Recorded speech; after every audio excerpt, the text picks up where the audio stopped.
You're watching NASA TV.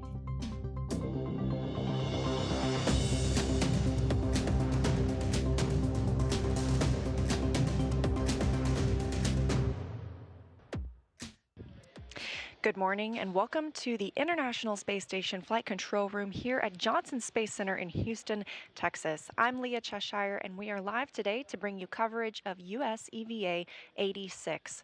The spacewalkers are about 30 minutes ahead of schedule today. They have completed the pre-breathe portion and are already suited up in the equipment lock portion of the crew airlock.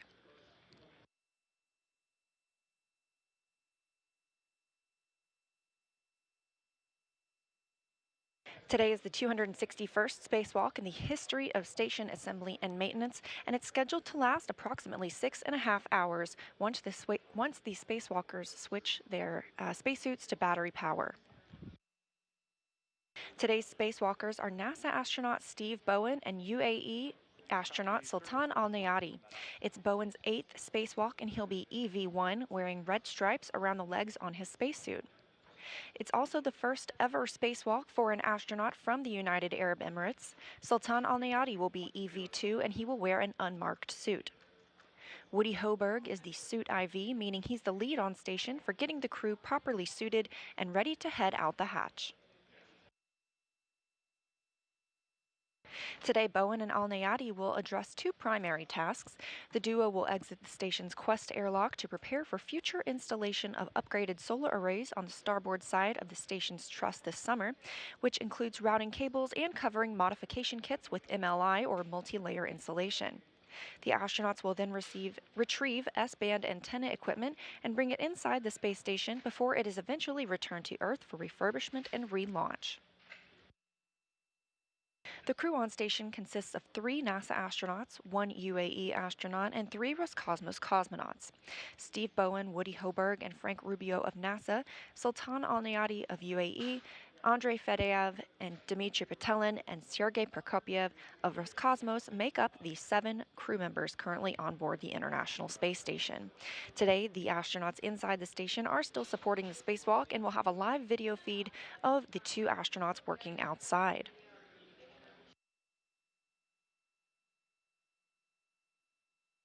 The International Space Station is currently flying 262 statute miles over the North Pacific Ocean. It's in an orbital nighttime, traveling 17,500 miles per hour, or 5 miles per second. In-suit pre-breathe clock resumed at 11:47, and we show 1 hour, 33 minutes, and 36 seconds on that clock.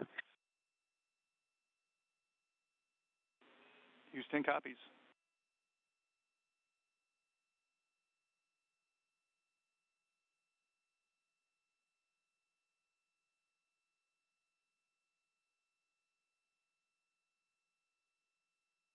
Again, we're live in Mission Control Houston at Johnson Space Center in Houston, Texas, where the Orbit 2 team is now taking over from the Orbit 1 team, who has been walking the crew through their suit up and their pre-breathing, as well as other spacewalk preparations this morning. Flight director today will be Scott Stover. He's leading all the flight controllers on the ground through today's spacewalk. He is joined by Capcom Costa Mavridis. Costa is on hand to speak with the station astronauts, and he'll hand over communications to Ground IV and McLean once the Quest hatch is closed and depressurization is underway. Mavridis will also serve as today's Capcom for the other astronauts aboard the space station. As previously mentioned, NASA astronaut Anne McLean will be talking directly to the 2 spacewalkers as they move throughout their tasks today, giving them step-by-step instruction coming from here in the room. And the lead spacewalk officer today is Sandy Fletcher. She oversees the team monitoring the suit information and walking through procedures, as well as feeding information to Mission Control Houston team members.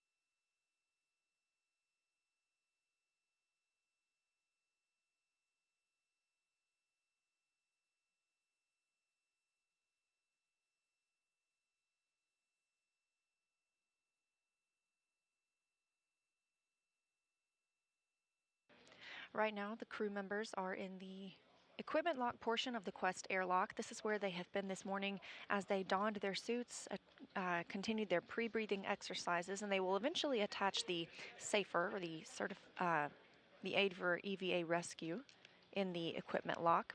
Eventually, they'll move to the crew lock, which is behind Woody Hoberg at this time. That's the outermost part of the Quest airlock, where they will conduct final communications and suit system checks with the ground. They will eventually change their suits to internal battery power, which starts our timer for today's spacewalk.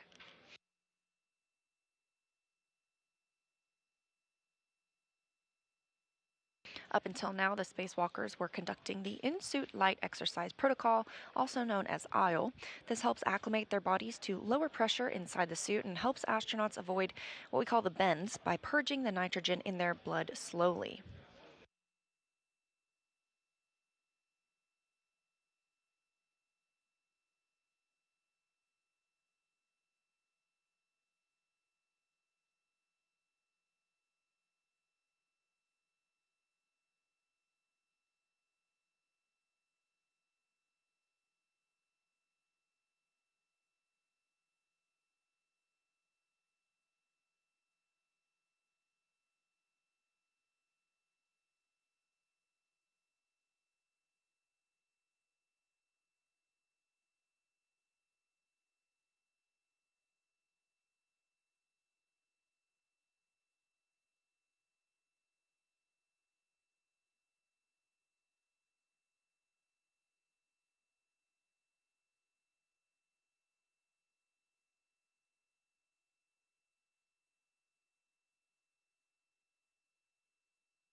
And again, another look at our spacewalkers today. Steve Bowen will be conducting his 8th spacewalk. He'll be EV1 wearing red stripes.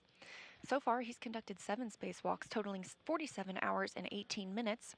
A little bit of added excitement today as Sultan Al Nayati will be making the first ever spacewalk for the United Arab Emirates. Overall, it's the 261st spacewalk in support of station assembly maintenance and upgrades, and our 4th for this year. We have 2 more spacewalks coming up soon. Russian spacewalk 65 and 66 coming up in May.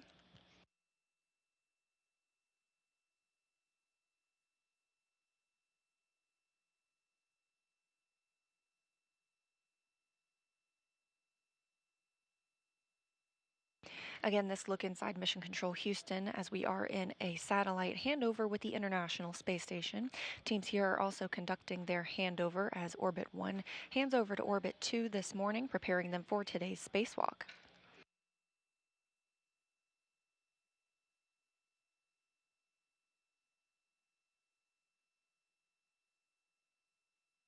And this view inside the airlock as Woody Hoberg on the bottom left of the screen and Frank Rubio up at the top of the screen prepare to attach the SAFER, the Simplified Aid for EVA Rescue, to NASA astronaut Steve Bowen. Again, this is sort of like a jetpack that is worn as a backpack. The astronauts use 2 tethers at all times, so they do not become detached from the International Space Station, but this is another backup option for them in case they were to drift from the International Space Station.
As our astronauts continue to prepare for today's spacewalk, a little bit of information about the suits and the pre-breathe process so far.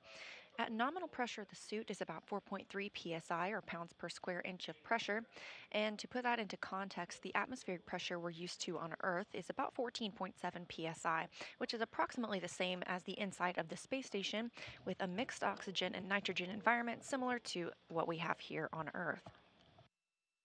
The 4.3 pounds per square inch of pressure in the spacesuit is similar to what you'd experience at about 30,000 feet elevation, and that low pressure helps the spacesuit feel a little more flexible, which we really need because the gloves can be kind of rigid, especially during a 6.5 hour spacewalk, so it helps the astronauts flex their hands in those gloves.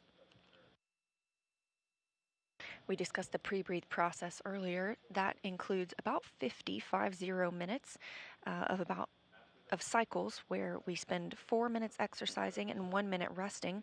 That exercise looks pretty simple. It looks like moving your arms and legs just a little bit, but this helps purge nitrogen from their bloodstream to help maintain a 100% oxygen environment.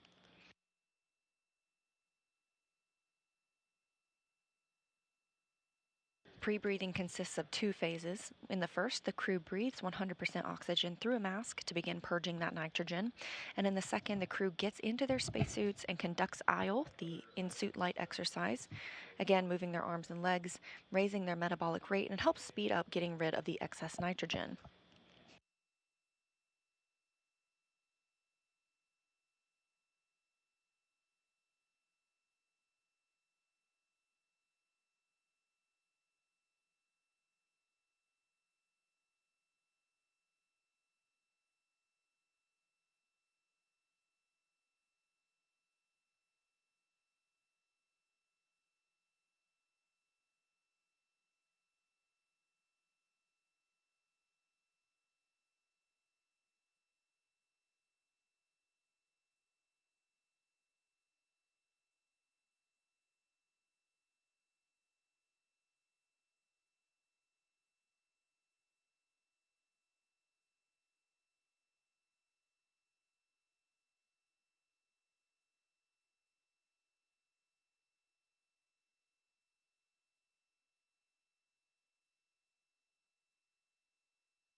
Closest to the camera right now and unsuited is NASA astronaut Frank Rubio. He will spend 371 days on the International Space Station before returning home this year, setting a new spaceflight record for any U.S. astronaut.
As NASA astronaut Frank Rubio puts the finishing touches on attaching the Safer to NASA's Steve Bowen, our EV-1, Woody Hoberg is going to begin working on Sultan Al Nayati.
Teams in Mission Control Houston continue preparing the space station itself for today's spacewalk.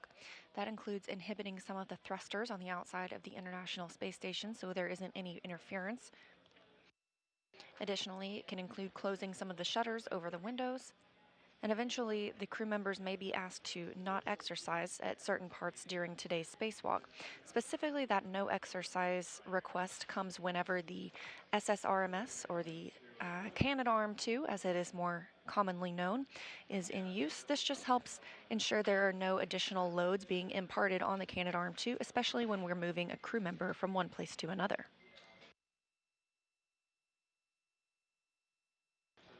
NASA's Woody Hoberg will be driving the Canadarm2 today from inside the International Space Station after he has helped get the crew members out the door. As you can see, they've moved NASA's Steve Bowen into the crew lock portion of the airlock.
And as Sultan Al Nayati begins preparation for his first ever spacewalk and the first spacewalk for any UAE astronaut, joining us in Mission Control Houston today, watching from the viewing room, is Hazza Al Mansouri.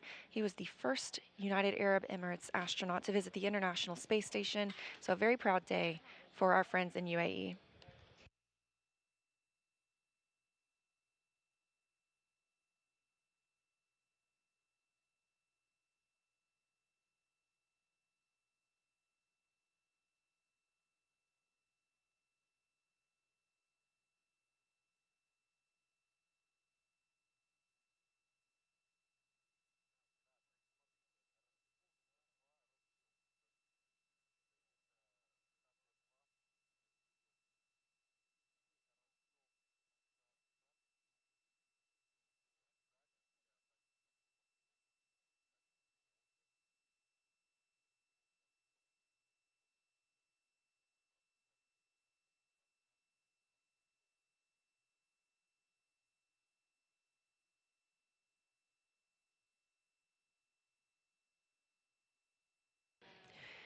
As Woody Hoberg, our suit IV, and Frank Rubio work to attach the safer, simplified aid for EVA rescue to Sultan Al Nayati's spacesuit. We're getting closer to the start of today's spacewalk. Again, you can see that there are no stripes on the spacesuit that Sultan is wearing. This is an EV2 suit. You'll be able to differentiate between him and Steve Bowen once they're outside the hatch by checking out their where there are no stripes on this suit, and there's a red stripe on Steve Bowen's suit. Later in the day, Bowen will be on the SSRMS, the Canadarm2. Looks like Frank Rubio will be our prime operator for the Canadarm2, backed up by Hoberg.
As Rubio and Hoberg continue working to attach the safer to Sultan Al Nayati's spacesuit, they are in the equipment lock portion of the Quest airlock.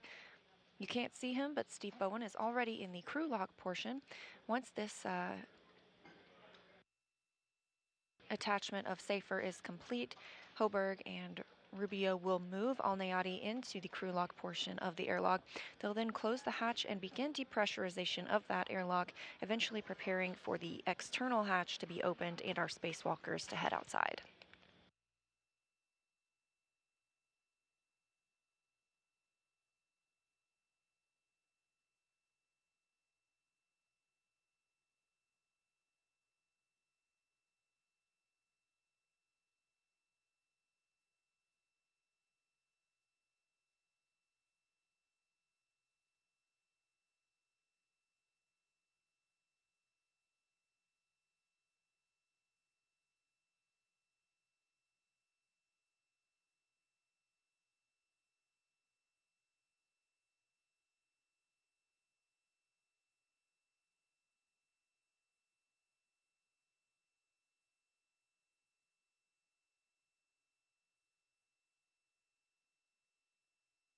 Some fun information about the spacesuits as we prepare for these crew members to get out of the hatch this morning. These suits are obviously fitted on the ground for the crew, but they also refit their suits in space to account for any spinal elongation or fluid shifting that has occurred since they arrived at the International Space Station. The suit has 6 layers. It provides atmospheric containment, thermal insulation, cooling, solar radiation protection, and micrometeoroid or orbital debris protection.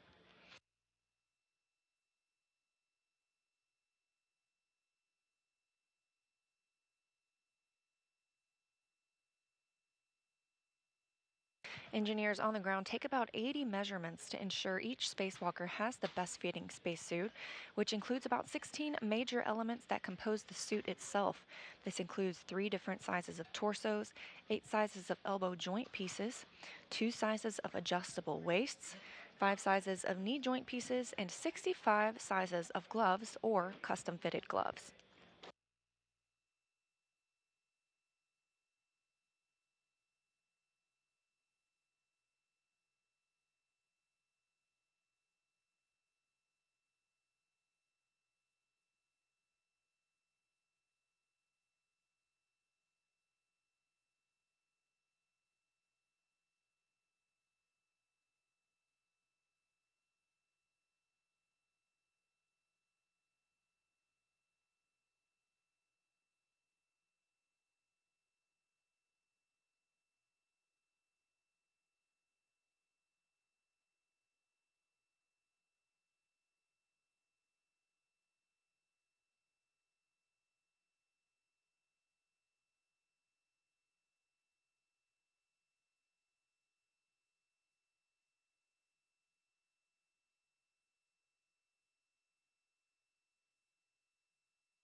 Now that the Safer is properly attached to Sultan Al-Nayati's spacesuit, Hoberg and Rubio are working to move him into the crew lock portion of the Quest airlock.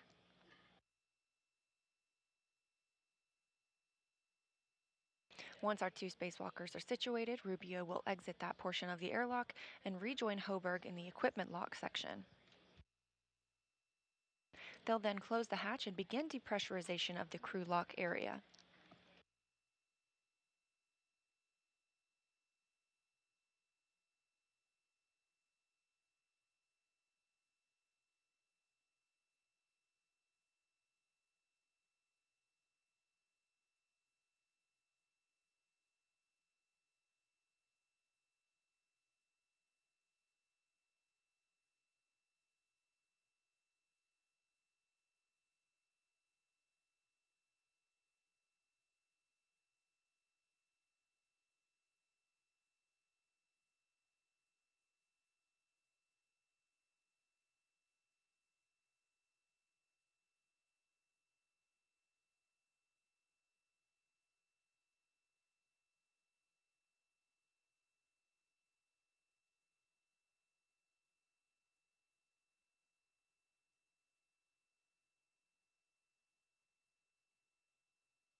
Because the International Space Station is just that, international, the time zone GMT is used, so it's a 12:17 p.m. on the space station.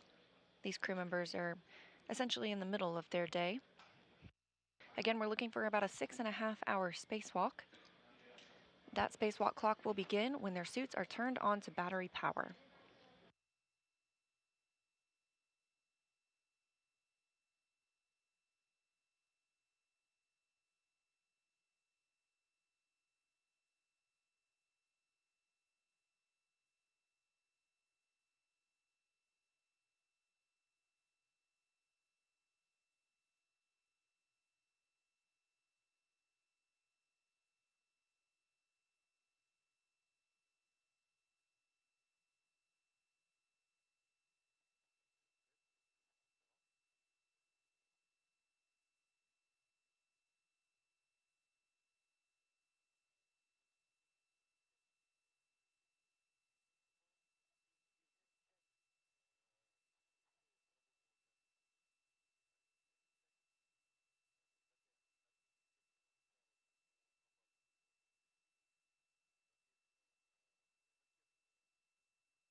A smile from NASA astronaut Woody Hoberg, today's suit IV. He's been helping the astronauts get suited up, along with Frank Rubio, they're closest to the screen.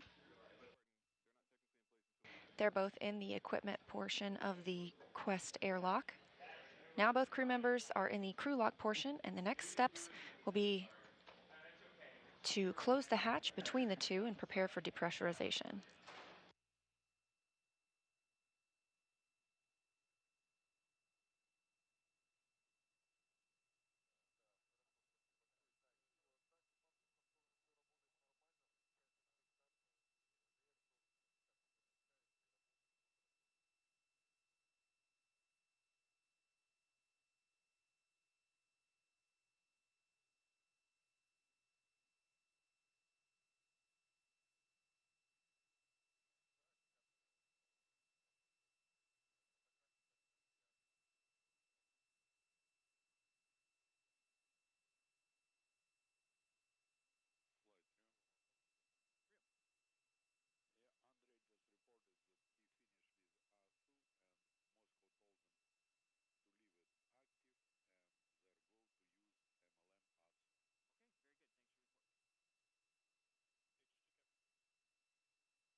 both Rubio and Hoberg looking ready to go, as do the two astronauts in the crew lock portion of the Quest airlock.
Houston airlock on 1, complete through step 76.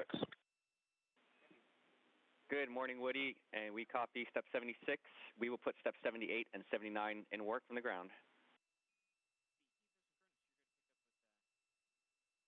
Morning, Costa, sounds great.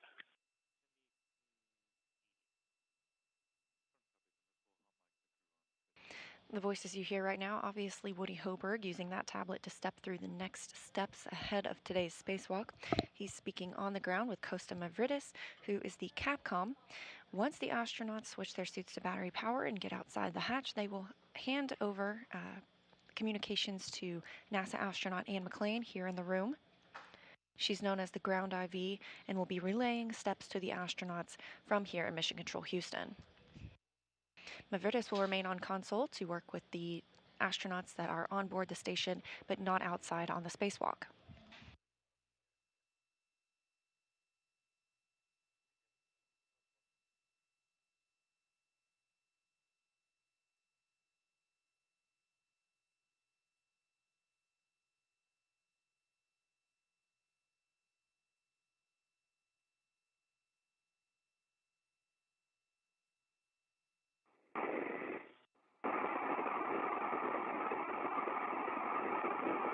Okay, the hatch is closed. It's closed? Okay.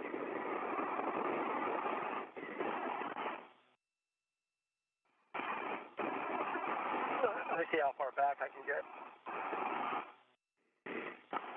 Okay, see my safety tether pack. My wrist tether is connected to the gearing extender. It's locked. Gets locked back and back. Okay. And I see gearing extender on my right is also. Oh, I got it back. Two hooks, they're all locked. And that's that.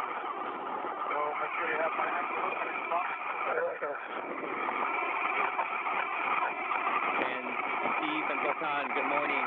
Letting you know you are hot mic on Spacer Ground 1. Morning, Costa. Have your coffee. Good morning, and Woody, back to you for steps 81 and on. Back, Costa. Thanks a lot.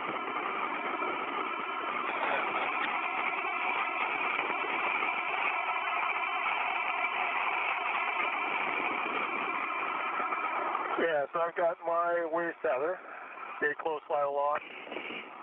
See my big hook, gate close slide lock.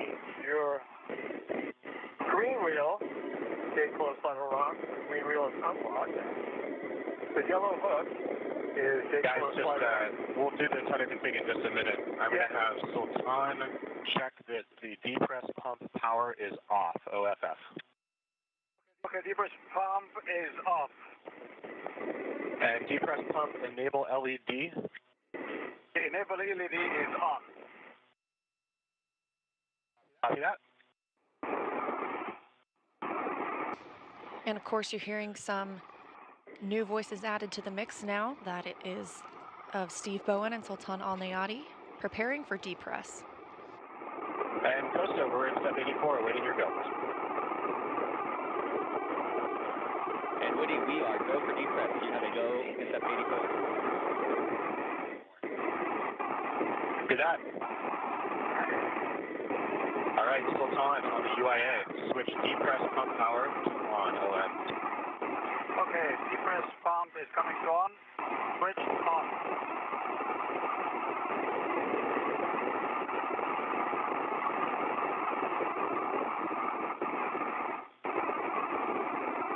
Sultan, take the depress pump and ISO valves open. You guys can expect an alert zone. Right, copy. Depress man isolation valve open.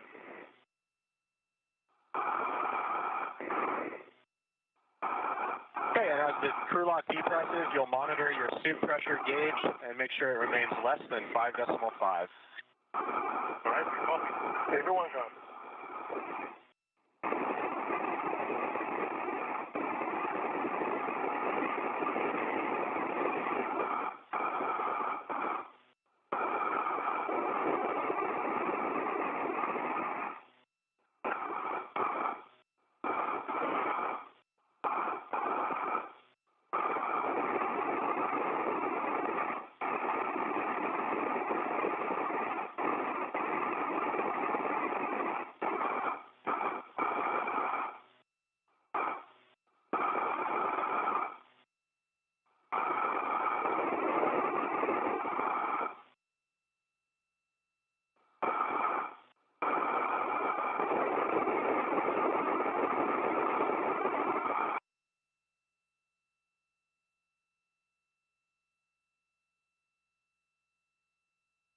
We are in a handover of the tracking data and relay satellite systems that we use to communicate with the International Space Station.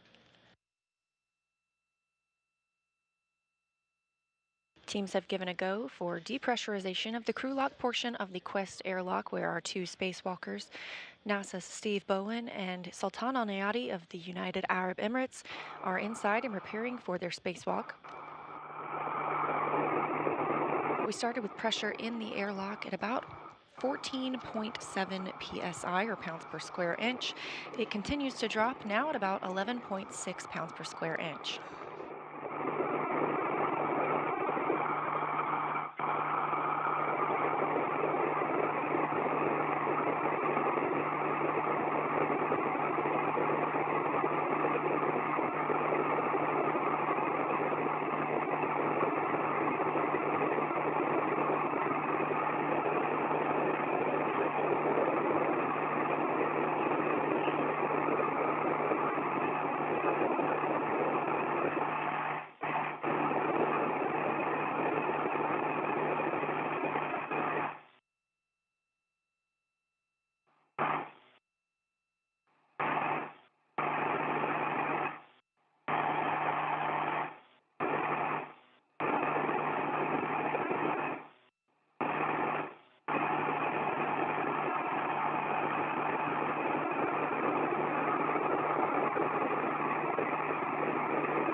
Depressurization of the crew lock portion of the Quest airlock continues, now looking at about 9.6 pounds per square inch of pressure.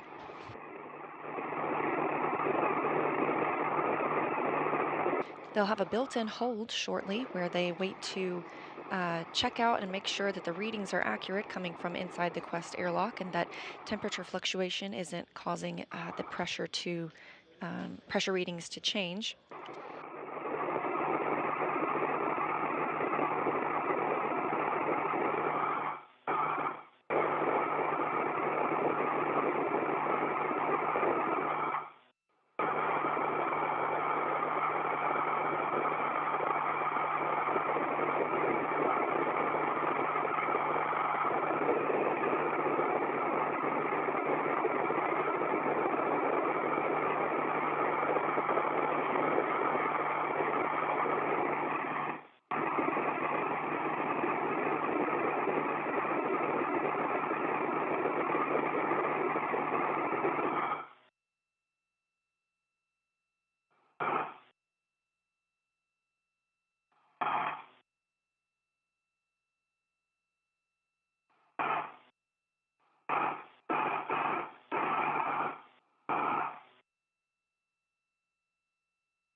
Pressure in the crew lock continues to drop as planned, now at 8.25 pounds per square inch.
Now under 6.5 pounds per square inch of pressure in the crew lock portion of the Quest airlock.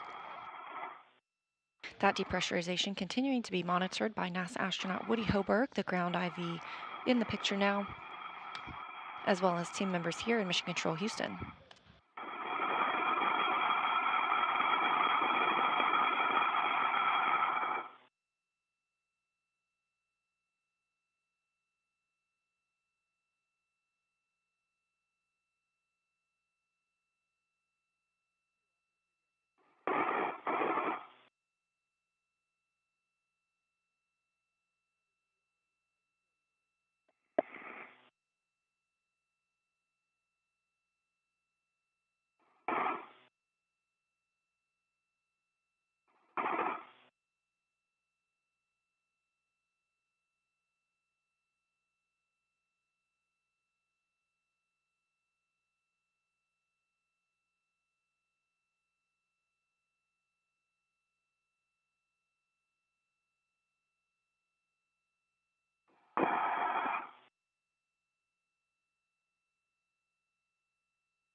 Okay, Sultan, on my mark, you'll be taking the depress pump man ISO valve to closed. Copy and ready.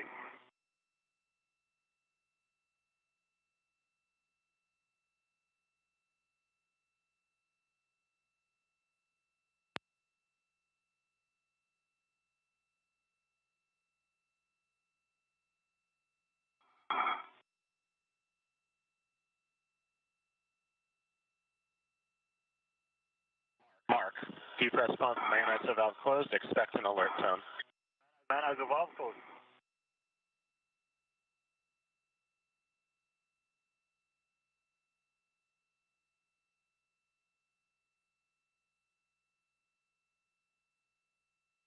Okay, next up, we are going to perform a leak check.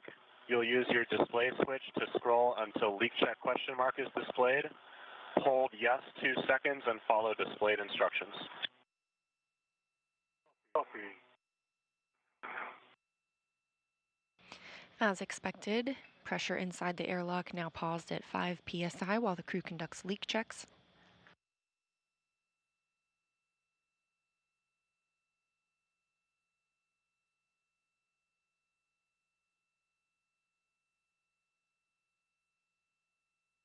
Depressurization will resume shortly once these leak checks are complete, ensuring everything looks good with the airlock.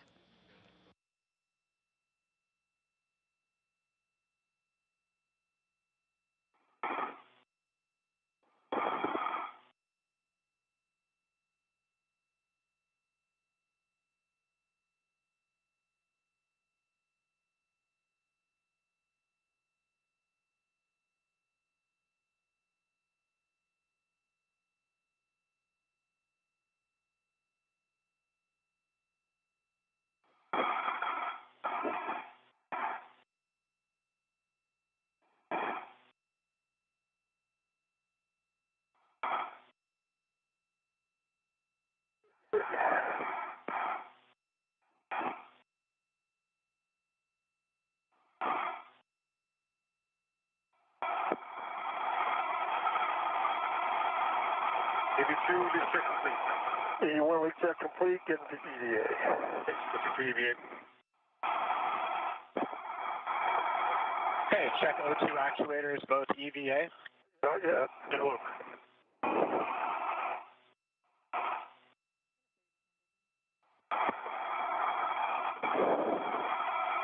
Confirmation coming from both astronauts that their suits have good leak And checks. Sultan, I think you might have said it, but O2 actuator EVA. That's affirmative. EVA on EV2. And EV1 is in EVA. For that, Sultan, you'll take the depress Wait a pump second, man hold ISO on. valve to open. Hold on. Okay, we're standing by. I'm still not quite in EVA. Hold on.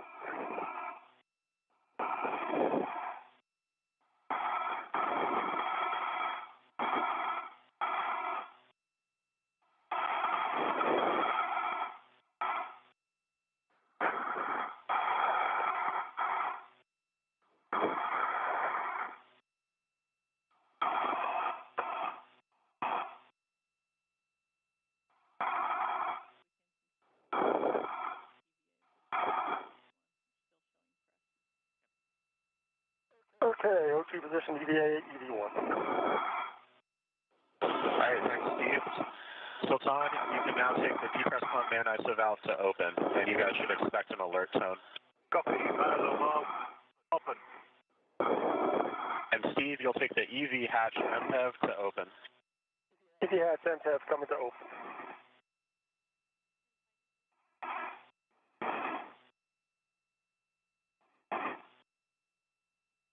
Open.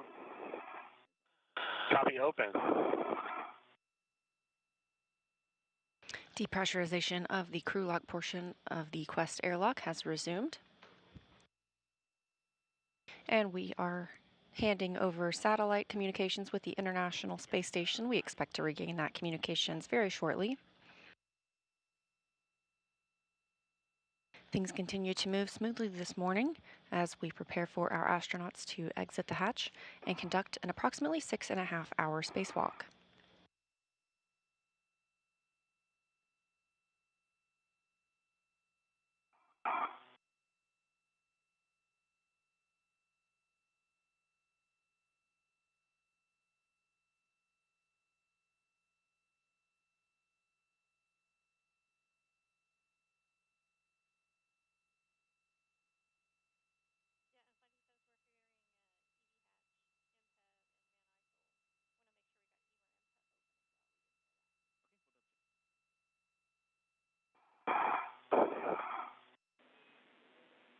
And Station Houston for Steve, we heard you working on the EV hatch MPEV. Can you let us know when it's complete? It's complete. Okay, copy that. And Woody, can you verify the EMER MPEV is also open? Affirm Costa, the EMER MPEV is open. Step 9 complete. Okay, we copy both. Thank you, guys. Voice on the ground currently communicating with the astronauts is Costa Mavridis. They are in the center of your screen. Over to the bottom of the screen is, and his left is Scott Stover, today's flight director.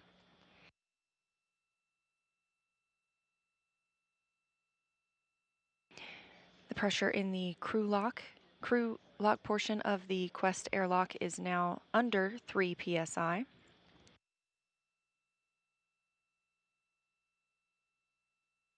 Meanwhile, the pressure inside the spacesuits is about 4.3 psi.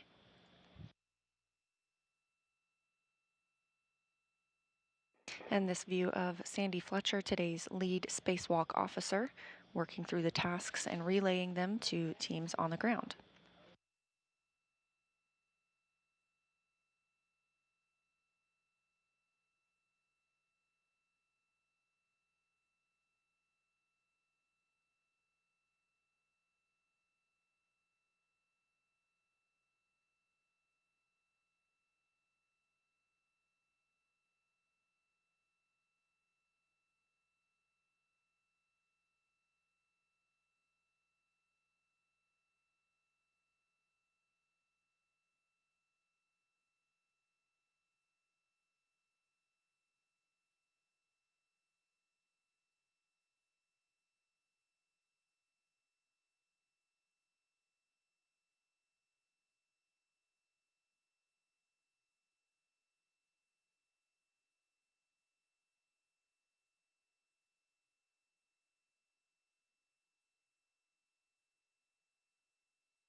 As depressurization continues in the crew lock, we are now under 2 psi. The International Space Station, flying 266 statute miles over the Indian Ocean, will be coming up over the south coast of Australia shortly.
Hey, Woody, I'm reading airlock pressure 1.1. Okay, Sultan, copy that. We're just lagging a little behind on the PCS. I'll give you a go for step 10 in just a moment. Let's copy, standing by.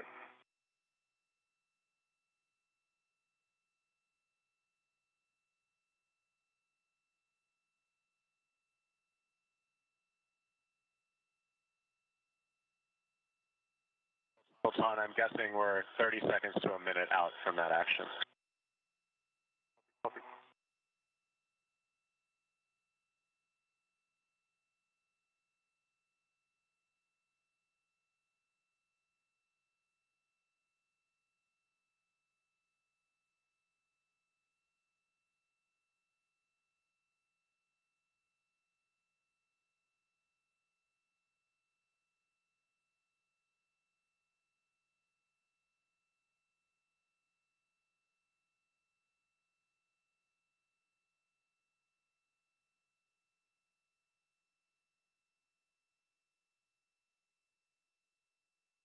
Okay, Sultan, take the depress pump man ISO valve to closed.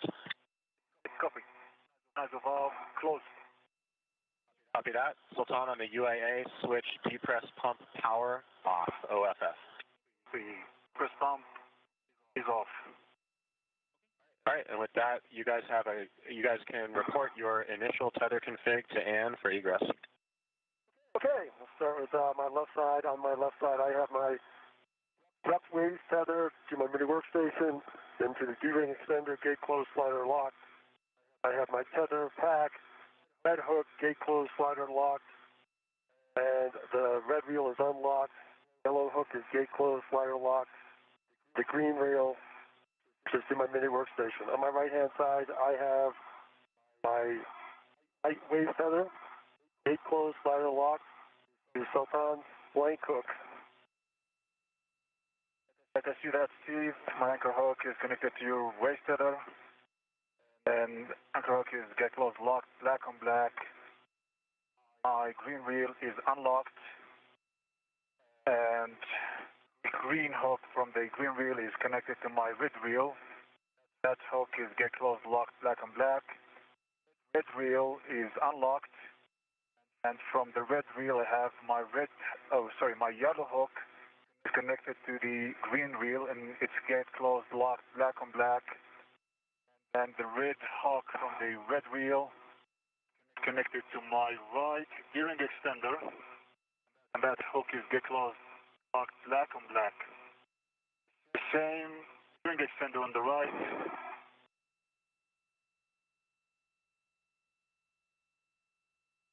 I have my base tether, small hook is get closed locked, black on black. Large hook is connected to the internal gearing extender. It's gate closed locked, black on black. On my left side I have a gearing extender, and I have my second waist tether, and small hook is gate closed locked, black on black. Large hook is connected to my main workstation.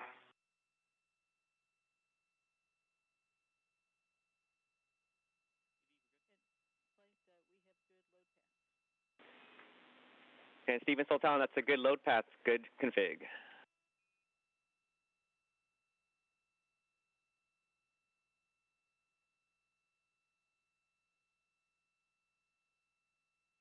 NASA astronaut Steve Bowen and UAE astronaut Sultan Al Nayati reporting their configuration of tethers, their mini workstation, and other equipment before they begin opening the hatch.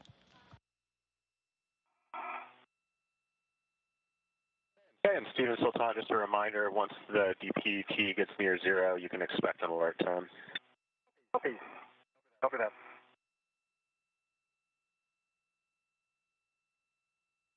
Alright, so I'm trying to see if we get my body down here a little bit further.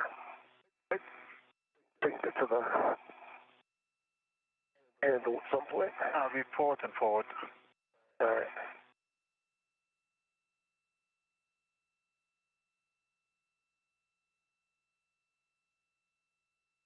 Oh, sort of hung up on something.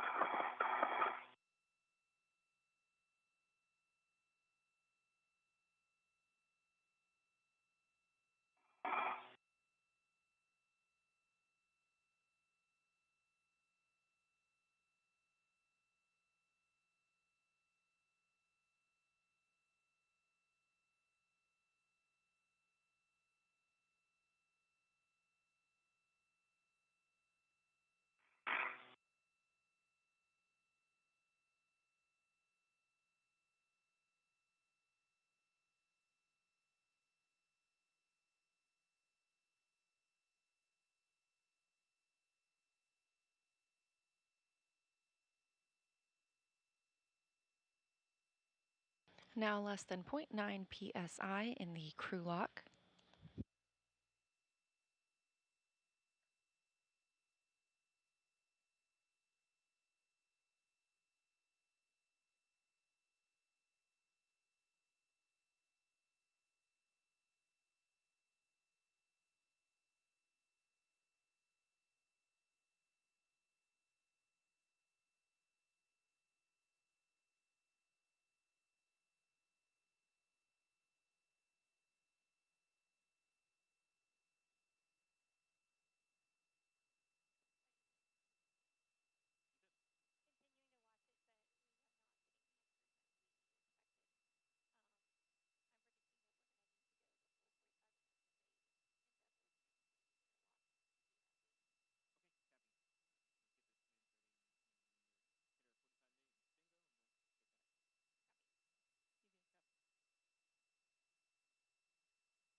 Aside from the spacewalk preparations that we're watching right now on the International Space Station, Andrei Fedyaev and Dmitry Petelin, as well as Frank Rubio, are currently in the exercise portions of their day. Astronauts on the International Space Station need to exercise for about 2 hours a day to maintain muscle mass and proper bone health while in microgravity.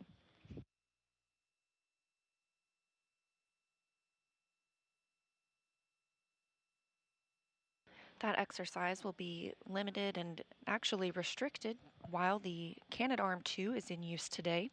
Steve Bowen will be on the end of the Canadarm for part of the spacewalk. That'll be controlled by NASA's Frank Rubio, as well as monitored by Woody Hoberg, our ground IV, who's in the center of your screen and who worked this morning to suit up the 2 astronauts now in the crew lock portion of the airlock.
Station Houston, an update. We are at about 30 minutes of depress time.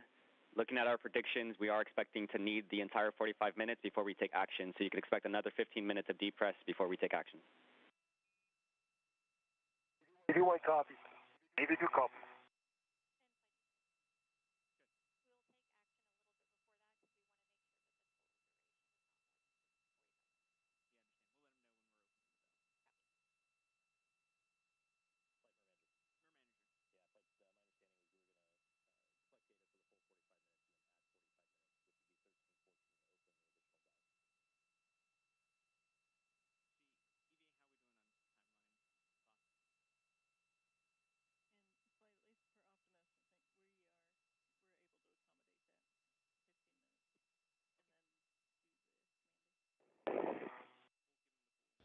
Depressurization of the crew lock continues, now 0.69 psi. Anticipating about 15 more minutes of this depressurization.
It's a busy time aboard the International Space Station, as always these days. In addition to this spacewalk, there are 2 Roscosmos spacewalks coming up in May. We recently saw the departure of Northrop Grumman's 18th commercial resupply mission to the International Space Station on April 21st. And just before that, SpaceX's 27th commercial resupply mission departed on April 15th. We expect to see another SpaceX resupply mission, the 28th, this summer, which will bring up 2 new International Space Station rollout solar arrays. We refer to those as IROSAs. Part of today's tasks are preparing the space station for installation of those IROSAs on a future spacewalk.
Depressurization continues in the crew lock, bringing the airlock itself down to a vacuum to match that of space.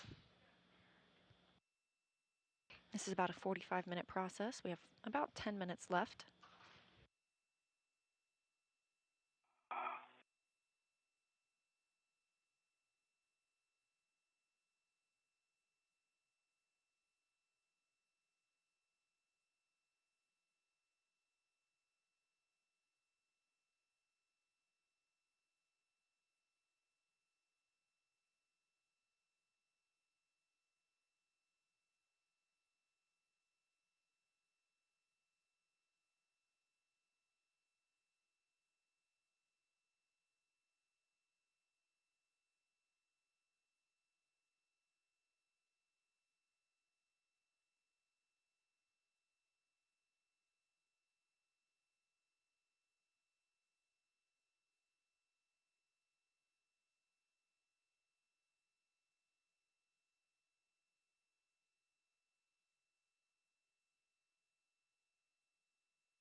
Now at about 0.5 psi in the crew lock.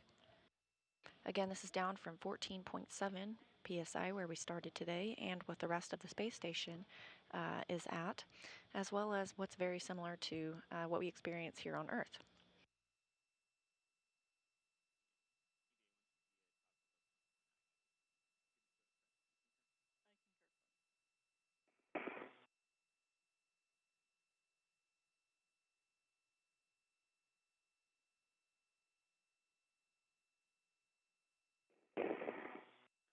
All right, Steve and Sultan, I'm showing crew lock pressure less than 26 millimeters. Steve, can you verify the EV hatch gauge shows less than 0.6? The hatch gauge shows less than 0.6, looks like about 0.4. All right, with that, Steve, you have a go to open and stow the EV hatch. And a reminder, once you get it off the seals, you'll want to get the hatch MPEV to closed.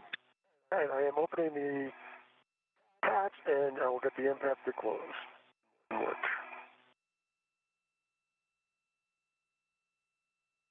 Good reports here in Mission Control Houston, as well as from the crew aboard the International Space Station.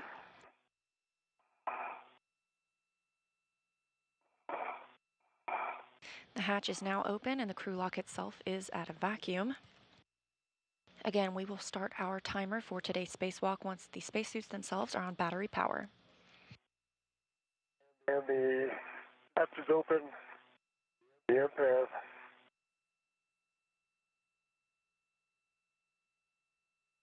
is closed. Is closed. Hatch is latched. Okay, Steve, copy that. I can verify that the emergency MPEV is closed. Gentlemen, it's time for me to hand you over to Ann. It was a real honor suiting you up this morning. Sultan, you're making history today. Congratulations. We're so excited for you. Hope you both have a great EVA, and we'll see you in just a few hours. Fantastic job, Woody. Thank you very, very much. Thanks for all the help, Woody. Thank you.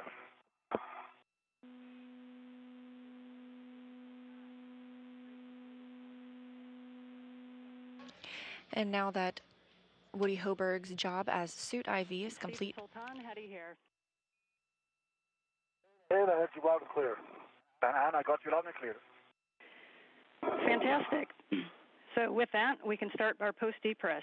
On both DCMs, you're going to stagger your switch throws, and you can switch power to battery. EV1, power going to battery. EV1. Okay, EV2 going to battery. I've got blank, no bite. Good startup. And we copy. EV2 the same. Okay, we copy both power to bat, and you can switch your display to Pro to verify function display. And EV1 display is functional. EV2, functional display. Sultan, on the UIA, you can switch power, EV1 and 2 to off, OFF, and check that all 4 LEDs are off. Right, copy and work. V1, power off, LEDs off. V2, power off, LEDs off. Okay, copy. For both of you, you can now disconnect your SCU from your DCM, install the DCM cover, and stow your SCU in the pouch. And that did work, EV1. Work.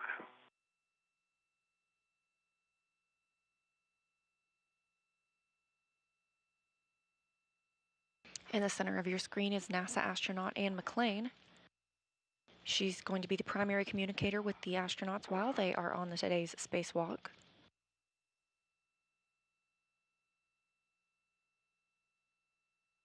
Okay, cover in place, SCU is in the pouch.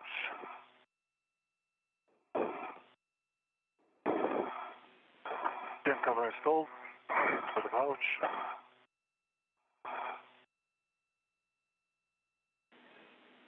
Okay, we copy that you both have the DCM covers. Pouch, you're right.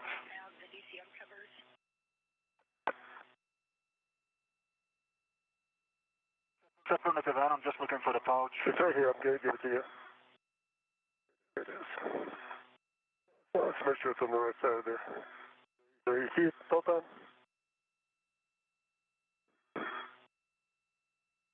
Make sure it goes on the correct side of your... I got it, thanks, you're good.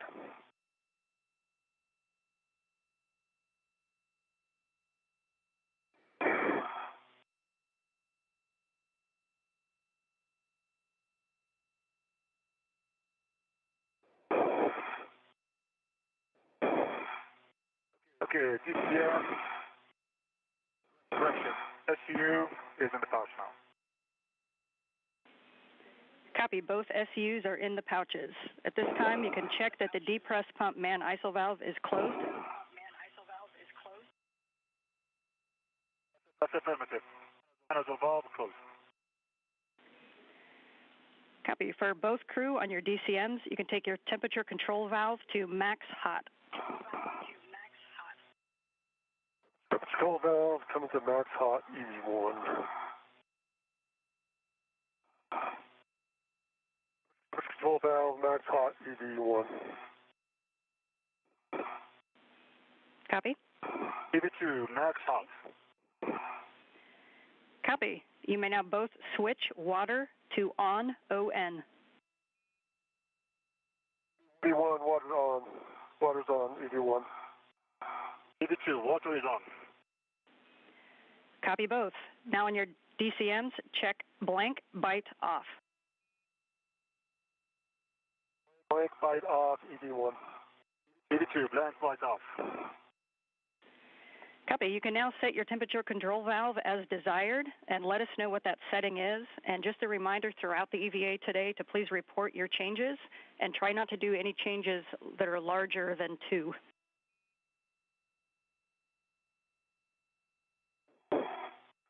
EV1 copies and repositioning.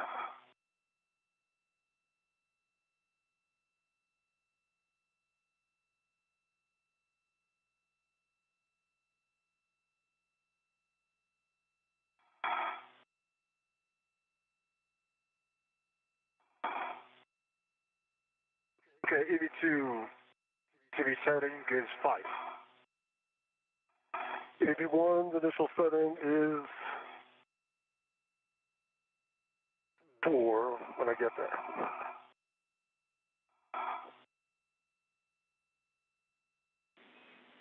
KV1's initial setting is 4. Okay, we copy 5 and 4. Thank you. Can you please report your suit P gauge? EV1 4.3. And 4.3 for EV2. Copy 4.3, and you can set your visors as required. We're about 5 minutes from a sunrise. And I agree, it is dark outside. EV1 copies. And EV2 copies. Okay, and with that, we can verify that your suit parameters look good. So that'll take us, and we'll take care of the last step on the post-repress. So with that, we'll step into the procedures. So when we're ready, Steve, you are go to open the thermal cover. Opening the thermal cover.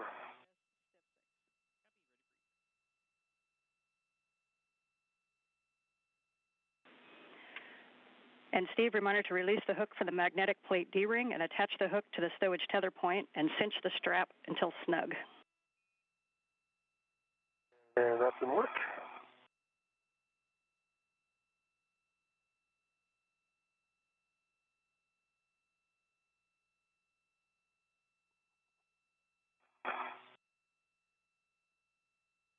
As we get a live view from outside the Quest airlock, we have confirmation that the spacewalk itself began at 8:11 a.m. Central Time today as the astronauts turn their suits to battery power.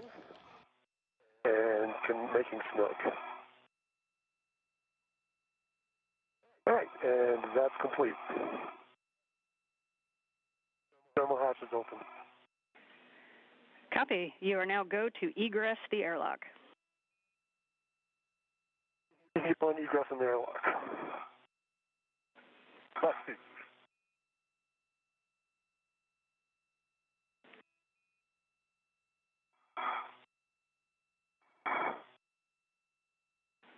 And Sultan, as he egresses, your next step is going to be to transfer the crew lock bags out if you want to get eyes on crew lock bag on 2 or 3.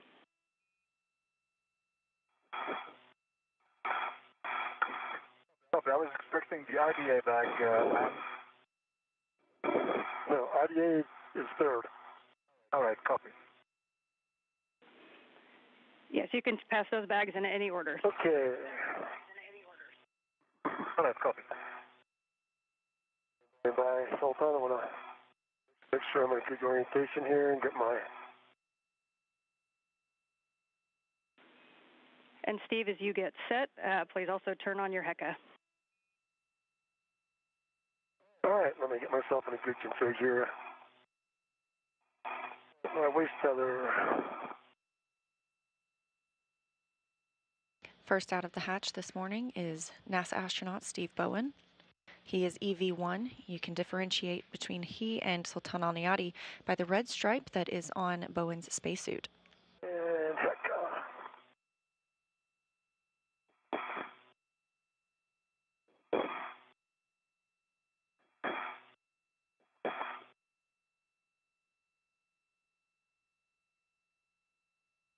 And I got a good green light for HECA.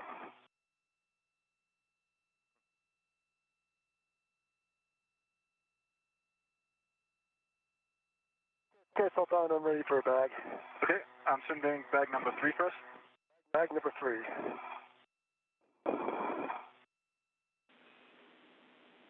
And I know you're tracking, but crew lock bags 2 and 3 are going to be stowed on the airlock zenith of the starboard airlock toolbox on 556. 556. Copy.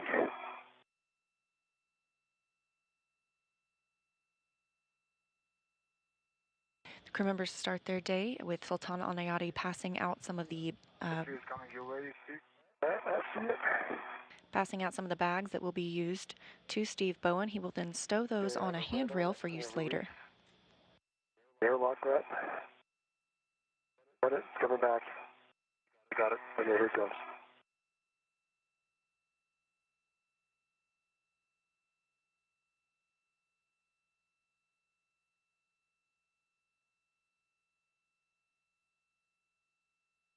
All right, I'm going to put that up on the viewing extender.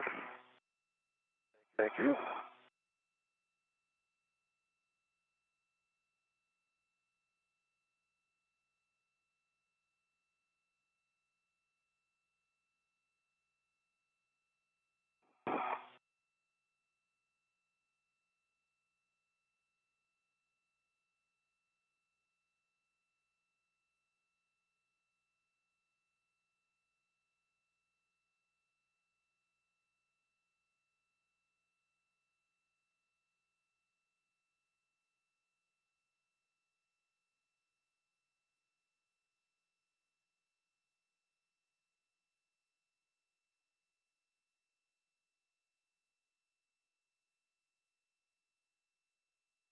As you can see, the colors changing outside of the International Space Station.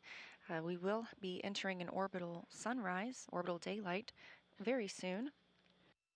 The lights on the helmet camera of Steve Bowen down in the bottom left of your frame are currently on. The International Space Station sees 16 sunrises and sunsets a day, so these spacewalkers will work in alternating light and darkness throughout their time today. All right, crew lock back 3, on 556, on the red. My red. And we copy Steve, crew lock bag 3 on 556.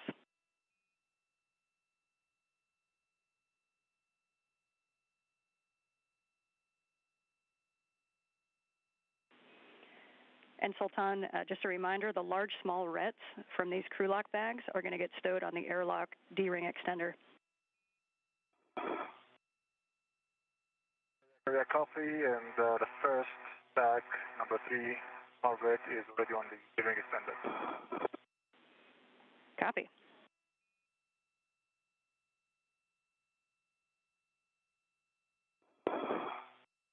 Okay, Sultan, I'm ready for bag number 2. Wait, ready.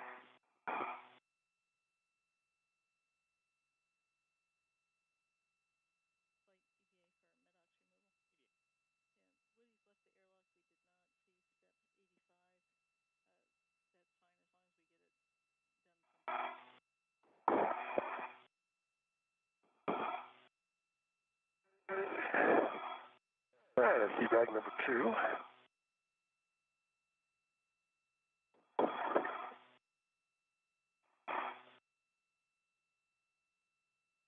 These bags that Alnayati is transferring to Bowen are stored on the same handrail. They'll be used later. They contain tools for different tasks. Releasing the airlock. And I'm ready for it.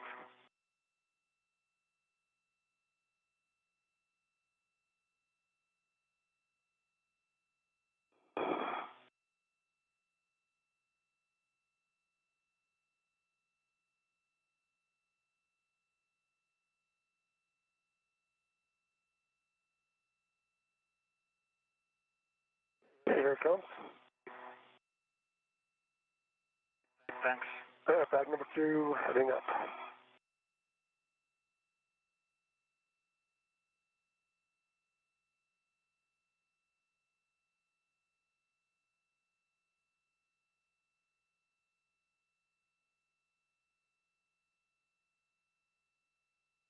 Small red is going to be ready.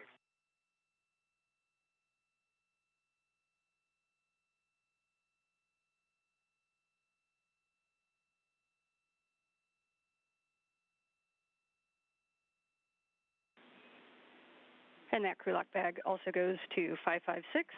And that large small ret Sultan also goes to airlock D-ring extender. And the next item to pass out will be the GoPro. Copy on and have it.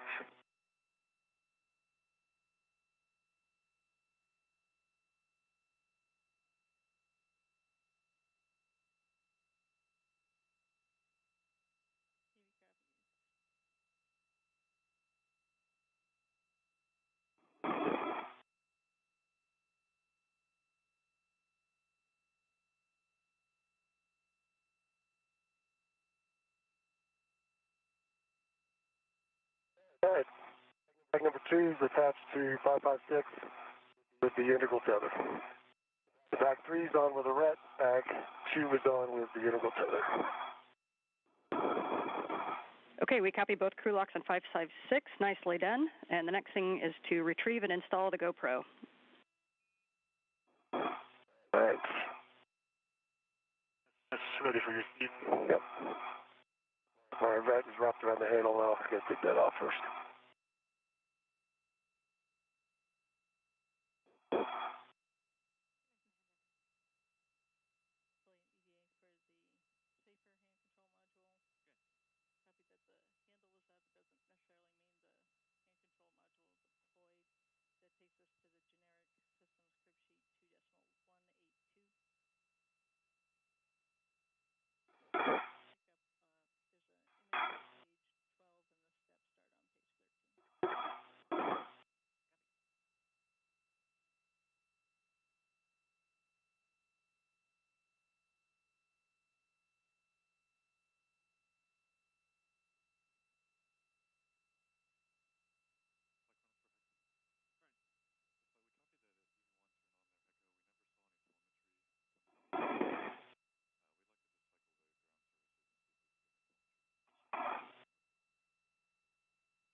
GoPro is.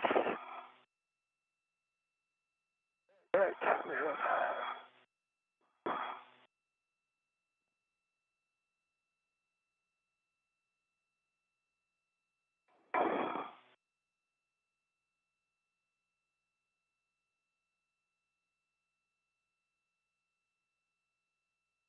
And I have that ready to my mini workstation. You can release the other end, Sultan. Okay, gonna work.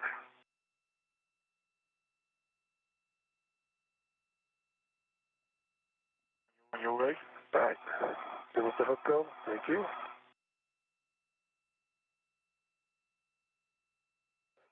Give me a minute to set that up.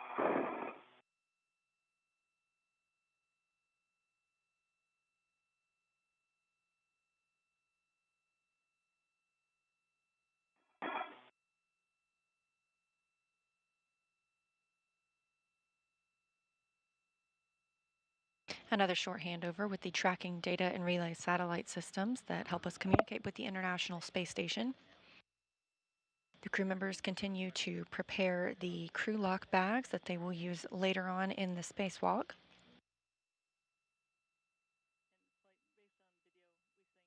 I've got the small hook on 550.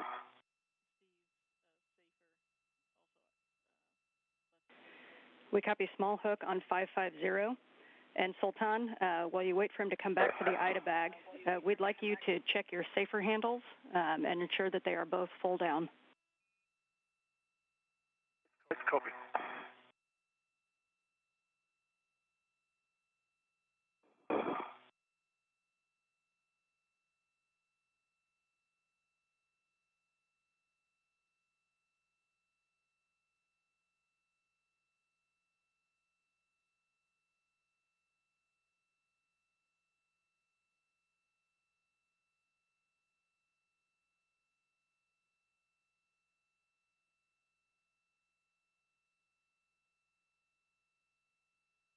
Okay, I got the big hook on 546. And Steve, was that 546? 546 on the lower. All right, I've got it facing the correct way. So head back to the airlock. Okay, we copy. Both handles down. Okay, copy Sultan. And Steve, we'd like you to do the same thing with your safer handles and just give them a tap and make sure they're both full down. All right, give me 1 second to stop.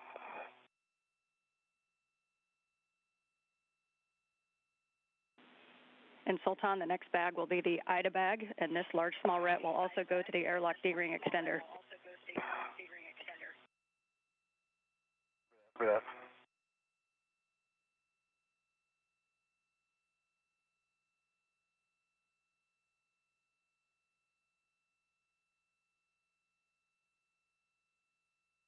All right, checking my papers.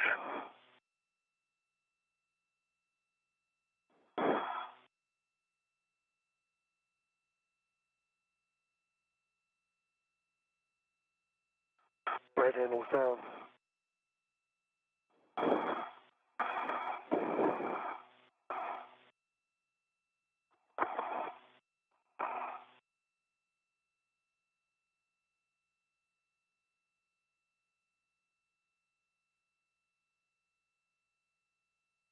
Okay, left handle is down.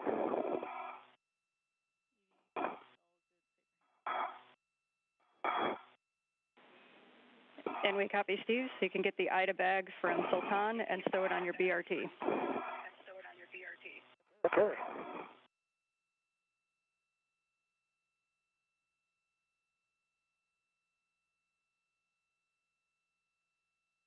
Okay, Sultan, pass it out this way. Almost there. A little bit further. Thank you. I'll try to pass the handle. I missed the handle. I got this. All right. Okay, hold on.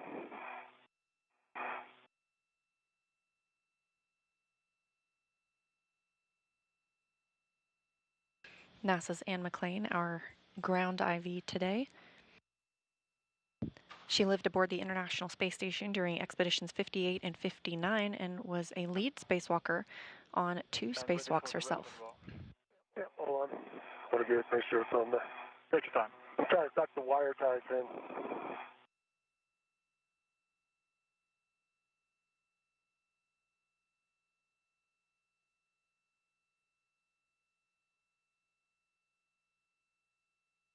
All right, that might be your key.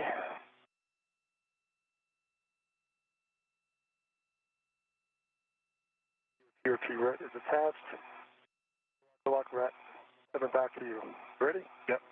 Oh, there it is. Okay, let me get this stuck down where I want it.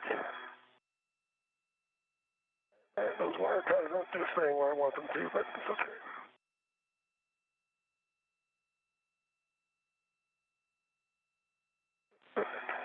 And Sultan, the next bag will be crew lock bag 1, and you can pass that out to Steve, or you can egress with it, your choice. Reminder to keep the large small ret on crew lock bag 1. Right, copy that. I'm going to pass it to Steve and then reach the hook when he has a red on it. Copy. And Steve, as you wait for that, can you check the strap on the thermal cover, the one that you cinched, and to make sure that there are 6 lines visible? Hold on.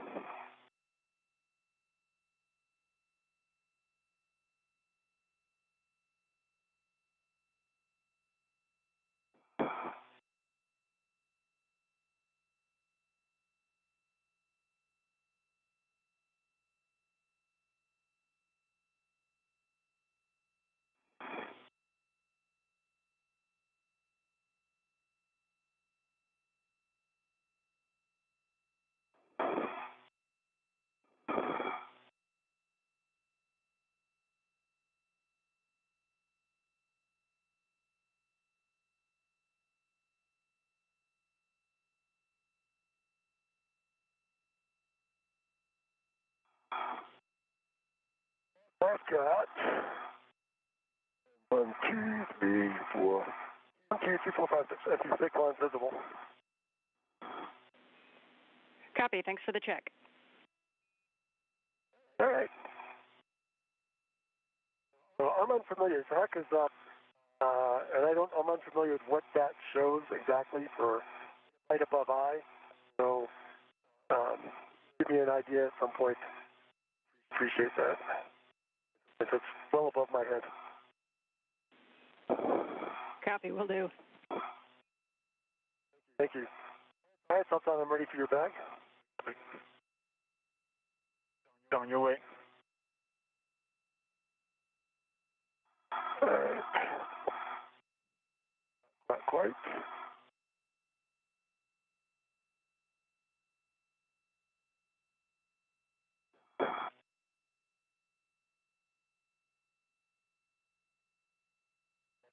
They wrap your bag.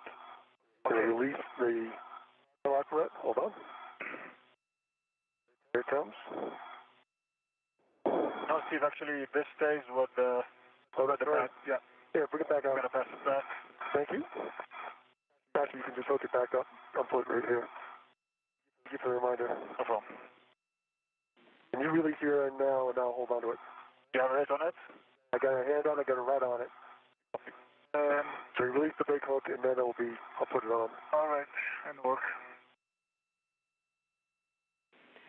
Yeah, good words on that large small ret. And just another note on this bag, Sultan, if you're going to want to use your BRT during translation adaptation, then you can go ahead and temp stow crew lock bag 1 on that airlock handrail. If you're not going to use your BRT, then once you egress, we'll get it on your BRT. I think that's on my BRT and I'll do the adaptation with a waist tether, the handrail.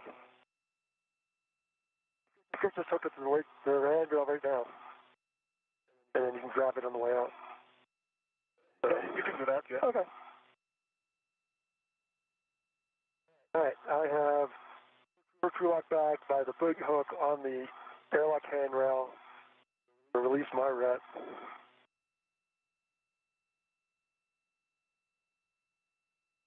And I will clear the hatch for you. Thank you, Steve.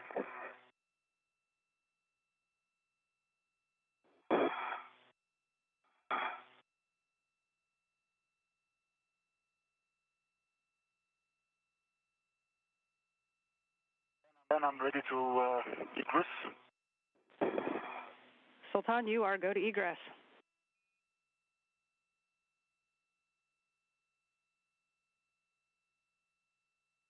I'm going to get the view from my feet before.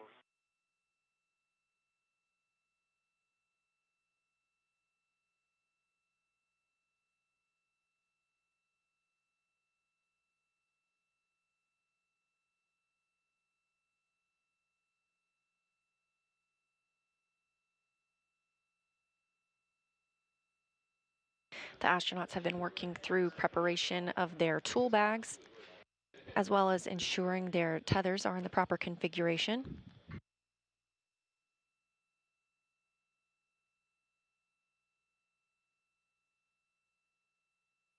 Now preparing for UAE astronaut Sultan Al Nayati to egress the hatch.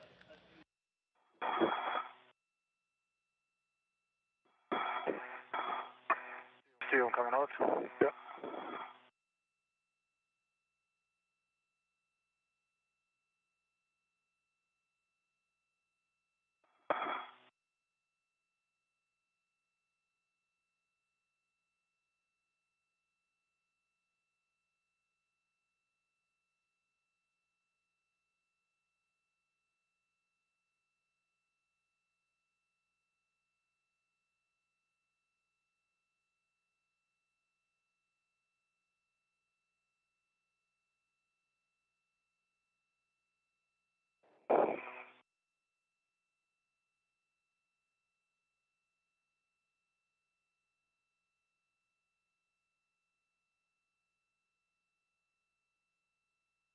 Before that, actually, I need to reroute the SCU. It's coming in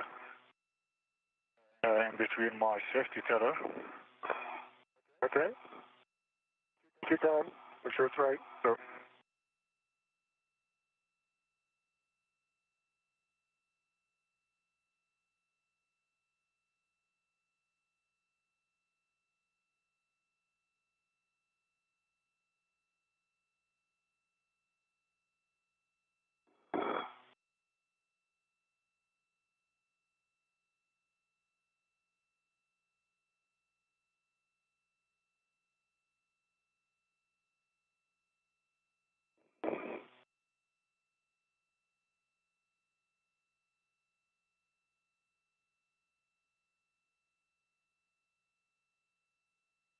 My safety tether out. Coming out.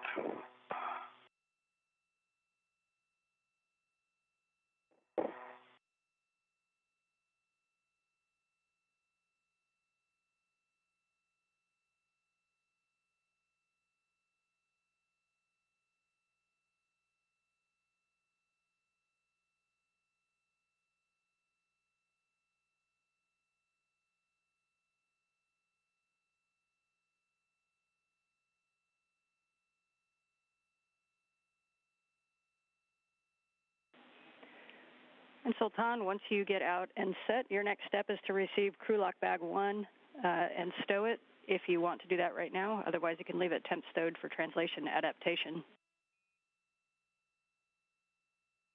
It's right here. I can go receive it.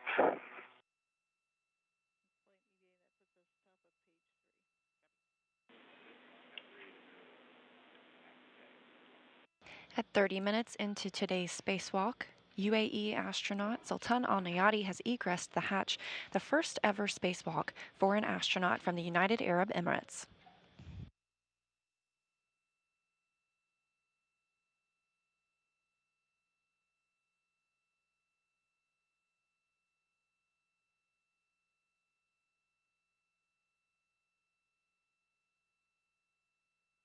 Another good look at both of our spacewalkers here. On the right, you see NASA's Steve Bowen with red stripes around the legs of his spacesuit.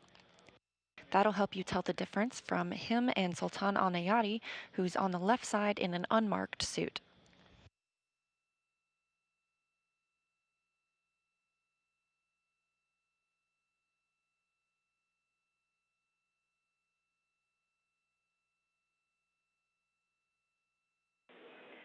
And Steve, while he is working crew lock bag 1, just want to let you know that we noticed that the wire tie caddy is not staying tucked to the IDA bag. Just wanted to put your awareness on it in case you want to tuck it in somewhere or add another ret. Yeah, let me try and fix that again. I thought I had tucked it in when I pulled it out. It's a better place to tuck it.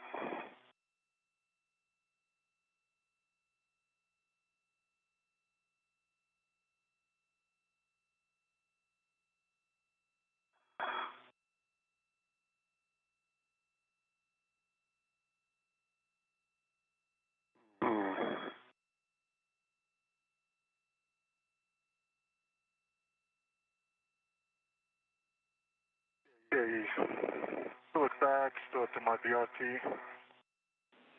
Okay, copy, Sultan. You can now turn on your HECA.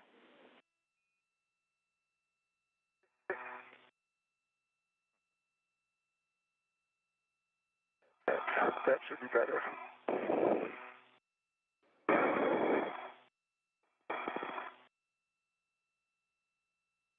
See green LED hacker. Okay, we copy your HECAs on, and just a quick note to congratulate the UAE for having their flag on an EMU outside the International Space Station for the first time. And gentlemen, you can get it set up for your buddy checks. Thanks so much. All right.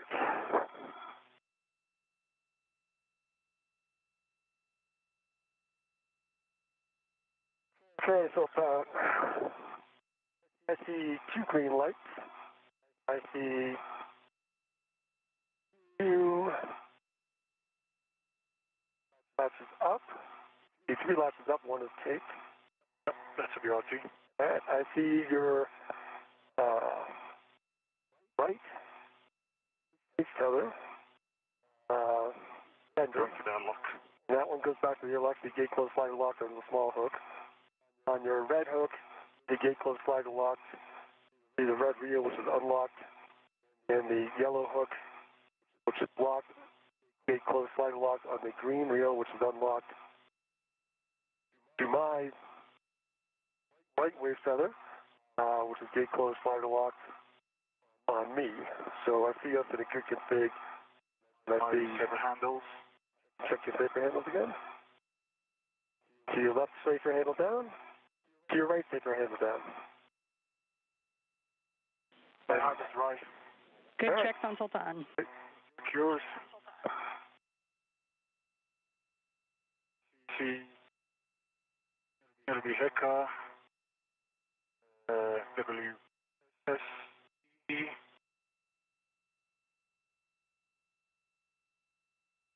On. The tabs up on BRT and mini workstation. Right safer handle is down. Your safer handle is down as well.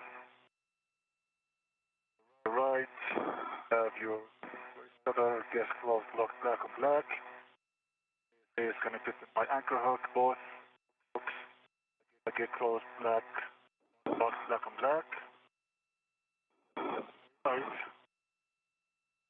All right, my half is dry. Left, have, skip back, I see red, flow black, black on black.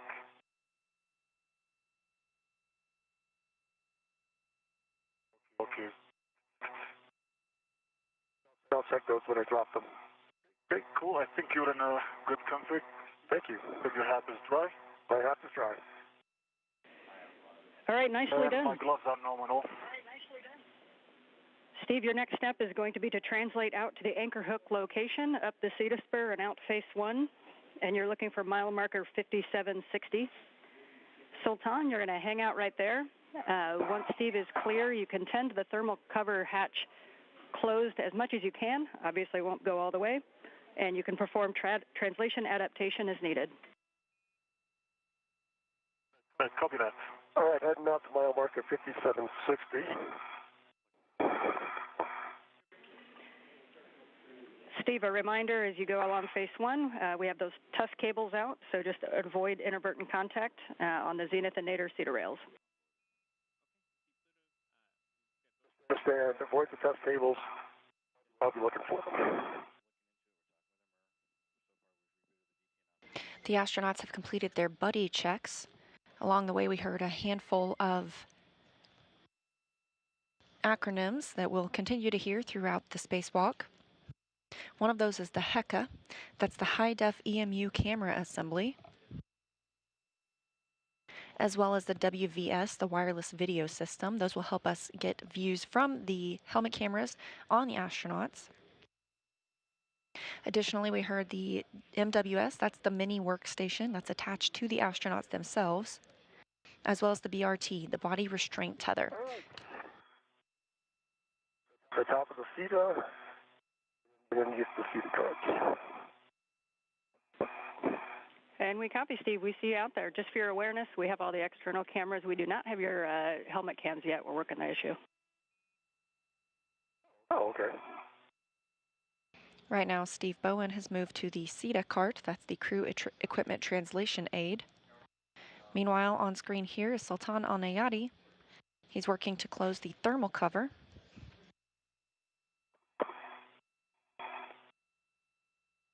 The main hatch on the Quest airlock will remain open in case the astronauts needed to ingress quickly at any time.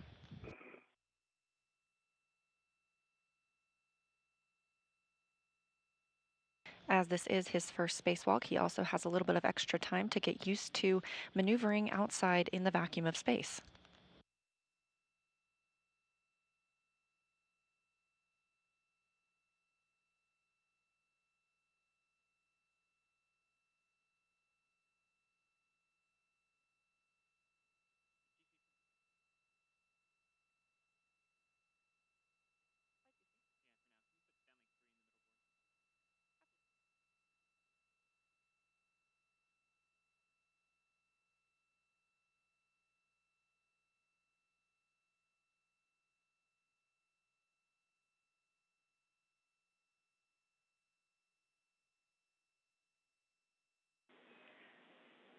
And Steve, we see you getting toward 5760, and you're going to be placing the anchors just nadir of 5760. The first handrail you're going to be looking for is 3011, and that's the one that is straight up and down.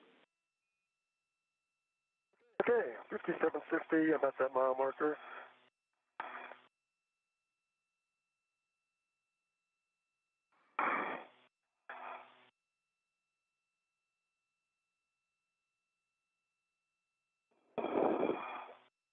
All right, 3011. That's what I'm looking for, correct?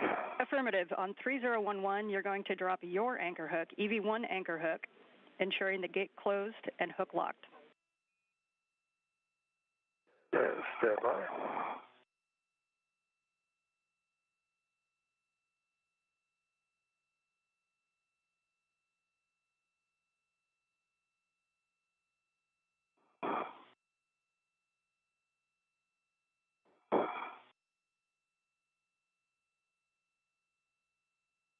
Okay, ED1 anchor hook.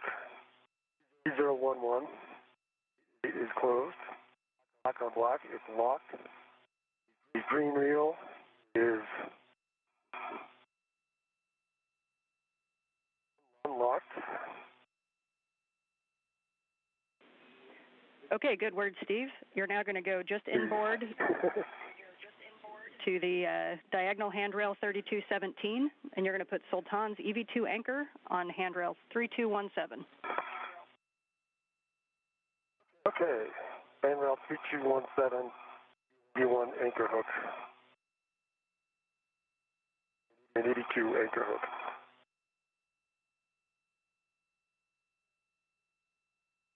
Alright, I have 82's anchor hook.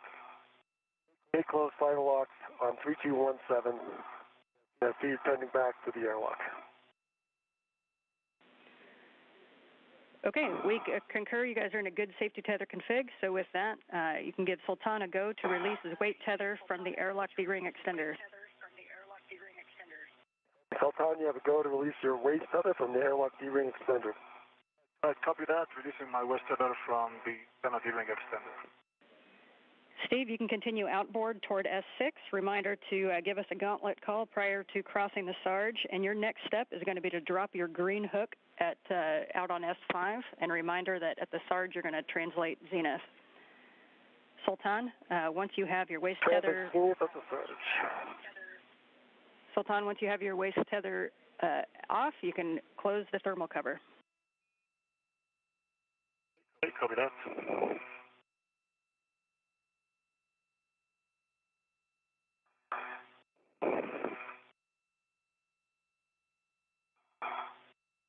Okay, thermal cover closed. Copy, thermal cover closed. You can now head to ESP2 for bag stow. And reminder, you're going to translate. You can either translate on the wagon wheel of the airlock across to ESP2, or you can go direct from the toolboxes over to ESP2 to the starboard side. All right, copy that. All right, my gauntlets are down. I am at the Sarge. Okay, copy, Steve. And reminder, because of the angles everything's parked in, you're going to need to go zenith prior to crossing. And when you cross, you're going to have the non-radiator side of the IEA out your left side. All right, my left side non-radiator. I see where I am.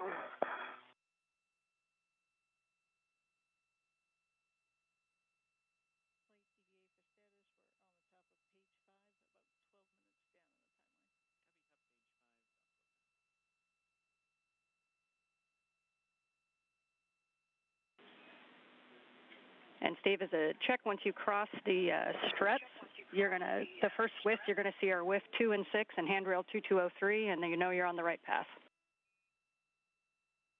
At 2 and 6, I'm on the right path, and that's a great cue. Thank you. Sure thing. You can just head straight out starboard now. You're going to be going all the way along that edge until you get to the S6 handrail 2003, which is going to be the first one on the S6 long spacer. 2003, first one F6, and that's where I dropped my green hook, I think, right? Good words.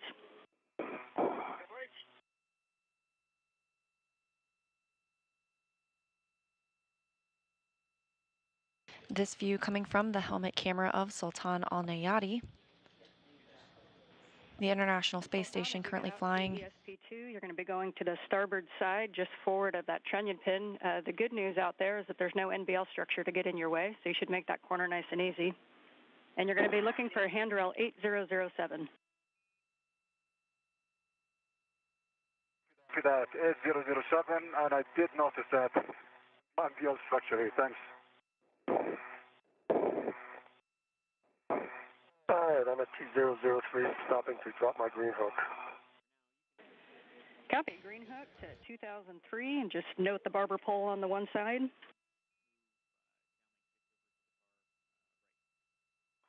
And I see it. The space station currently flying 258 statute miles over the South Atlantic Ocean, which we are getting glimpses of in the background of Sultan Al Nayati's camera. It just continues straight outbound on that same path to S6 handrail 2009. That'll be with the IEA off to your right side. And reminder, your left hand as you get out there is going to cross handrail 2008, and that is the one that has wire ties and MLI secured to it that we want to try to minimize loads into. Understand, 2008, minimize loads.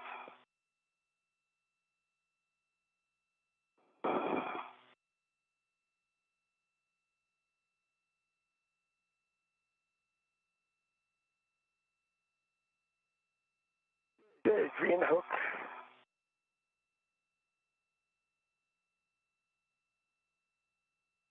On 2003.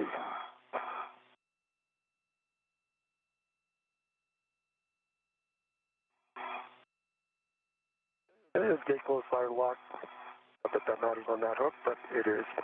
All right, put this key down a little bit more. Yeah, good word, Steve. You're right, it doesn't need to be locked, but we'll take the belt and suspenders anytime. So you're just heading outboard to 2009. I agree. Getting outboard.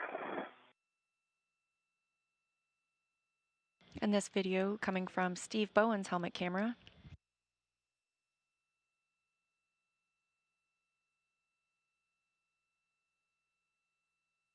He continues to stow bags where needed outside the International Space Station. And his next main task will be to relocate an articulating portable foot restraint that will be used later in the spacewalk.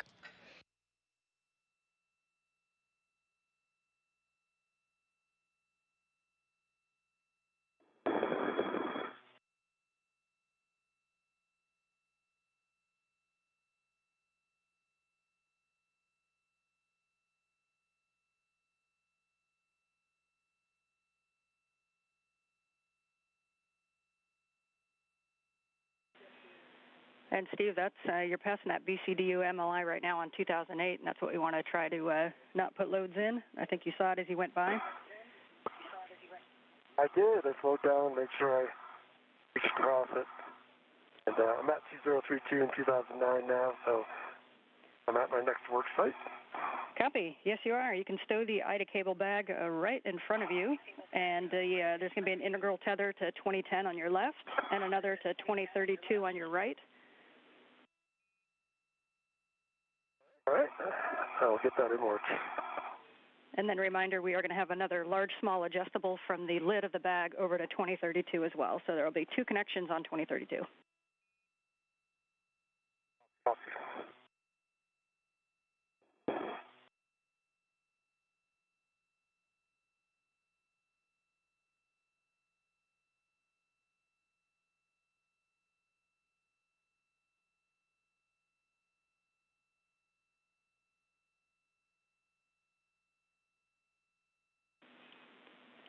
And Sultan, it looks like you have a good temp stow on the bag. When you're ready, you're going to translate back toward the airlock the way you came to go up the CETA spur, and your next stop is going to be the port CETA cart to retrieve an APFR. Right, copy. Port CETA cart.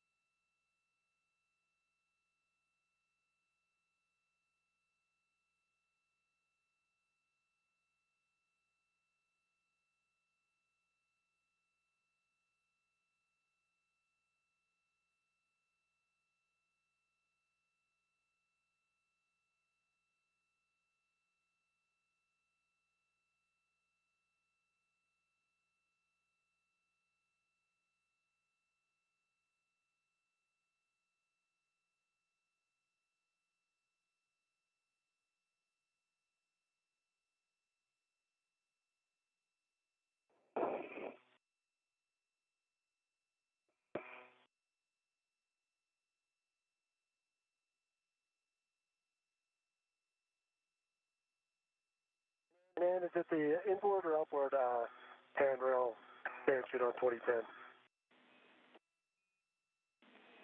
We suggested the outboard, and then for 2032, the one that's farthest away from you. But if you see a better way, just let us know. All right.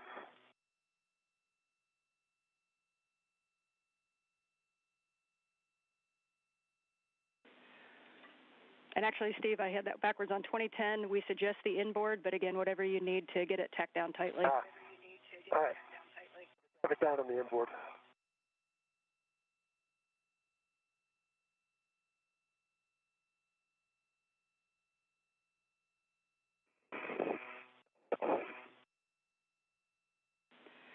And Sultan, as you get up the CETA spur, you're going to be heading up to the port CETA cart. That's copy.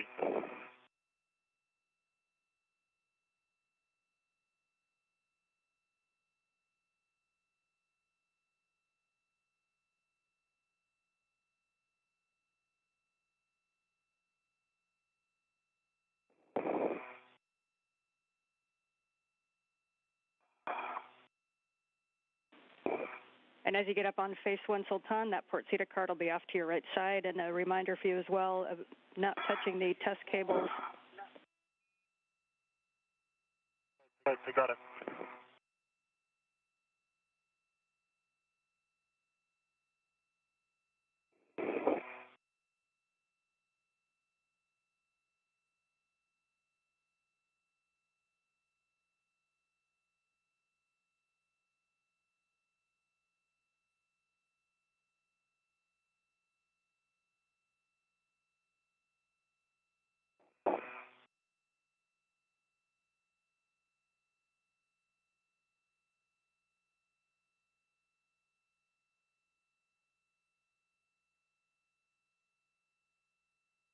Okay, I have one of the corners to 2032, the other corner to 2010, and the big hook on 2032 well, back to the top of the back. Copy. Good config, Steve. Stowed. And we will take a glove inspection and a HAP check and ensuring your gauntlets are in place. Okay, my gauntlets are in place. Hat is dry. I'm checking my gloves. Okay, copy, Steve. Then you can continue your tour of station, and you can translate back inboard to the starboard CETA cart to retrieve an APFR, and you will retrieve your green hook on the way. Okay, retrieve my green hook. Head back to the starboard CETA cart. My gloves are good. Copy, good glove check.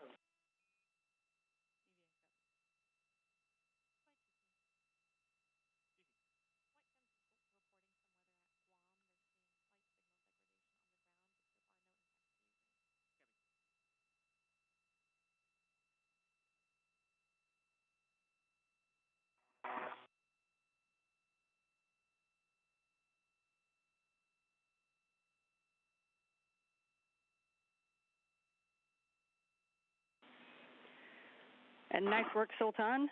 And we can head to the up the CETA spur when you're ready. Nice work. Copy.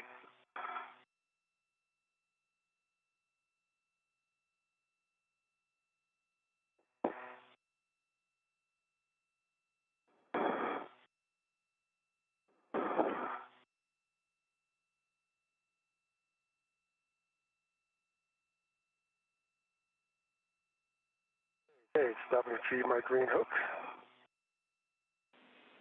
Copy, green hook. This is Mission Control Houston. Views from both of our spacewalkers, now 53 minutes into today's spacewalk. To the starboard CETA with 4, which is the top right. And note as you translate that, when you get there, there is 2 APFRs. There's one in the top right and the bottom right. We want the one in the top right that has the ingress aid.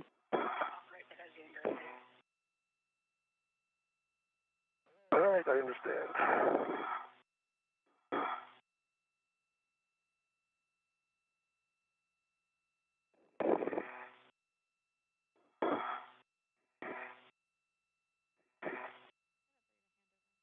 Bowen and Al Nayati are heading out to relocate an APFR. That's an articulating portable foot restraint. It's often used during spacewalks to help astronauts secure themselves in one location as they work on a specific task. Back on a safety color. Bringing my translation. We copy the green hook.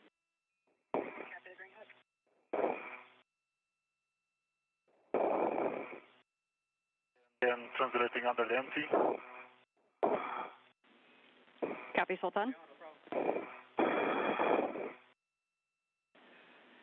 And Sultan, as you get out to the port CETA cart, you're going to be picking up the APFR that's on the bottom left with 2, and that will also have an ingress 8 on it. Copy, bottom left, left 2. The ingress 8.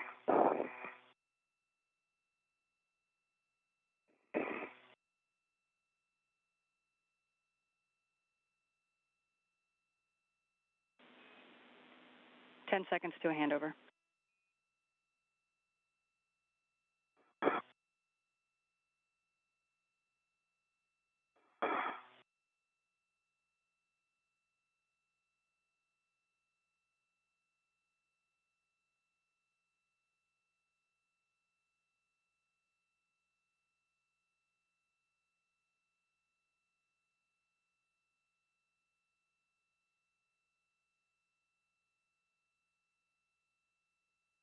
This is Mission Control Houston. We are in a satellite handover with the astronauts aboard the International Space Station as they continue today's spacewalk.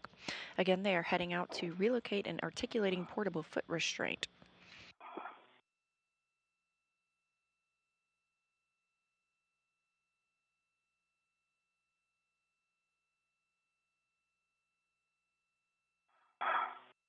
Following relocation of the APFR, they will begin moving out to route cables and modify some multi-layer insulation on one of the modification kits preparing for installation of future solar arrays. We're back with you after the handover.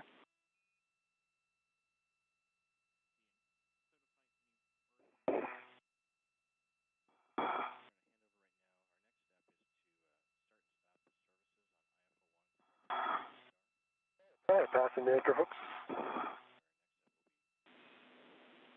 Copy.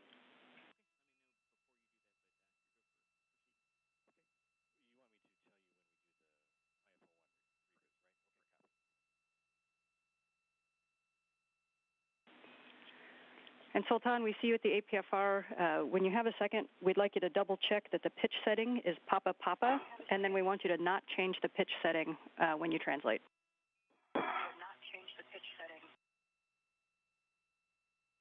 Right, we'll check for Papa Papa, we'll not change it.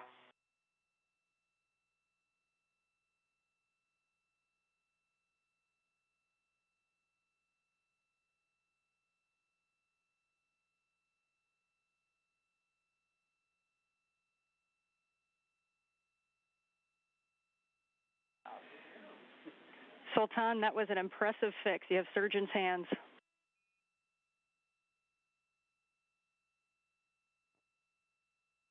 Thank you.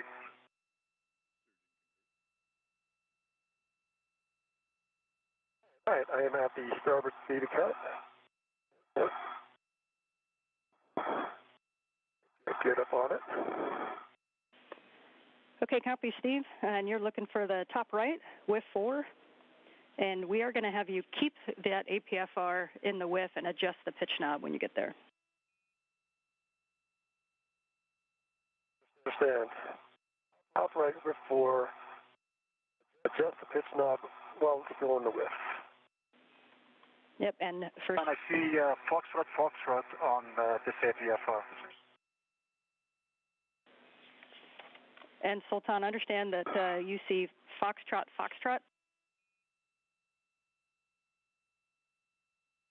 That's affirmative, yes. Copy, Sultan. Standby 1. Steve, for yours in width 4, we're going to have you leaving the APFR in the width, adjust the pitch setting to Fox.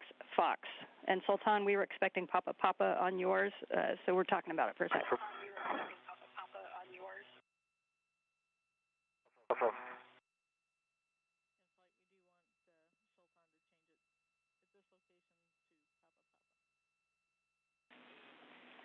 And Sultan, we would like you to have you adjust that pitch setting to Papa.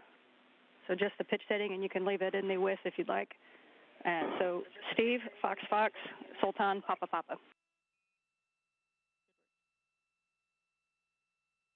Copy. Fox, Fox. That should work. We are now 1 hour into today's spacewalk. The astronauts have made their way out to the SETA cart, the Crew Equipment and Translation Aid, and they are both working on a separate APFR, Articulating Portable Foot Restraint. Verifying the settings are needed to be used later today.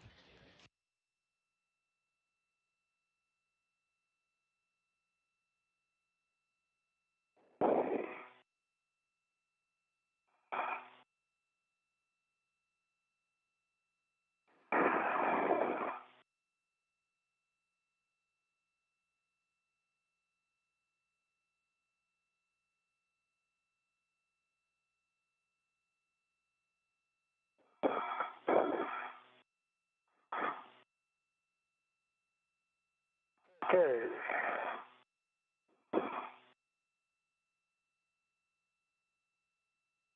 Fox, Fox.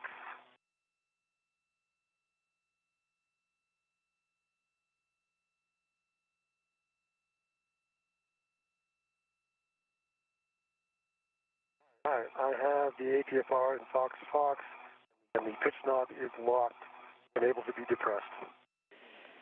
Those are great words, Steve, as you know. So you can retrieve that APFR now with the ingress aid and stow it on your BRT. All right, that's going to be in work in a minute.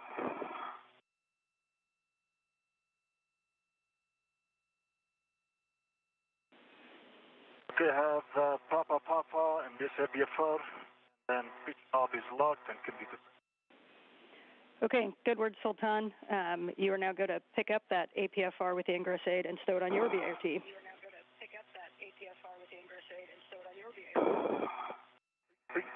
Take towards.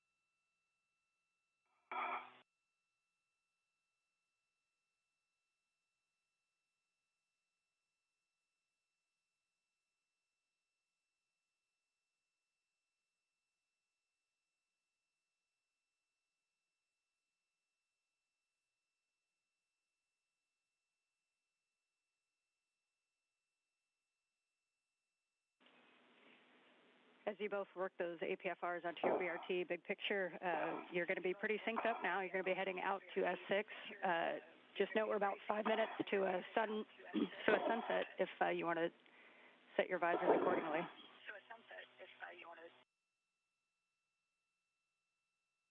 Thank you very much, sir. Copy.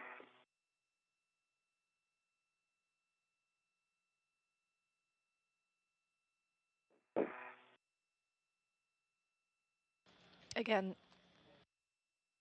the crew members continue with the first task of the day, which is fixing the appropriate settings on these articulating portable foot restraints. They will stow those on their body retractable tether.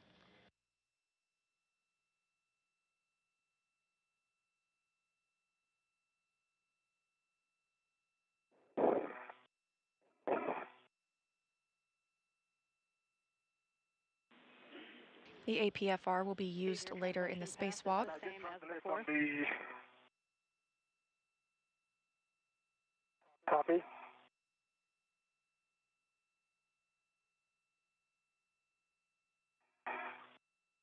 And just to confirm, man, I was translating on the hands of the cart and release the brakes. Yes, good words. And we'll also catch them on the end of the EVA. Steve's actually going to be back on this SETA cart to pick up the other APFR in a little later, but that's always a good check, and we'll always take it. Copy. Thanks. That's empty.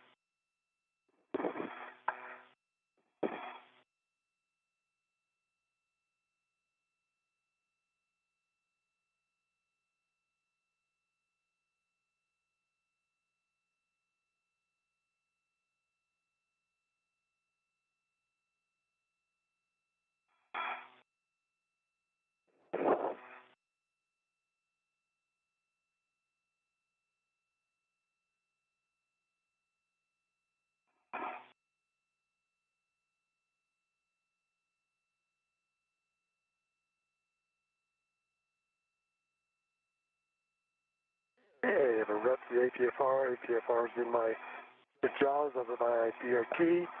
The wave of Sultan as he goes by.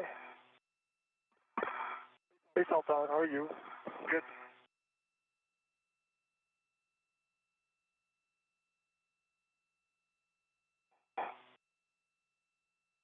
I assume I'm good to translate ahead of you, Steve, right? I think that's the plan, yep. Yes, we were just talking about that. You are going to translate ahead of him. So you're going to continue outboard prior to crossing. You're going to cross where the anchor hooks are, and then a little bit outboard of that prior to crossing the Sarge. We'll make sure your gauntlets are in place, and you're going to be translating zenith from there. And so you're going to go kind of up face one and then across the Sarge. Right, totally.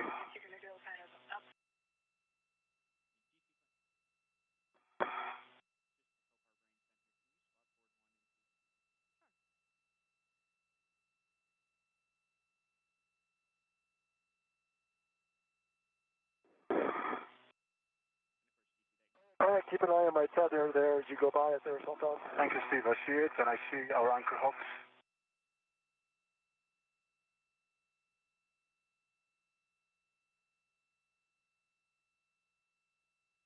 Now that both crew members have the APFR, the articulating portable foot restraint, with them, they're heading out to the S6 truss where they will install those APFRs and prepare for the next task of routing some cables to prepare for future installation of new International Space Station rollout solar arrays, also known as IROSAs. These will be delivered later this year.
Man, my gauntlets are down.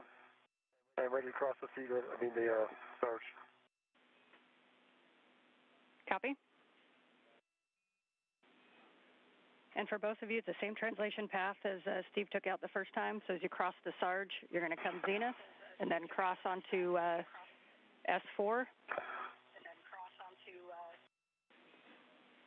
And you should have the non-radiator side out your left side and the IEA out your right side.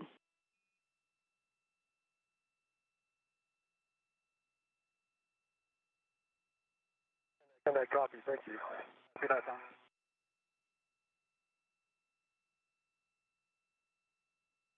As you can see, Can we confirm mile mark or handrail that we got the help? Yeah, Sultan, so before crossing the Sarge, we'll have you ensure your gauntlets are in place. And then you're going to translate zenith. And then when you go across the struts and you get to S4, have that non-radiator side out your left side. The first thing you should see is whiff 2 and whiff 6, and then handrail 2203. All right, you're ahead of me, Sultan. You're on the right path. When you cross over, what did you cross over to the other side, Ed? And I concur, and I checked my gauntlets were down. I took the expected route, and I'm by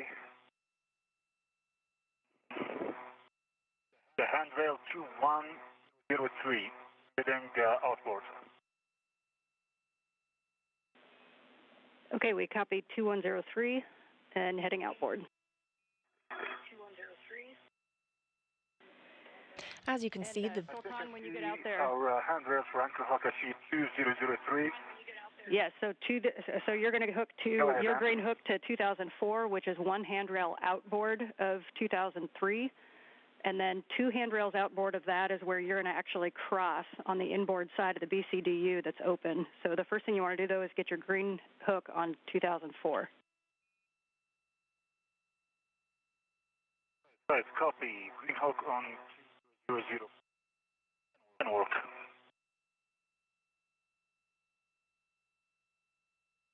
This view from the helmet camera of Sultan Al Nayati, United Arab Emirates astronaut, on the first spacewalk for an Emirati astronaut.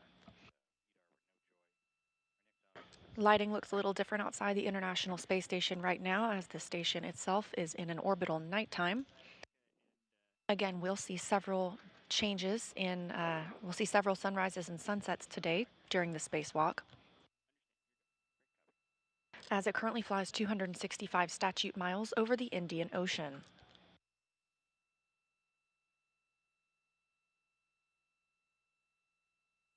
Okay, green hook for EV2, handrail 204. Okay, good work, Sultan. And while you're paused here, just a reminder, actually for both of you, for the helmet lights, if you push the button multiple times, you might get 1 light, 2 light, and then they'll go off. So if the light seems dim, you may not have both lights on.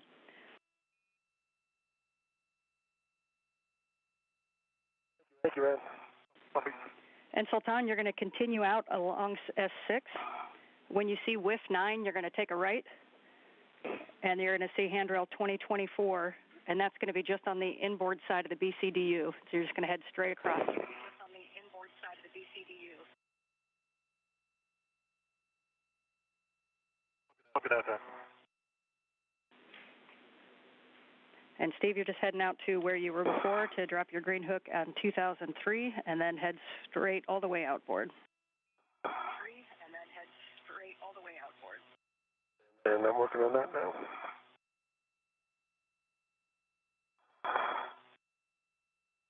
There it is.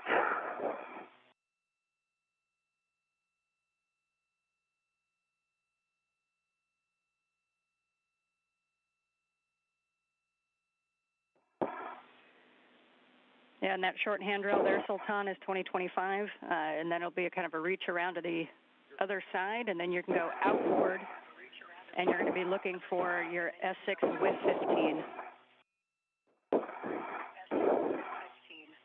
Please, that's it.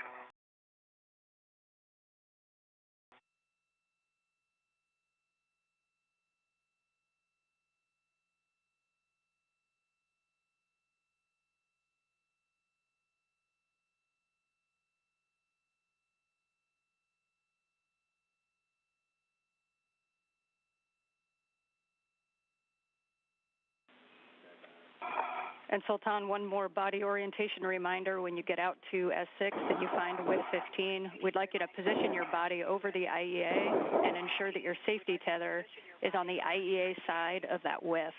And there's 2 WIFs there. WIF 15 is the one that kind of points in the direction of the radiator. WIF 15 is the one that kind of points in the direction of the radiator. Right, copy. I see what 15.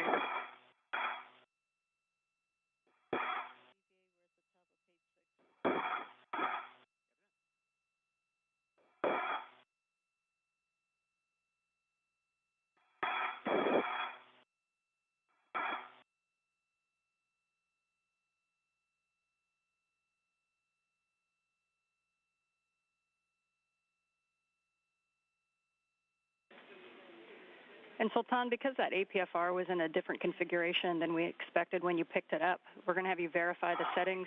And so when you're ready for the settings, let me know. You are going to be installing it at clocking of 12. But at 12.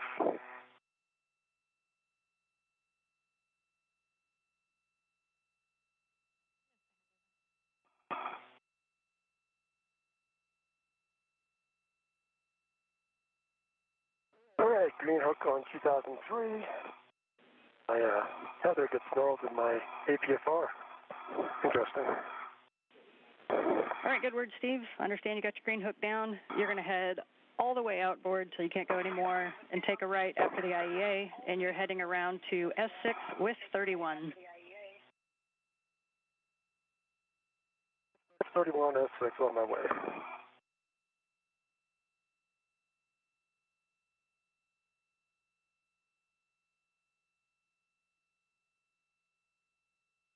Yeah, and I see Papa Papa, and on the call I see call currently, and ready for the settings. Okay, your full settings are going to be 12 Papa Papa Fox 8. 12 Papa Papa Fox 8. All right, 12 Papa Papa Fox 8 in work.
In a brief, loss of signal with the international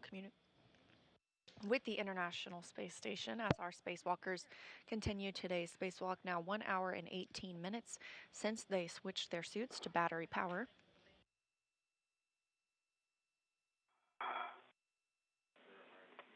Back with you after a handover, so if you called it, I missed it.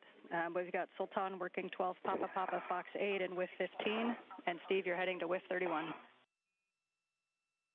I am heading to WIF 31.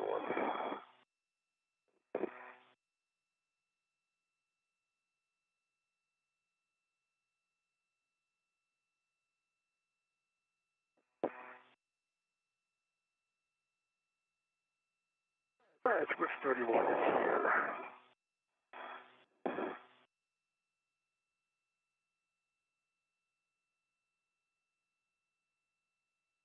Okay, and I have good installation, good full twist test. Check on the knob. And Sultan, we got a copy of the good pull twist test and just looking for black on black. It is black on black, sorry, yes. So black on black, we have it. Clicking on the Okay, knob. copy. And it's locked and can be the test.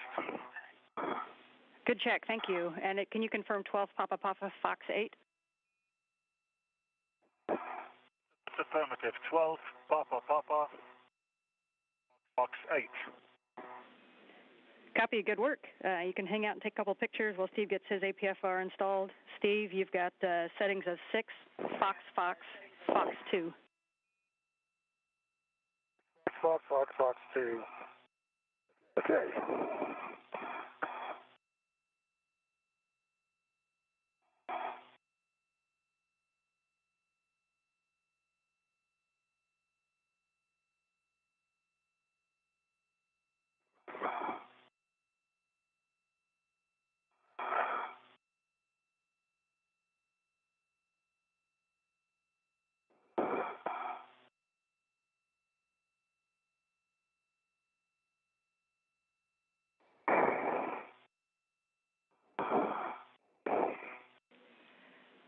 And Sultan, as you are taking pictures, I will also take a glove inspection, HAP check, and just double checking your gauntlets are in place, please. We'll do that.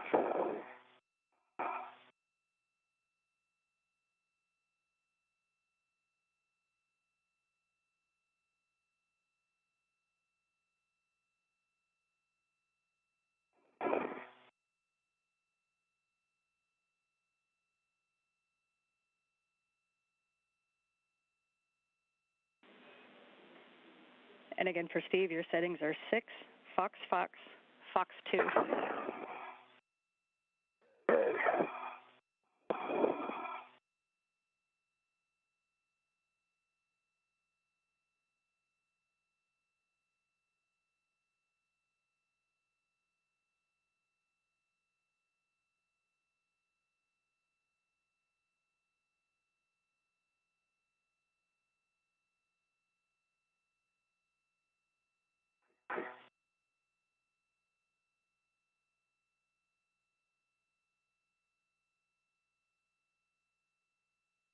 Okay, and I have nominal gloves, no change, dry hat, and my guns is still down. Good word, Sultan. And after Steve has APFR in, we'll be heading to the cable routing and the mod kit. And just a reminder, you do have cuff pages if you want to read about it first. Right, copy that.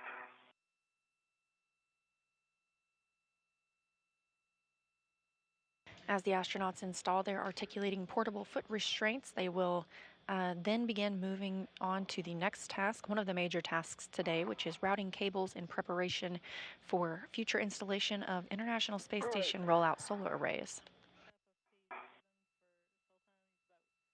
SE. There.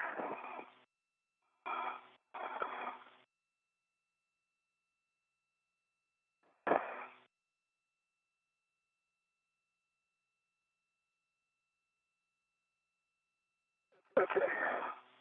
3 o'clock was 6. In this view from Sultan Anayate's helmet camera, on the left, on his left glove, you can see a small, what looks like a notebook that includes some reference information. Affirmative. Fox 2. Yeah, I got Fox. Go to 2.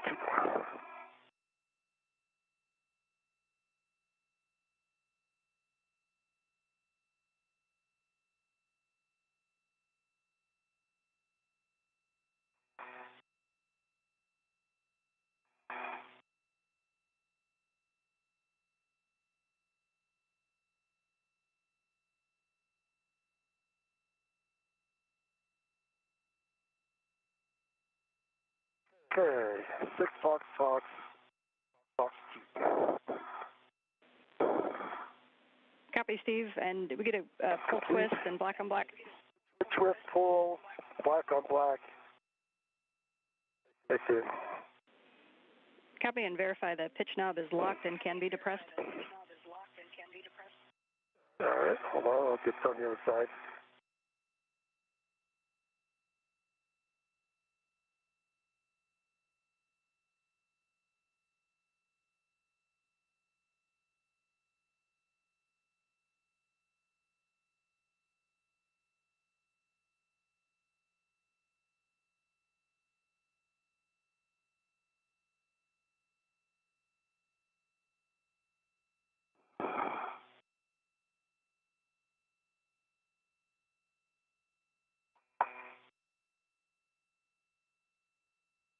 All right, knob is locked.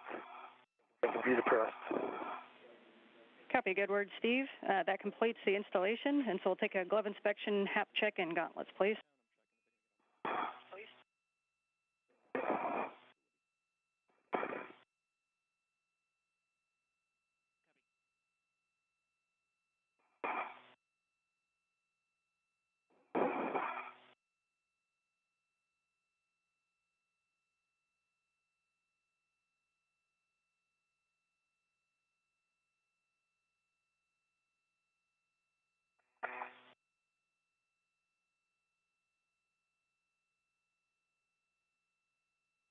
Cap is dry, gloves look good. Copy, good glove, Steve. So we can now, for both of you, move over to the 1B cable routing. Steve, you're going to go directly to the left side of the mod kit. Sultan, as you go outboard past Steve's APFR, you're going to do a fair lead on the short handrail on the radiator side of the IEA. It's handrail 2061, and again, it'll be off to your right side on the radiator side. Copy that, and work. For both of you, as you go out there, a couple of reminders about the mod kit. We don't want to translate simultaneously on the mod kit. We want to keep translation rates lower than 3 seconds per foot, and then avoid cyclic loading into the mod kit.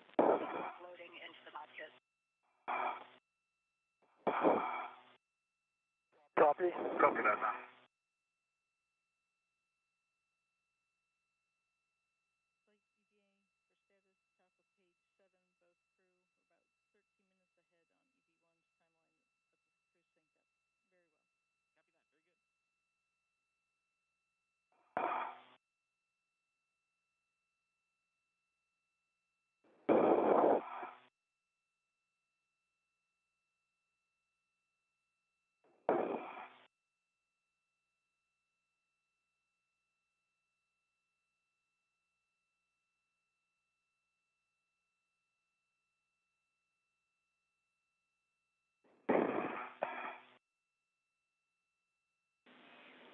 And for both of you, for your awareness, you got a happy team down here. You are slightly ahead of timeline.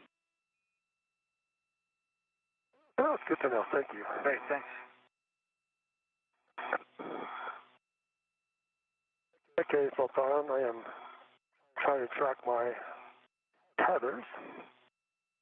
Seem to have lost sight of them.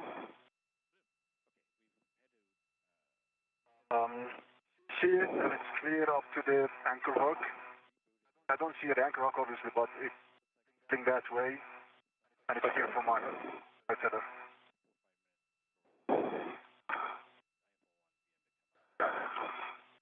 And I think it's behind me. oh, sorry, you mean body, all right. Yeah, it is. Okay. Can help me do a quick. If you can, just keep your feet low and keep rotating counterclockwise as you're doing. Quick counterclockwise? Feet towards the IEA, please. Towards the IEA, towards structure. Yeah, continue. Your feet down, bring your feet down. No, unwind just for 20 degrees. Continue.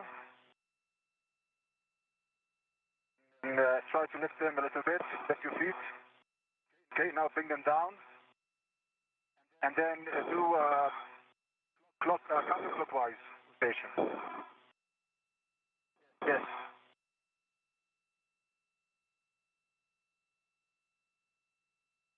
No, stop. Excellent. Thank you. See it? I have it, yes. I think it's still behind your chest. No, it's right here. All right, see it. Okay.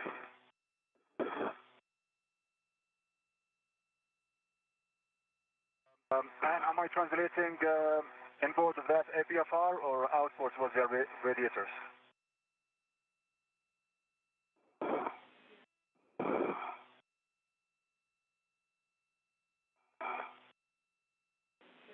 Checking.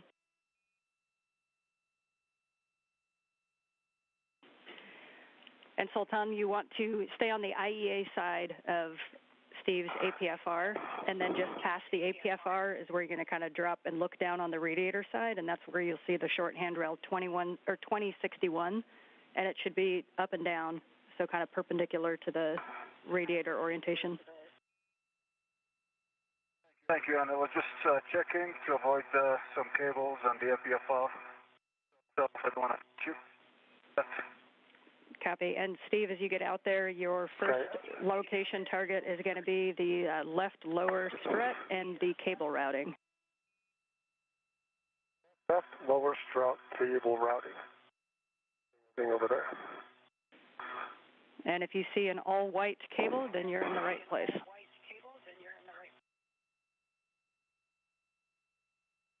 see an all white cable come to the center, and then connect it next to the barber pole cable. Copy, that is your bundle. So you're going to retrieve and route that left IROSA cable bundle, first wire tying it to the left mid-strut handrail with a pre-stage wire tie. And for both of you on these cables, I just want to draw your attention to the wing tabs where the the cables are connected to themselves, and we want to make sure that when we finish that they stay connected to themselves. Understand. Good enough.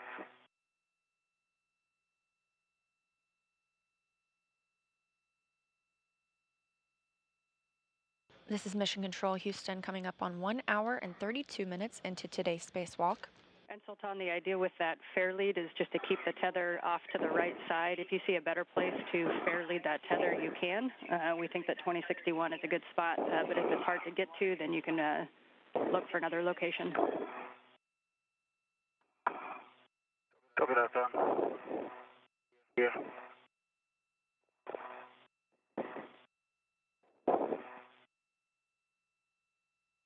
Both crew members have moved to the S6 or Starboard 6 portion of the International Space Station. They're going to be starting on the first major task of today's spacewalk, which is to route these cables to prepare for future installation of solar arrays.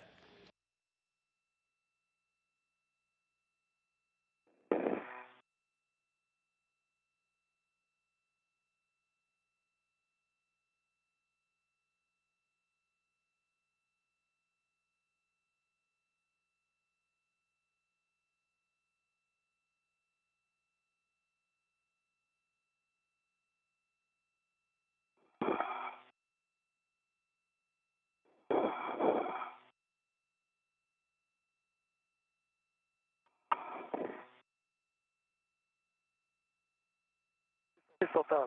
Hi, so See where my safety tether comes in? Here. On my left, in front of you. extender.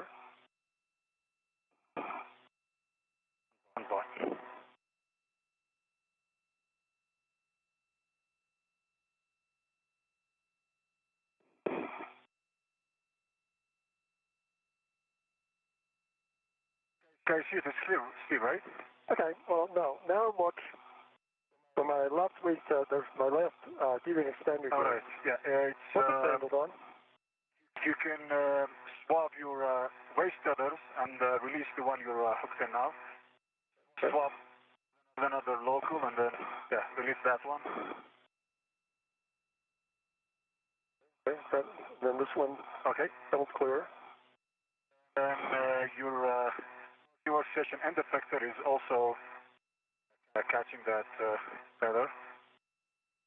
Release it and just bring it under it. Release it. Okay. All clear now? Yes, you are. Thank you.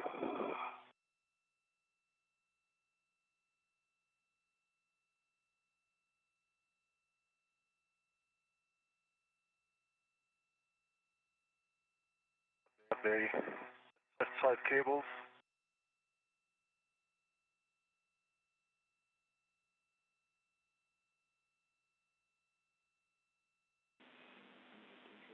And Sultan, we see you get into the work side as well. Just note for your guys' awareness, we have Sultan's helmet cam. We don't have Steve's at the moment. So Sultan, if that is the red barber pulled cables, then you have the right ones. And your first step is to wire tie those to the right mid-strut handrail with a pre-stage wire tie.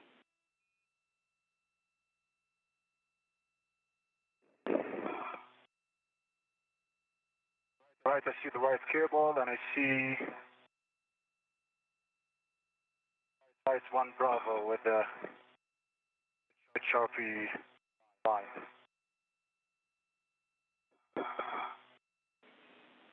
And we have both cameras back, and Sultan, those are good words. That's the right one.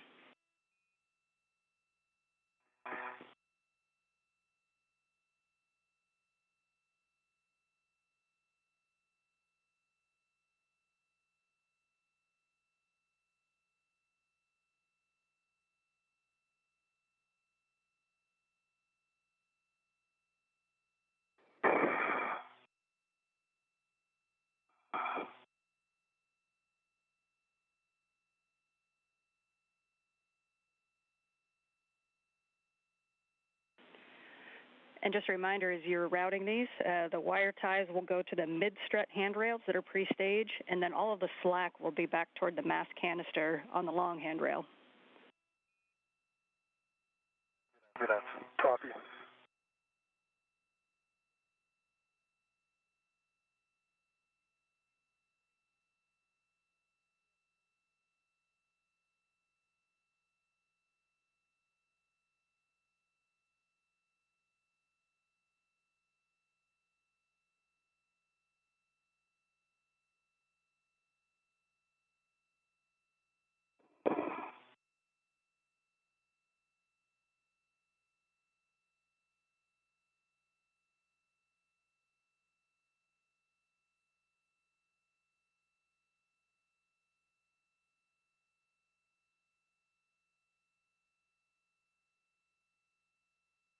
In this view from Steve Bowen's helmet camera in the background, you can see Sultan Al Nayati.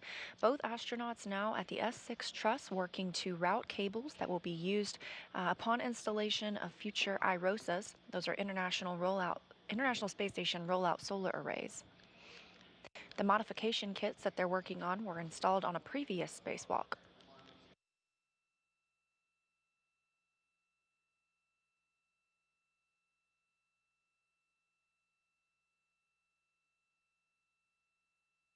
All right. 3 turns on the mid and heading to the aft. We copy the wire tie on the mid-strut and heading toward the mass canister.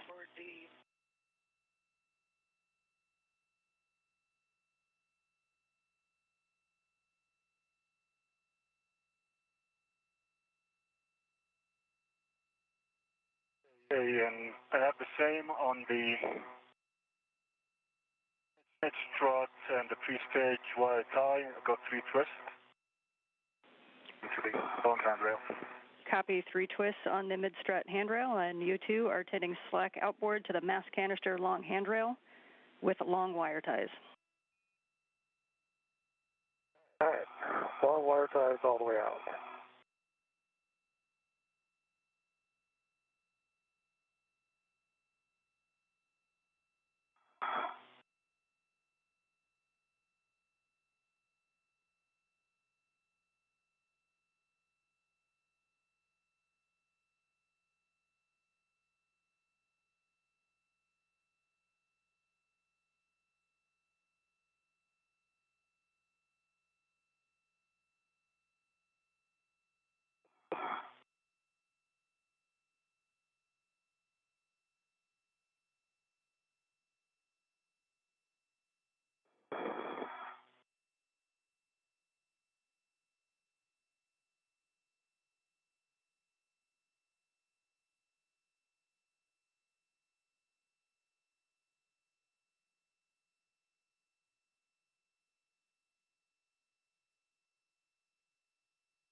In this view from both astronauts' helmet cameras, you can get a glimpse at that mirror that they wear on their wrist.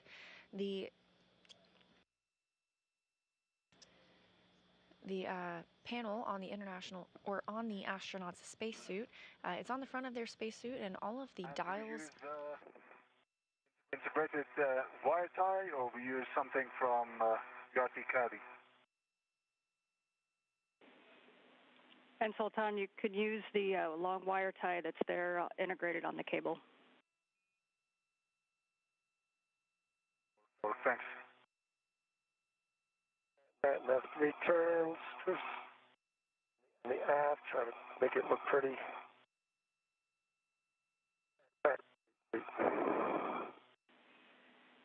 And as you tack those down, just one final check for you both to ensure that the no wing tabs were knocked and that the cables are still connected to themselves. Wing tabs are still in place. Same on the right side as well. And I have 3 twists on the wire tie, the long handrail. Okay, copy. Good work. So the next step for both of you is to go to your respective upper strut.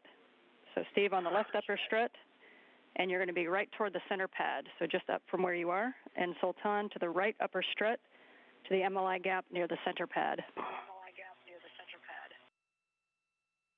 Upper strut, center pad. Can you tell me when you're done translating? Yep, give me 1 second. I will be done. And good call, Sultan, keeping people happy down here. And just a reminder, you do have photos of this area on your cuff pages if you need a reference. All right. Sultan, I think I'm in a good position. All right, thanks.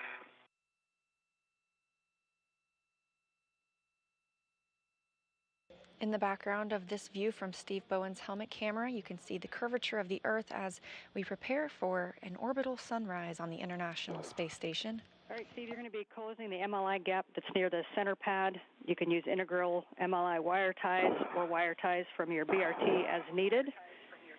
And if needed, ensure the flap side of the MLI wraps underneath the non-flap side before securing with the integrals.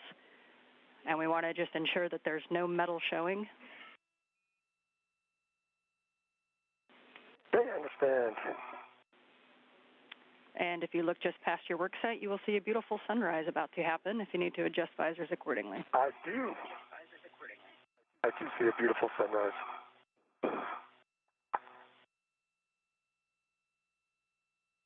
That sunrise coming 1 hour and 43 minutes into today's spacewalk as the station is flying over the North Pacific Ocean.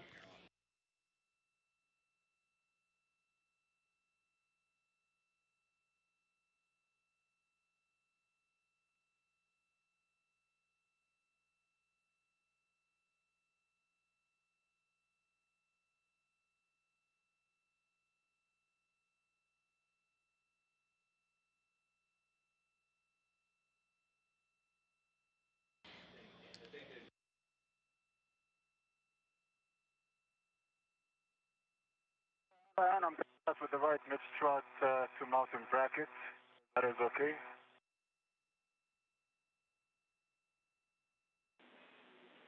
And Sultan, say again, you said you're at the mid-strut? Yeah, the upper strut is the workplace for Steve now. I don't want to go there. It's busy. I'm saying I want to start with the right mid-strut to the mountain bracket station. So we're not anticipating that the right mid-strut on this side needs to be looked at, but you can on the upper strut on the other side near the mounting bracket.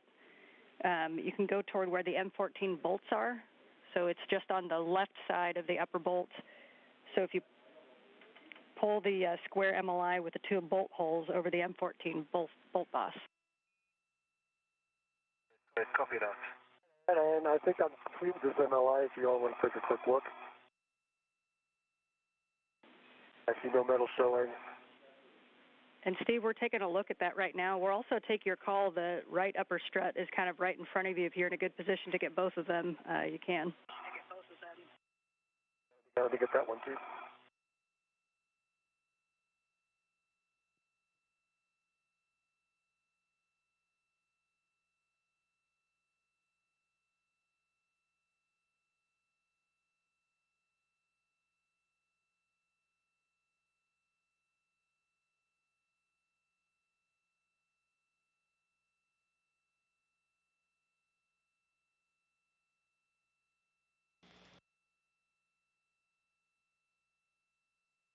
Right now, both astronauts are modifying some MLI, multi-layer insulation, on the modification kit.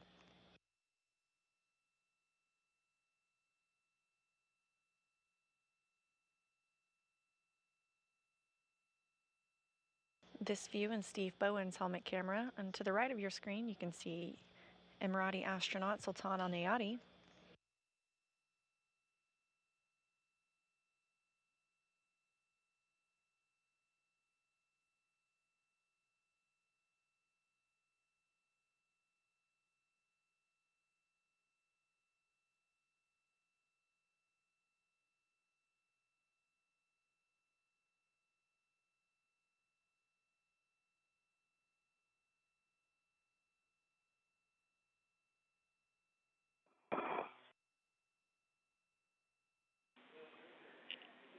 Sultan, we're talking about the MLI down here. So on that mid strut, we expected that the MLI to be out of config at those two bolts that are right in front of you. It actually looks like they're pretty good.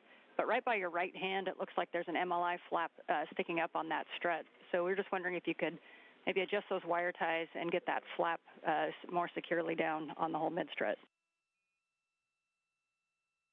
I copy that. I just did this mid-strut 2 bolts and single wire tie is secured under them.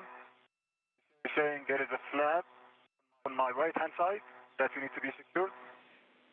So now it's off to kind of your left, but wherever you see a flap sticking up, you can go ahead and tack it down. Right, I see it. That in, and how does that look on the other side? That's right there. Expand a little bit more.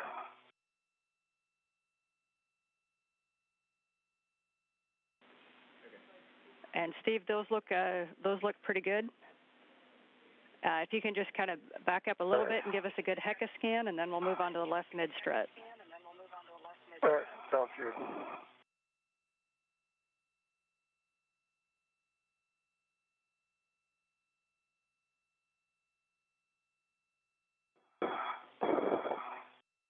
Okay, so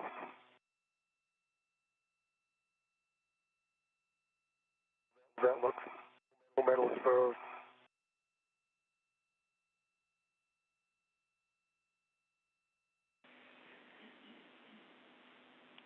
And for Steve, we're good with the MLI on the upper struts. Nice work. So you can move on to the left mid strut. We expect there was an MLI gap between the collar bolts and the mounting bracket. But similar words to what I gave Sultan, if you see other MLI that looks out of config, we would love it if you could snug it up a little bit. But we're expecting the left mid strut between the collar bolts and the mounting bracket. Mid strut between the collar bolts and the mounting bracket. All right, I will take a look.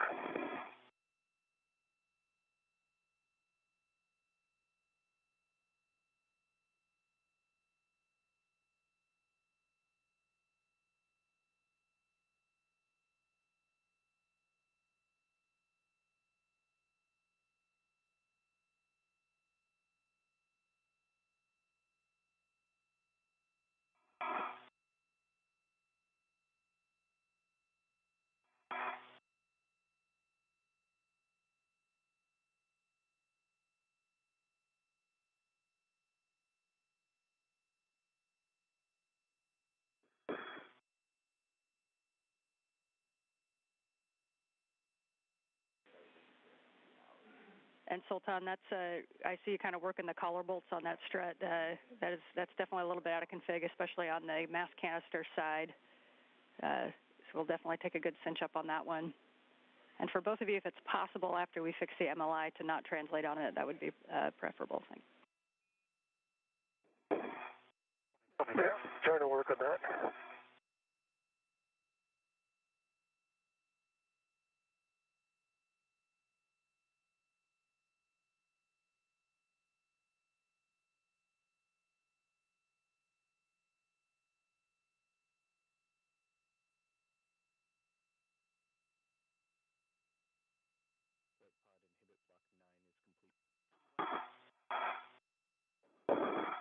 And on this mid strut to upper strut, I see no metal exposed, and I'm not sure about the mid strut middle area, the one you pointed just now.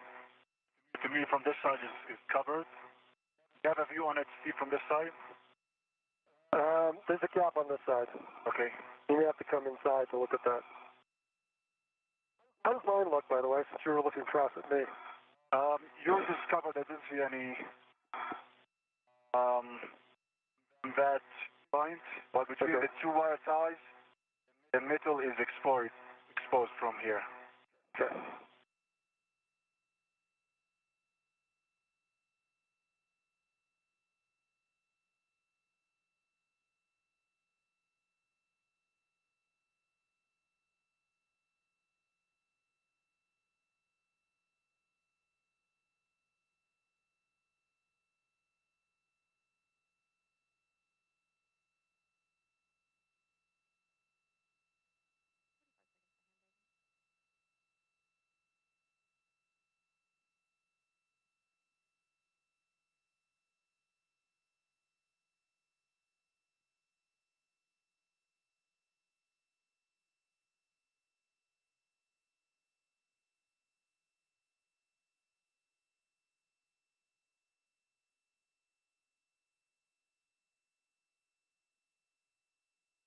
spacewalk now, Steve.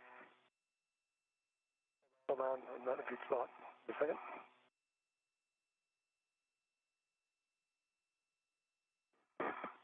I still can't see it. Hold on.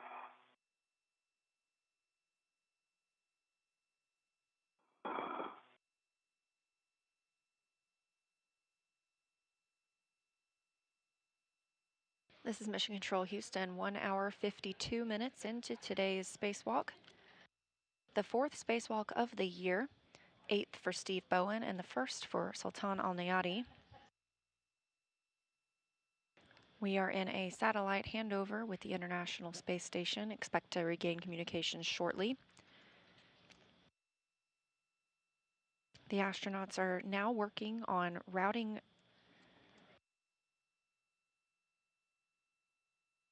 They've completed their cable routing portion of this specific mod kit work. They are now working on the MLI, or the multi-layer insulation, ensuring it's properly placed to protect the hardware itself.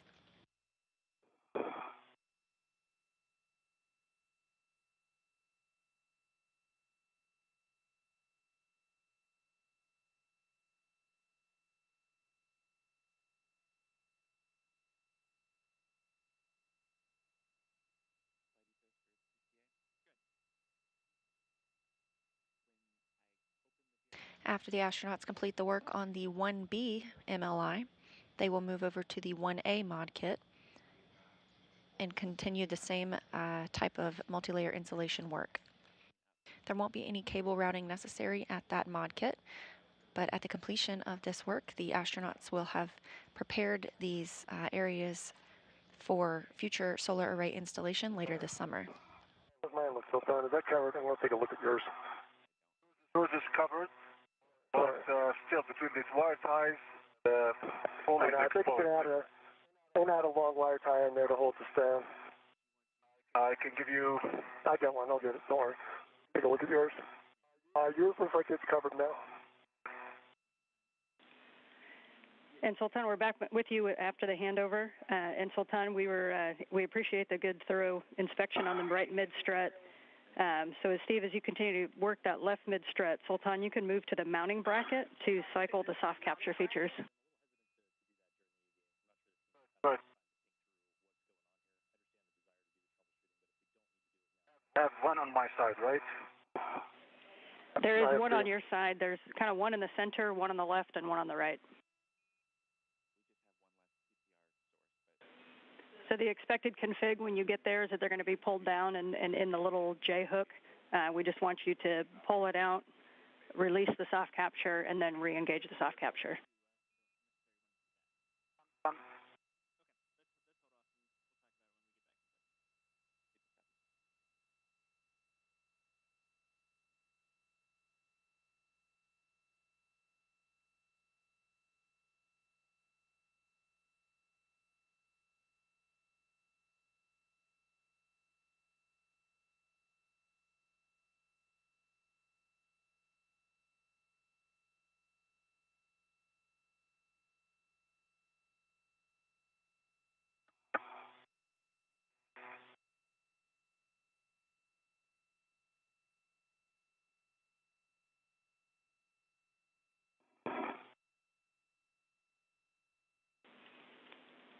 Just for your awareness, we are back with you on voice. We don't have video quite yet.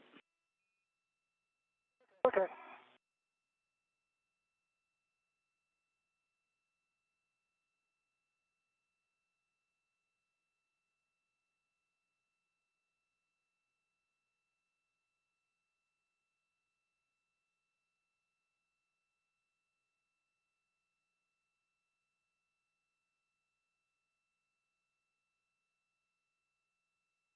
In the center of your view here is NASA astronaut Anne McClain, serving as the ground IV.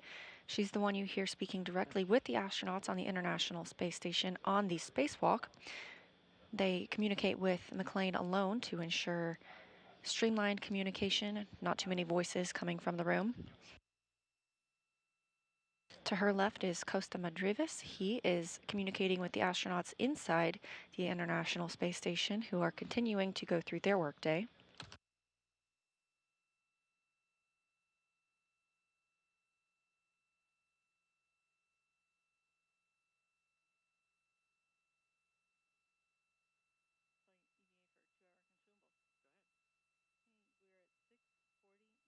Yeah, get a long wire tie on there with 3 twists.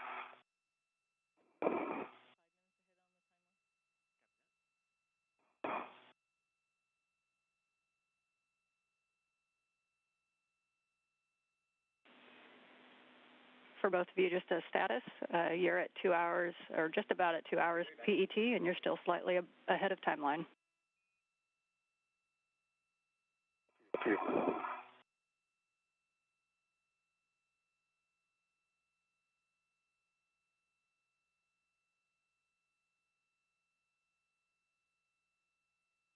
All right, Sultan, how's that look now? Look pretty good? The right arm, okay. On which strut, my strut or the mid strut? The mid strut. It was on the mid strut, right hand. In the new wire tie and the corner between the mid and the upper strut. Right in here. Yeah, right there. It's really tiny if you can touch the flat. Yeah, I think if I gotta get in there to do that though. All right, give me a second.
And Steve, good catch. We were just looking at the same thing.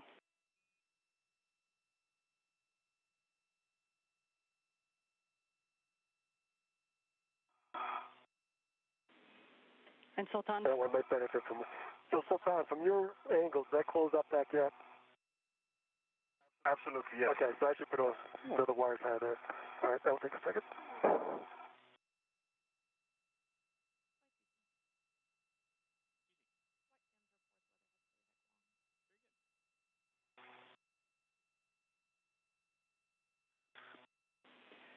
And Sultan, correction to my last answer, you asked about the soft capture features. There's one on your side, and then 2 are kind of tended more over toward Steve's side on the bottom of the mounting bracket. You want me to do all 3? We do need to do all 3. Okay, I'll do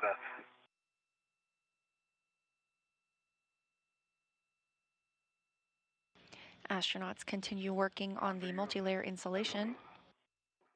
Sure. So what I'm trying to get around the corner here.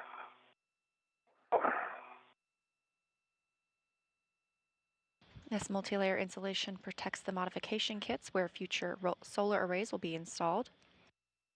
And that view that we had from Steve Bowen's helmet camera, International Space Station, flying over Illinois.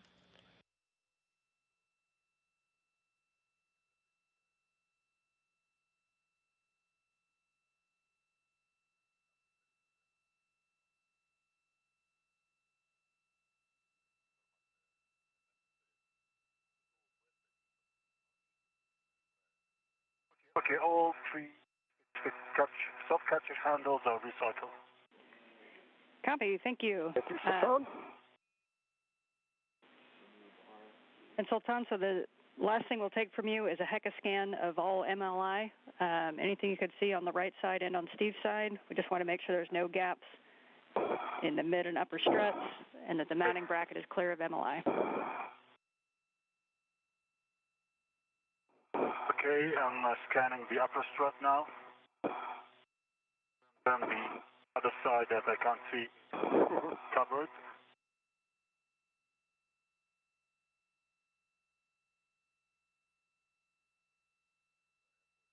upper strut.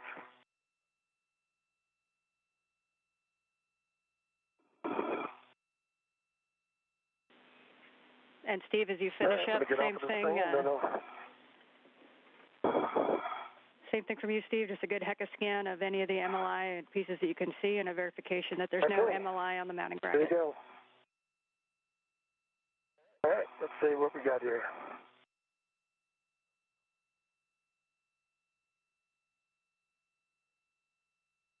How's that for a scan so far? Go upwards to the mid.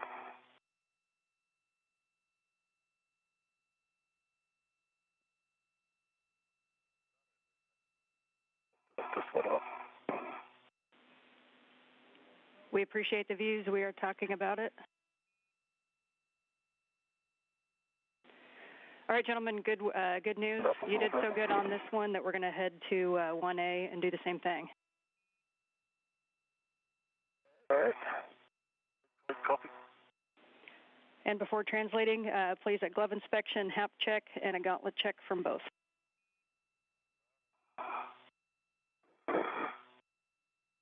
All right, let me get back down on the structure here, and then I'll do that. I'm ready to follow the inspection. So on my left hand, I see a rubber RTV. On my index finger is closed. My right hand, no change, but blood is fine. My habit is down still. Okay, Sultan, we copy your left index finger, and you can confirm that that's only the RTV.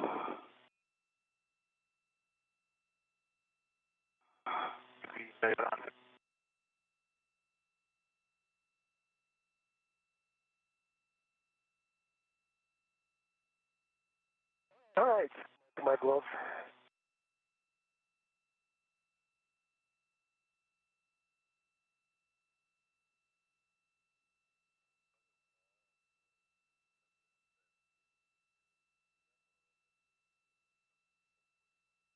The astronauts are conducting a glove and HAP check. They took a look at their gloves often to report the status. We copy, Steve. Reminder on your way to 1A to pick up. Dry. Good check, HAP dry. And reminder, Steve, to pick up the wire tie caddy on your way. Thank you. I will do that.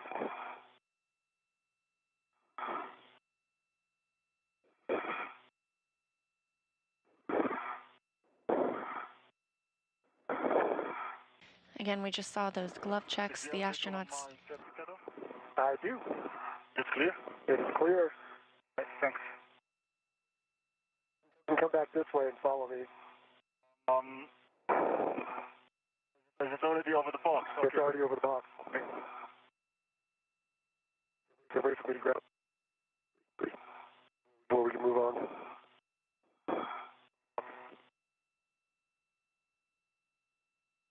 Astronauts are periodically asked to take a look at their gloves to ensure there is no major damage. Additionally, they are asked for a HAP check. That's a helmet absorption pad. They're able to lean their head back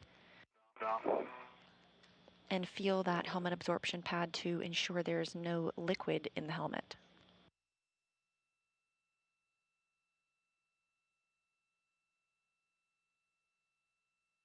This is Mission Control Houston. It's 2 hours and 6 minutes into today's spacewalk. The astronauts have just completed the work at the 1B mod kit after routing some cables and modifying the multi-layer insulation.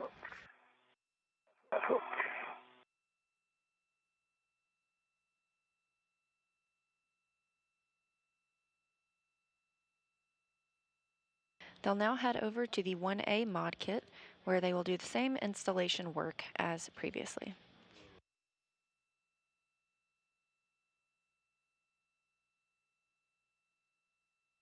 All right, I have the wire tie caddy ready for me. Copy. Your next stop for both of you will be to pick up your green hook from yours from 2003, Sultan's from 2004. green hooks are next. Copy. Let me tuck this down behind my mini workstation.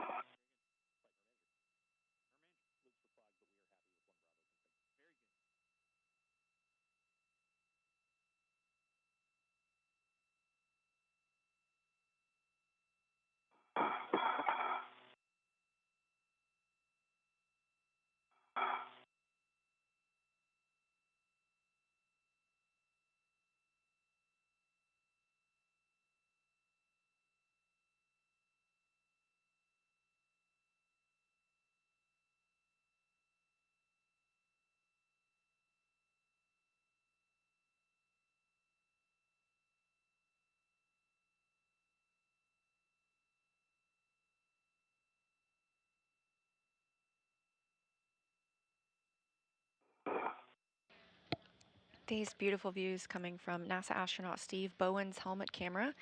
Today is Bowen's 8th spacewalk.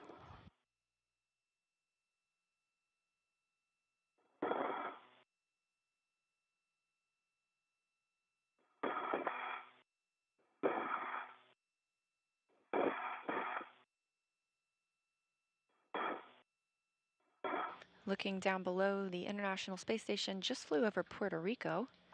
You can also see the solar arrays stretching out from the International Space Station.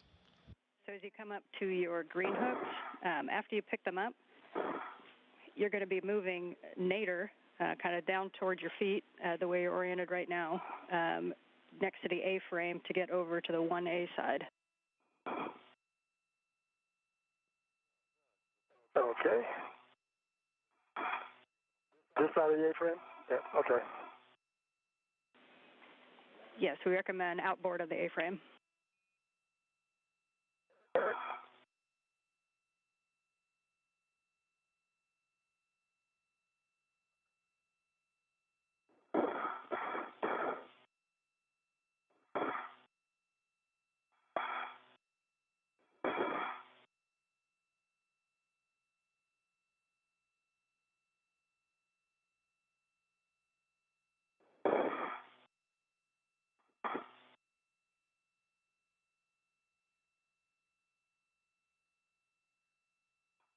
Make sure and clear your feather.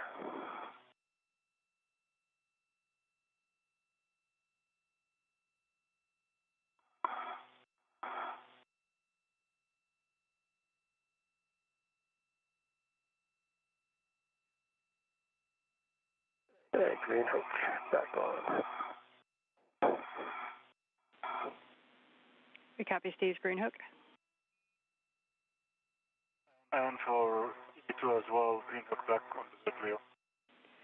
Okay, copy. This is going to be a little bit of an orientation change, but as you're going to go down towards your feet outboard of the A-frame, and then you're going to continue inboard, and you're going to end up with EV1. Steve, you'll be on the right side of the mod kit, and Sultan on the left. Be on the right, you'll be on the left. And down.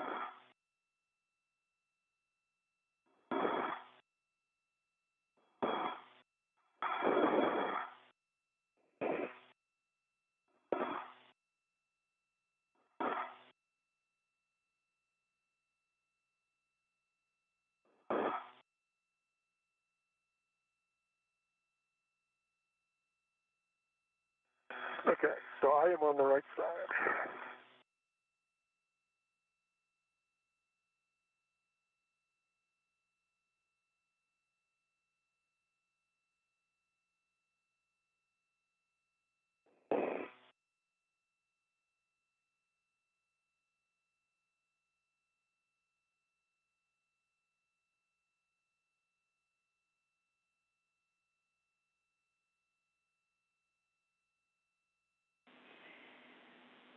And Steve, we see you arriving there. Your first target is going to be the right mid-strut. That's the first one that we think may be problematic. And you're going to open the MLI fastened around the mid-strut collar bolt and reset it. Okay.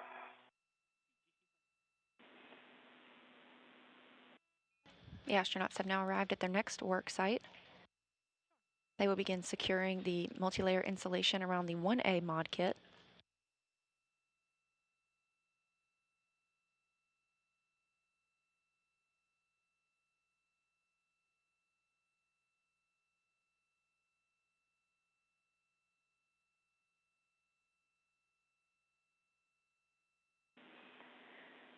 Sultan, your first target is going to be the center pad of the left upper strut, so kind of the area that Steve worked out at the other area. Copy, center pad.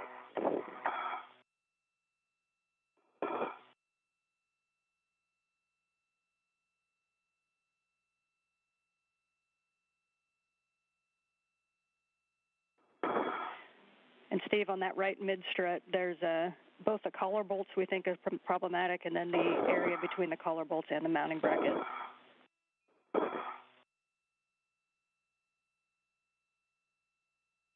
Okay, let's take a look.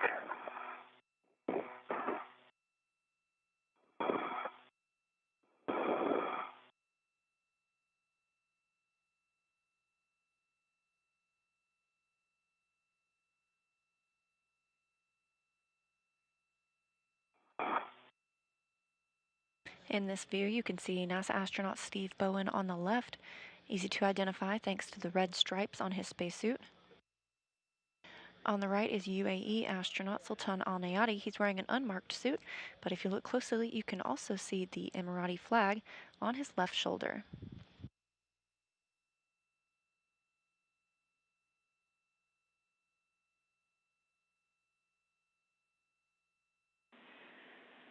And Sultan, as you get up there, our suggestions, you can either reposition those integrals as you're working, if you need to use wire ties from your BRT, and ensure that that flap side is under the flatter side. Let's copy that on. I'm opening the whole thing and start to.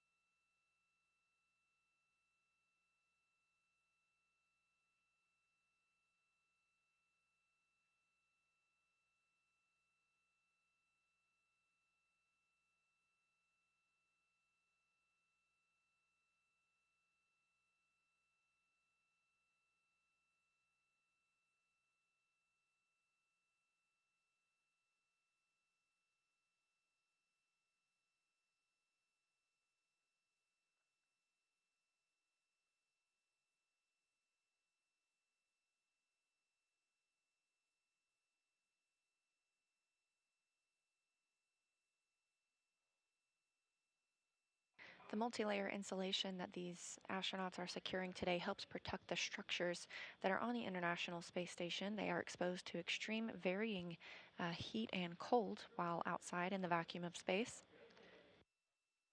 And this multi-layer insulation helps protect against any extra stresses that those temperatures can cause.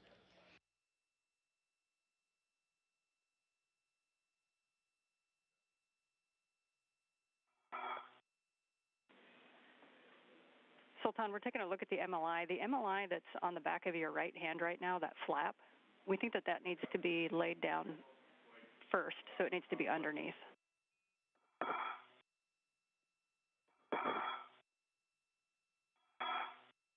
Talking about the mid strut. Yeah, that's correct. That flap that's kind of underneath the, yeah, that one needs to go down first. That's right. Understood.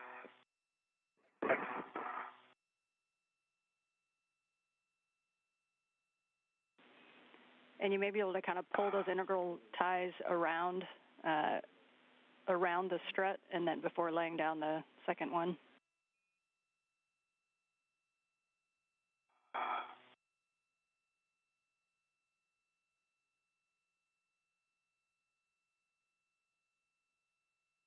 Okay, thanks.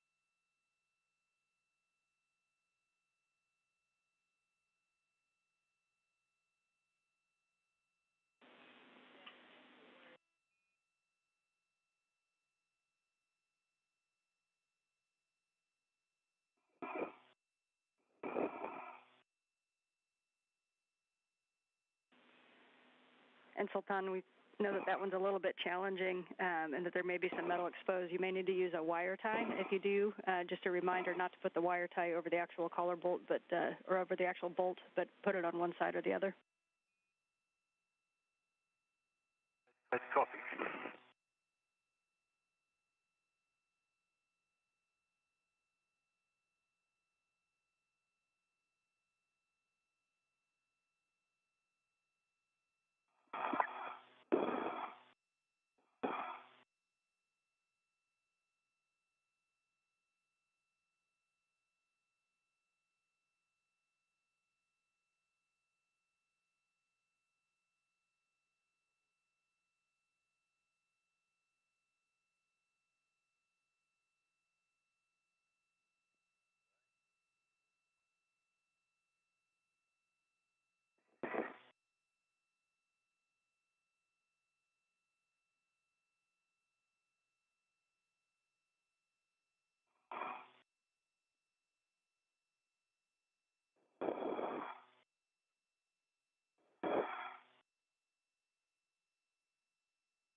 Output power LED is on, but the white LED on the back of the laptop is not on.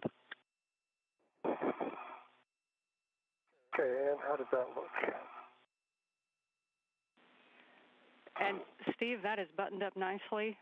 You got to go from the MUR on that one. So if, on your side, we can have you move to the right side of the mounting bracket to cycle the soft capture features. Okay.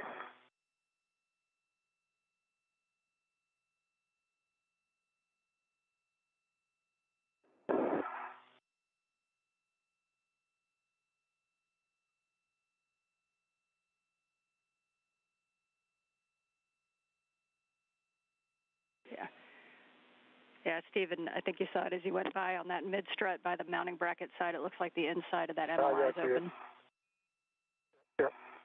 Look at that. Let me cycle this one, and then I'll share that. Thank you. All right, that's cycled and back in the J. Almost back there it is. Now it's back in J. Yeah, let me get a better angle on that to fix it.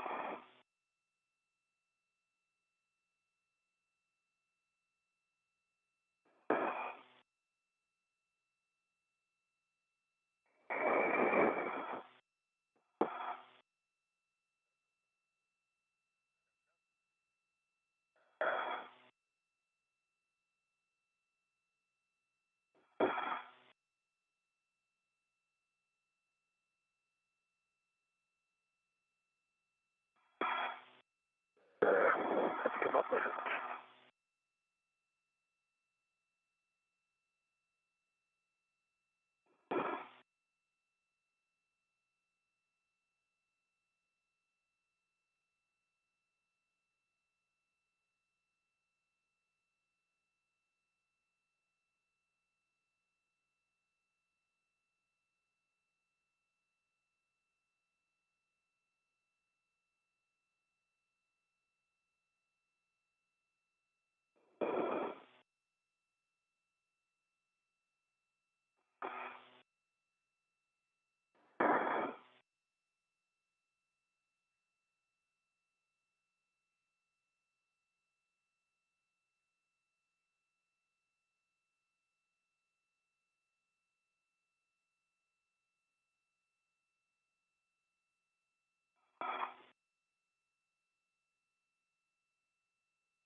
And I don't know if you see a view on my camera, but long wire tie on the section of the mid strut.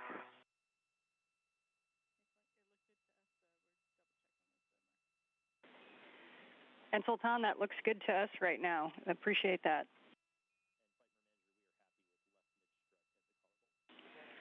And so, Sultan, if you would just take a look along that whole left mid strut between the collar bolts and the mounting bracket and just ensure that there's no metal showing. Work.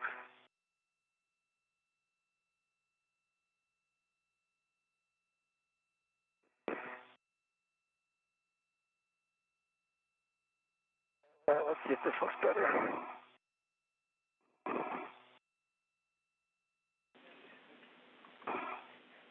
Good work on that, Steve. We're looking at the images. While we have you right there, just to your right side, there's a soft capture feature.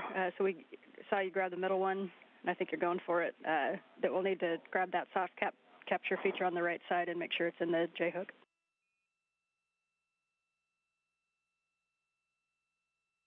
That one's in the J-hook. And so that's the middle one, and yeah, there's one kind of over. Yep, I see it now. Excellent. Yeah, I think I need to go back and deal with this MLI a little bit more. Okay, copy.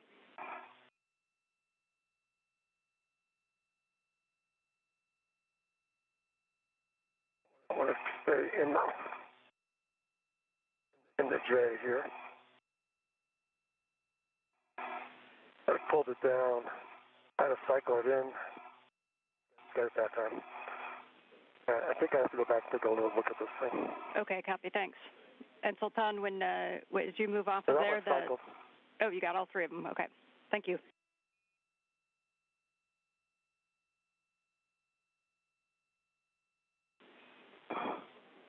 So for Sultan, we can take a HECA scan of any of the MLI and structures that you see on any of the struts and ensuring that the whole mounting bracket is clear of MLI.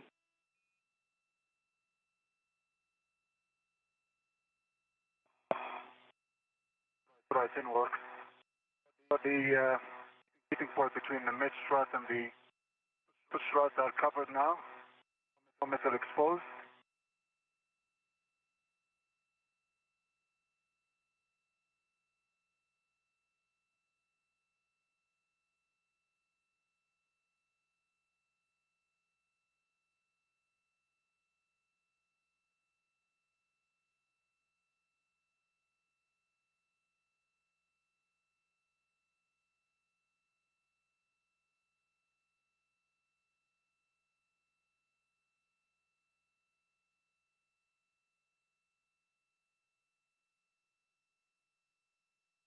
Sultan, can you see this strut over here? Your side? Is it? Can you see the strut over here? Your side? No, it's covered. It's covered now? Yeah.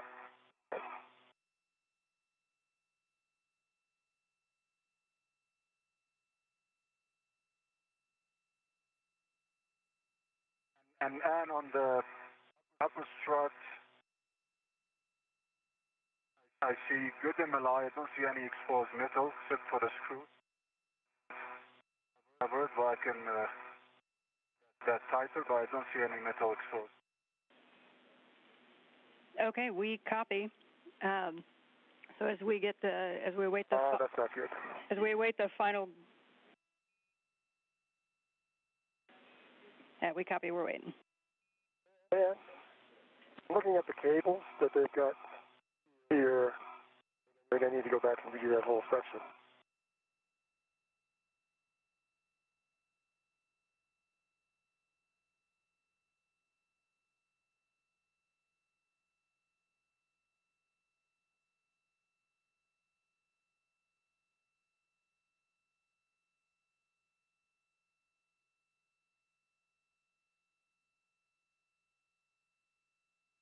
This view from NASA astronaut Steve Bowen's helmet camera as he continues to cover the mod kit structure with multi-layer insulation.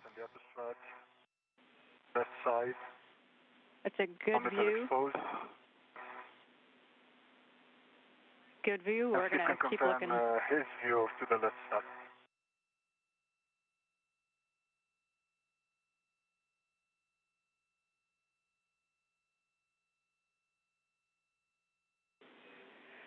And Sultan, the flap that's right in front of you, that you're kind of the one you're playing with, we may ask it to, we will ask you to put a wire tie around that, please. And look.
Now 2 hours and 30 minutes since the spacewalkers switched their suits to internal battery power, kicking off the start of today's spacewalk.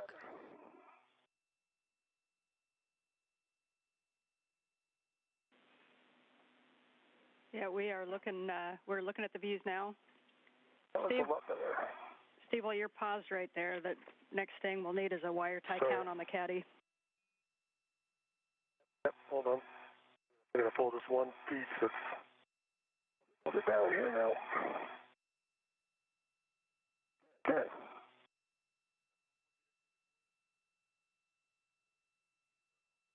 Hey, wire tie caddy. I have,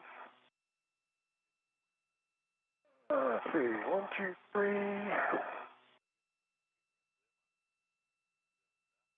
1, 2, 3, 4, 5, 6, 7 long, 2 short.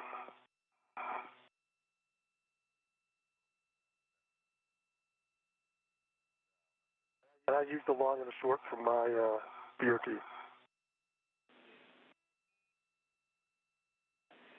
And Steve, sorry, can you repeat the quantities again? It's 7 long, short. What is it? 1, 2, 3, 4, 5, 6, yeah, 7 long, 2 short. 7 long, 2 short. We are there with you. We appreciate that count.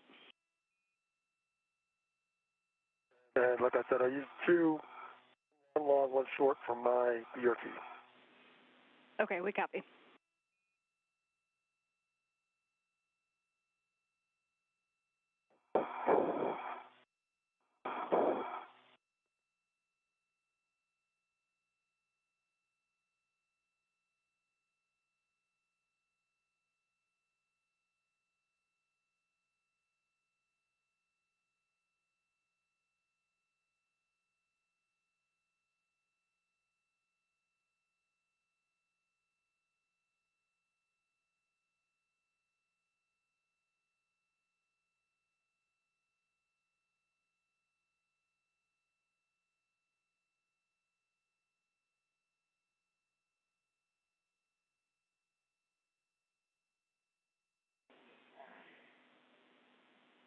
Okay, we've talked about the high priority areas, and we are happy with all of the MLI fixes in the high priority areas. We have one area that we'd like you to take a look at if you think you can get there without translating on the nicely tacked up MLI, and that's on the upper strut near the mass canister, the areas that you worked out at the 1B, Steve. On the left side, we think that the MLI might be open just a little bit. Left side, upper strut. Okay, let me get back up there.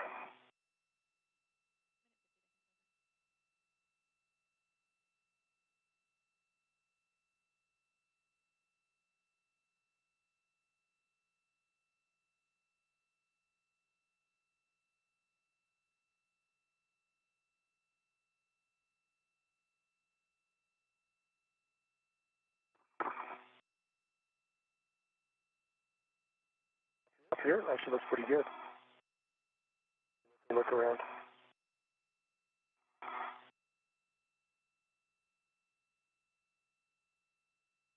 Push that left side, I think looks pretty good, maybe from the inside. Copy. Yeah, if you get a good look on both What those. do you think? I think the upper strut looks pretty good. And Steve, are you able to get an eye on both the left and the right uppers? Yeah, just did his left, let me go look at the right.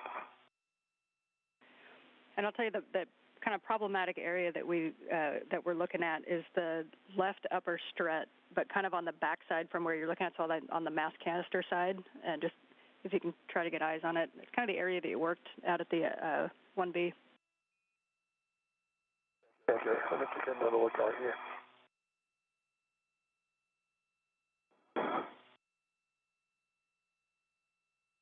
Okay, I'm looking at both sides of this left upper strut. That looks good. The right upper strut up at the top. Let me go take a look up at the very top here. Yeah, I can probably tighten that. I see what you're talking about now. Copy. Thanks, Steve. A second to get sure.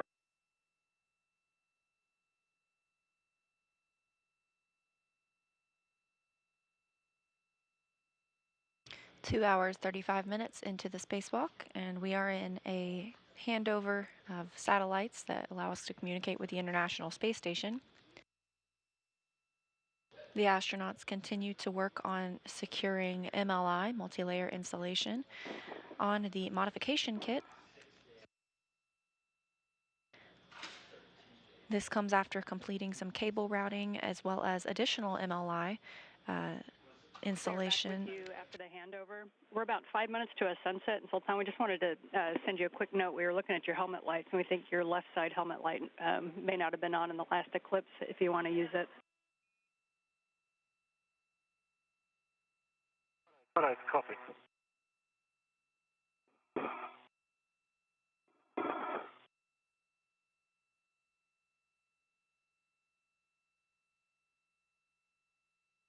The modification kits where the astronauts are working today are where we will have future IROSAs, International Space Station rollout solar arrays installed. I don't know if you see a view of my camera.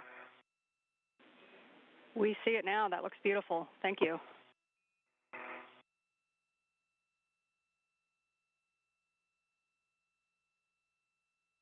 Four new IROSAs have been installed on the International Space Station. Copy. Good work. Thank you, Steve. And for both of you, we can kind of back off of the mod kit and take a look at all of it.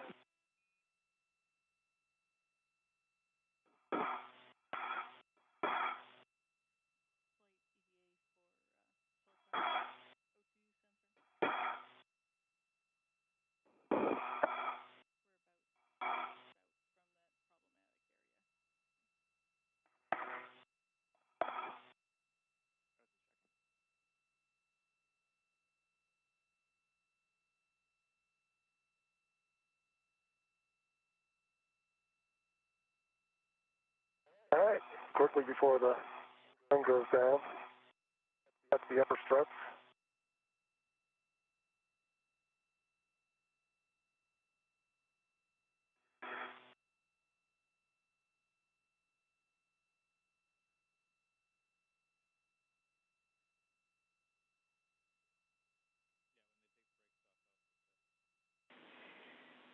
And that's right, Frank. And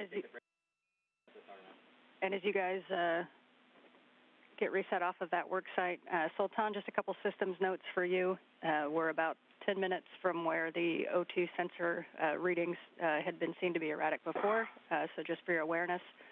And also just for your awareness, we think that your helmet lights came detached from your helmet and they're being held on by the strap. There's no action needed for you, but just letting you know that it might be a little bit wobbly.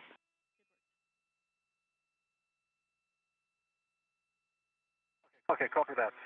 Keep an eye on it.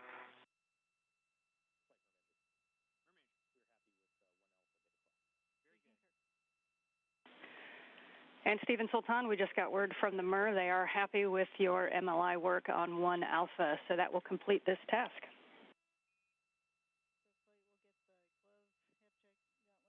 Okay. Thanks.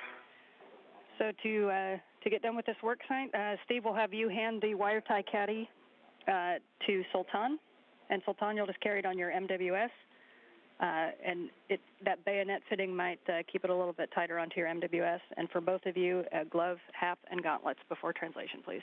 Yep. Right, copy.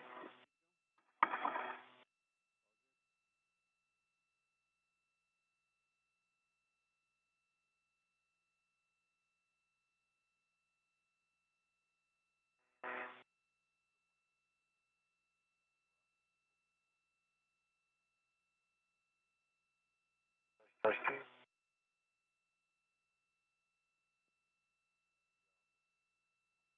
Just open the front and slide it in.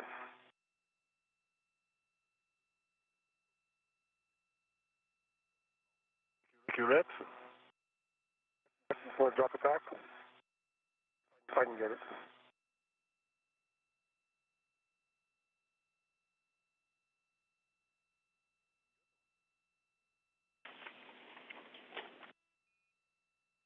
Hold on. I am amongst your feathers here, so let's not get too crossed. Stuff leading off to the left. You're heading back to the right.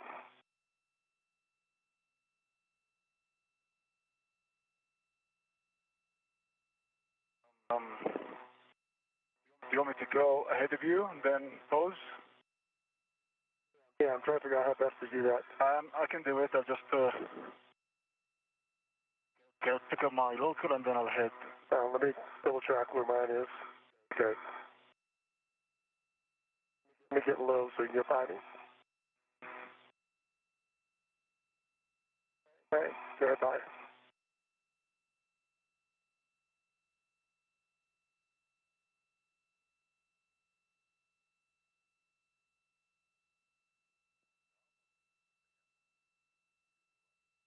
All right, it's hung up on something. Hold on. Yeah, there you go. I'll put it on a handrail.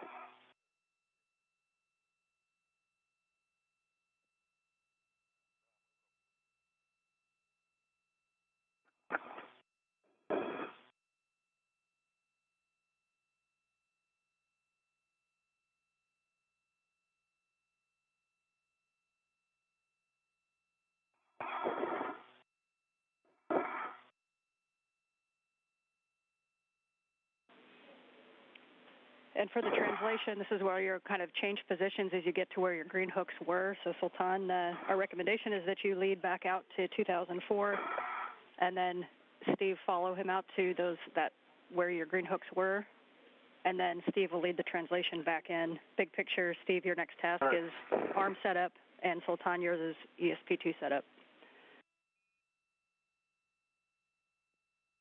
All right, copy.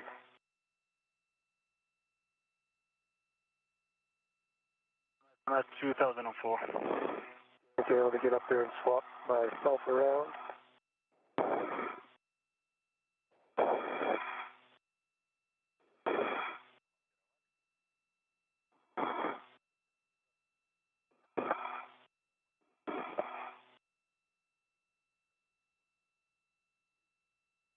All right. I'll start in back. Yeah, follow. And before translation, can we get a glove and a hat from both of you? I'm sorry.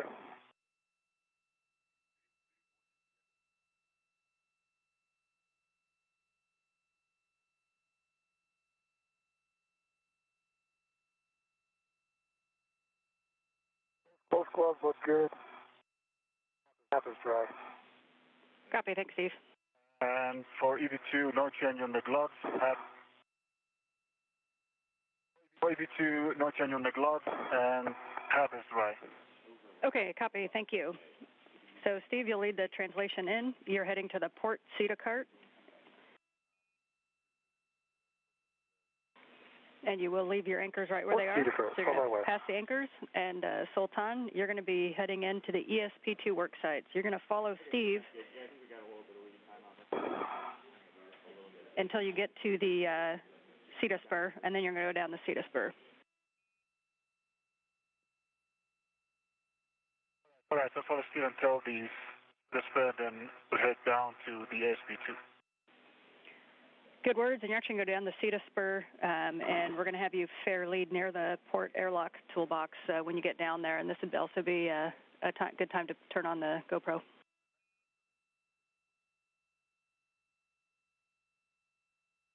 Copy.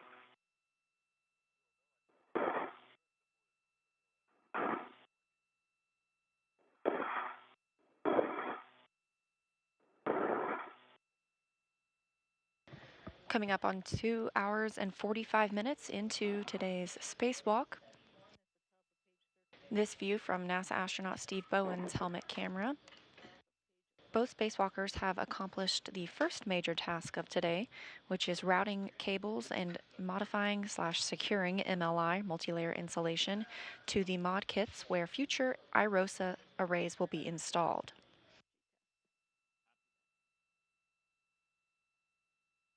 The astronauts are now translating to their next work site. As you translate, you're sitting at about 2 hours and 45 minutes PET, and you're about 10 minutes ahead of the timeline. And we just got the call that all the inhibits are placed for RFG, so we are going to pursue that task. What? The next task is for the astronauts to retrieve the RFG. Yeah, I'm trying to get around here.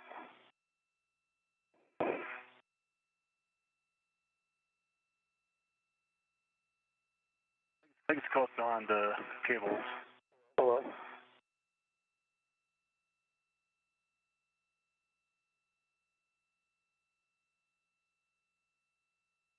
I think it's clear. Yep.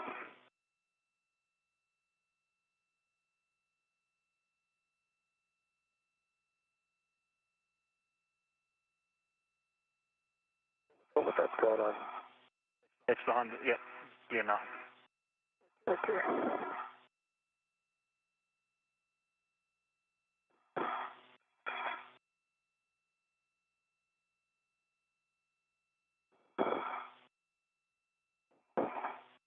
Okay. Make sure this doesn't go behind me again.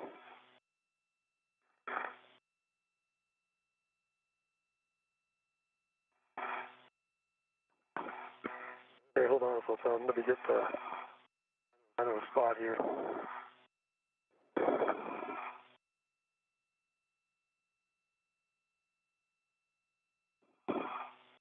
Again, the next task for our spacewalkers is to retrieve the radio frequency group. This is part of the S-band antenna. The S-band antenna is our critical command and data link to and from the space station.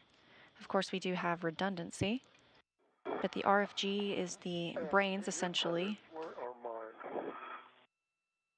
The wires. Sultan, can you go back and unhook mine? It grabbed onto something back there.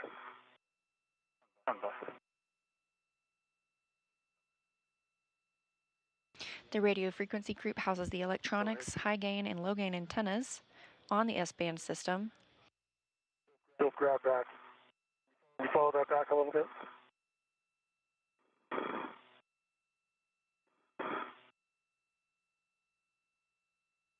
The astronauts will remove the RFG and bring it inside the space station. Okay. You see, the wire is folded, so it's caught back on something. So if you follow it back a little bit, you'll see what it's hooked on. Okay, let me span it.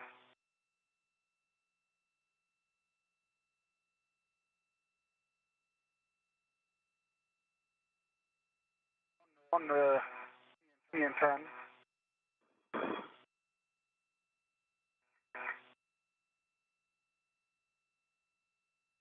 Okay. Sunrise speed. Yep.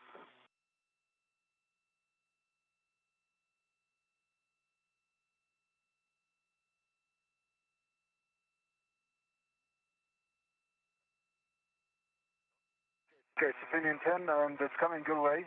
I see it. Thank you.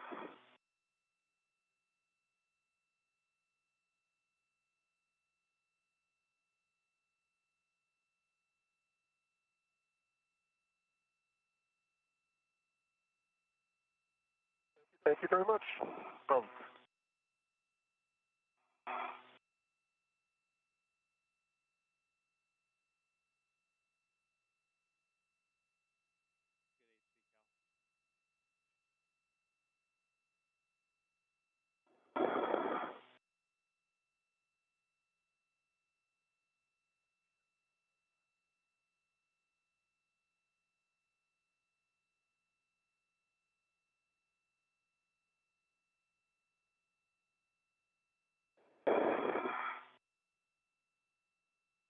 All right, so your tether currently goes behind me. I need to get it up and over my head somehow. Stand by until I come closer to you. Yeah. Actually, it goes behind me.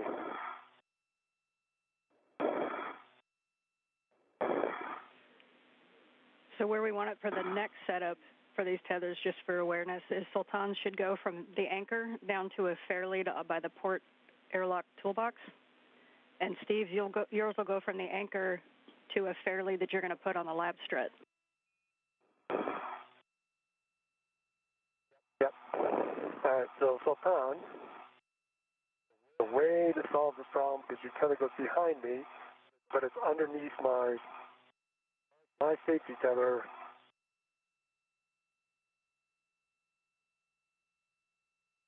So if you can let me get, right, so let's get it up. I'm going to go down, get over my head, then I'll come up and then we'll clear the last bit. Okay? Are they crossed now or just behind Yeah, they're crossed now. So can you get your tether up from behind me and above, put it back above me?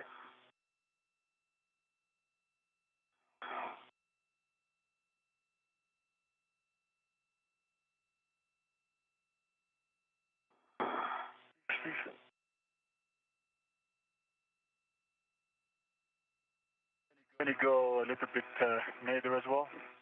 What? Yeah. Towards me, just a little bit towards me.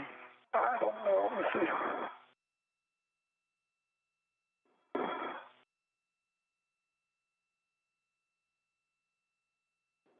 Be clear now. Okay. See it in front of you. Let me get back up here and take a look. It's clear. Right now, I press 2, and that'll be fine. I agree. Okay.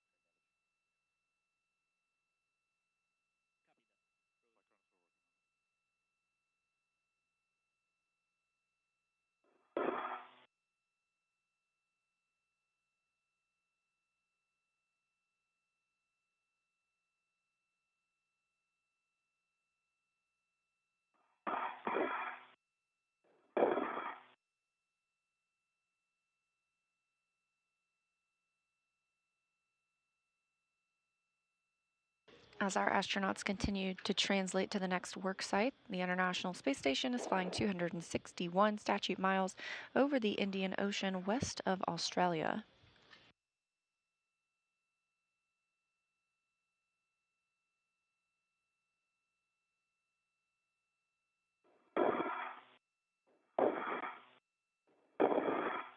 As you can see in the view, the astronauts do have lights on their helmet to help them work during these nighttime passes. All right, Steve, you're going to go under the MT to the port seater cart, and you're going to be looking for the APFR in the top left whiff, which is whiff 3, and it should have an ingress 8 on it.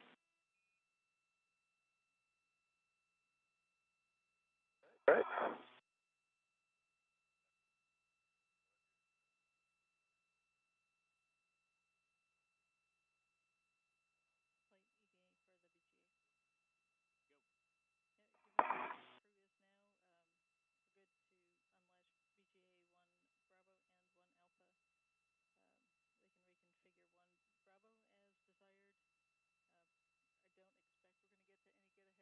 And I'm going to go down the super spur now.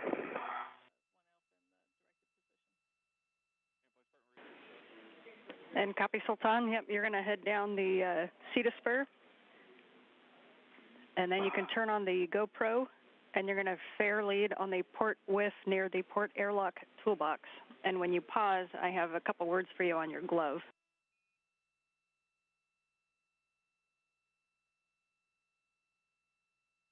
Copy that.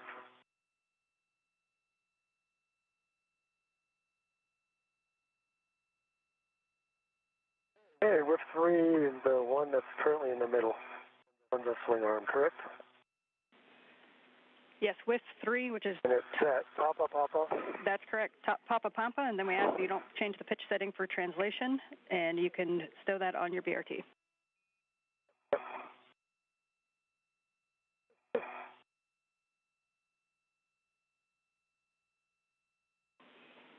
And the final settings for that one are 12 Papa Papa Fox 6 for the arm, and you can set that any time between here and there. Okay.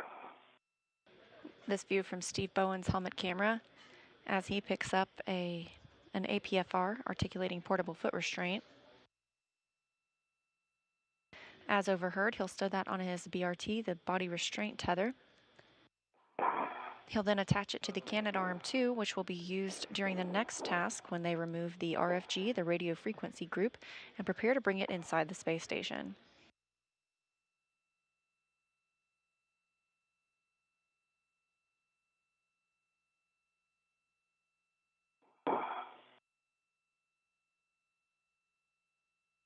And I'm going to go up to clear Steve's safety tether.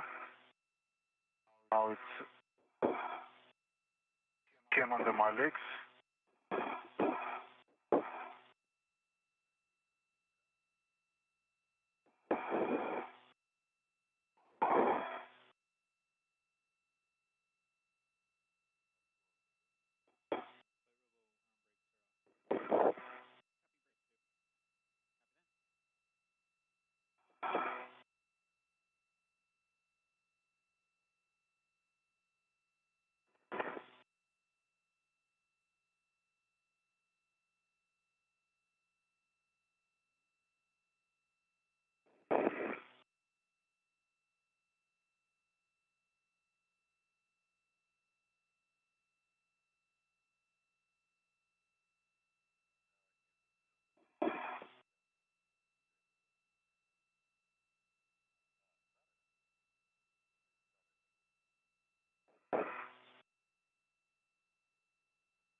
And Sultan, we see you trying to clear that safety tether.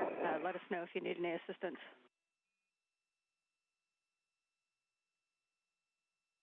Yeah, before making this worse, I just want to see where are they wrapped.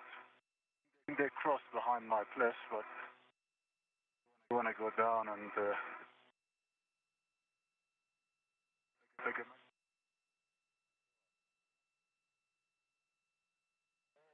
might be able to help you out here. Just grab the ATFR. No problem, Steve. And yeah, Steve, we'd like you to head back a little bit outboard to the other side and see if you can help clear that. Okay, let me down the lap strut and my fair lead, and then I'll go help him. That's okay? Yeah, we concur with that plan. Okay. And it's the starboard strut I'm supposed to go down?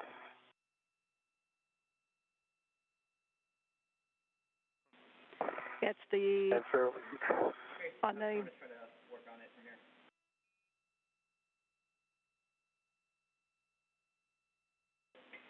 on the starboard lab strut handrail.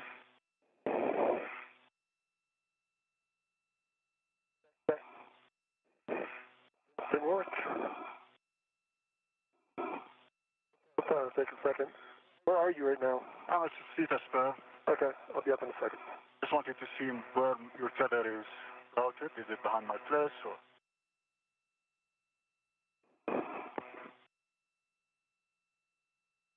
Let me get my adjustment.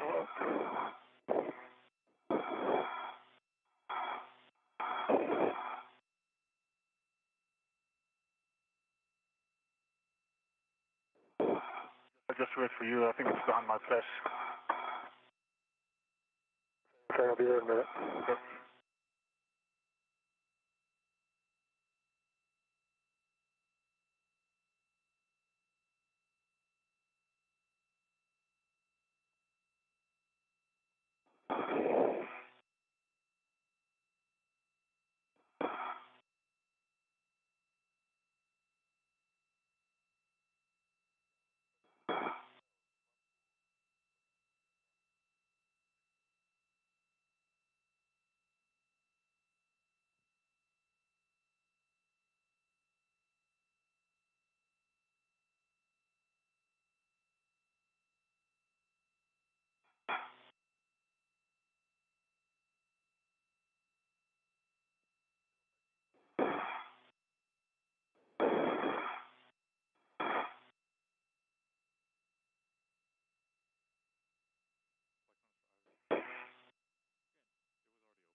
Steve, I think we're clear. Okay, let me check. Let me get my, Yeah, I was right behind my PGT somehow. Alright, so you got it cleared. You see it? Not yet. Okay. Then heading down the Cedar Spur.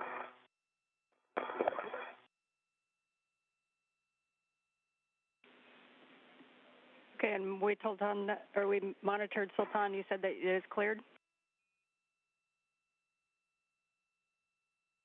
It is cleared and it was wrapped around my PGT, unfortunately.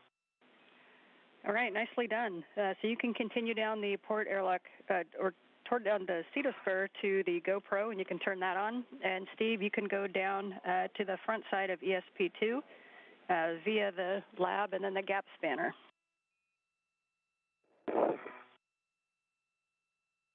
Alright. On my way. Did I get this in correctly?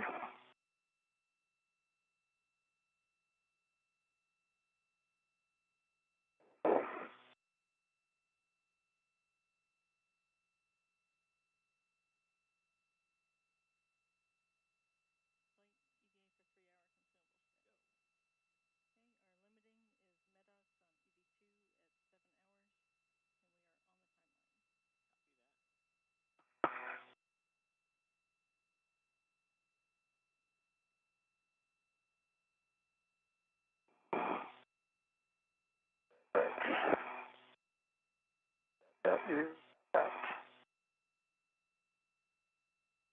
all right, yeah, fairly in place. Copy, fair lead in place.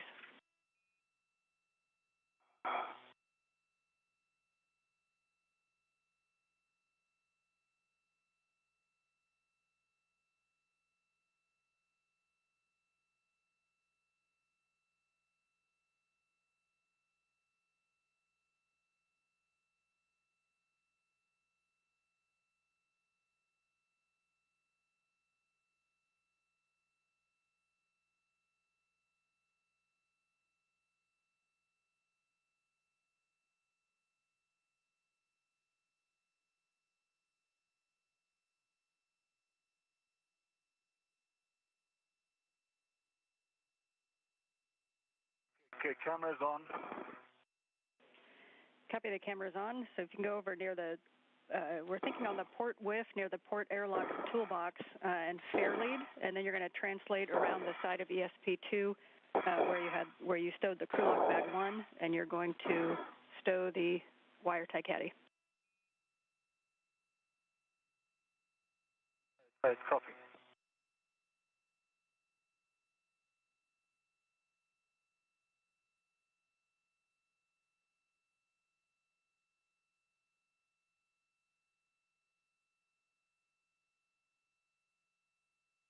Okay. I'm going.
And Steve, as you get in a good position on the front of ESP2 there, your next step is going to be to give Frank a go to GCA to the APFR install and ingress position. So you just want to position yourself to where you are clear but can see everything.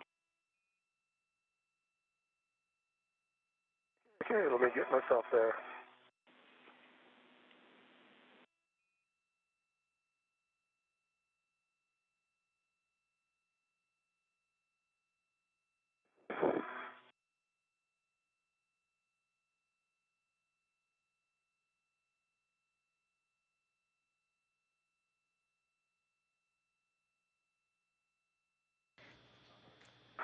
Now over 3 hours into the spacewalk today, astronauts are preparing for the next major task on their list.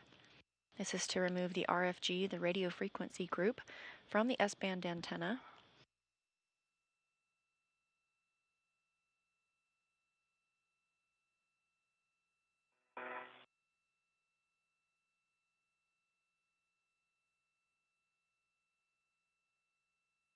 Again, the radio frequency group is the computer and electronics that control the S-band system.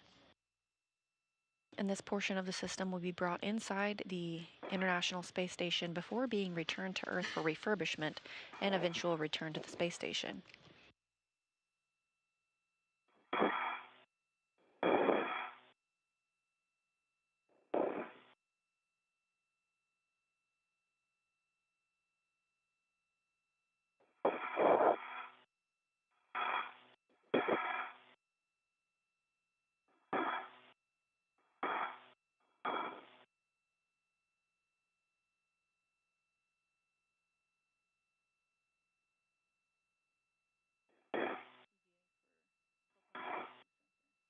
All right, let's see my match.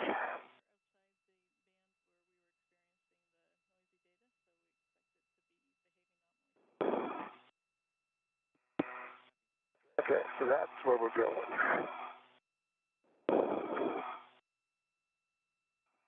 my tether.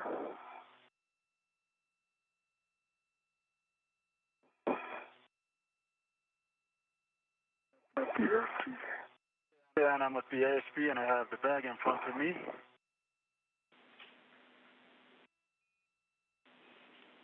Okay, Sultan, you can stow the wire tie caddy, and then I have a couple systems words for you when you have time to look at your left hand again. All right, copy.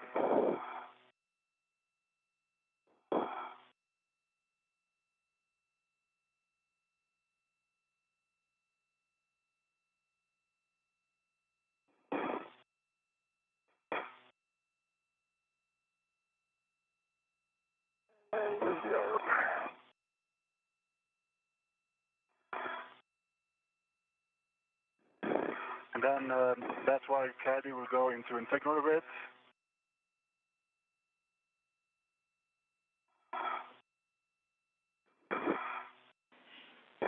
And yes, Sultan, we're going to stow the wire tie caddy into crew lock bag 1.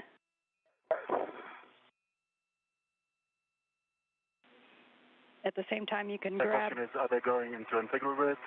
Or... Yes, you can put it on any available integral ret.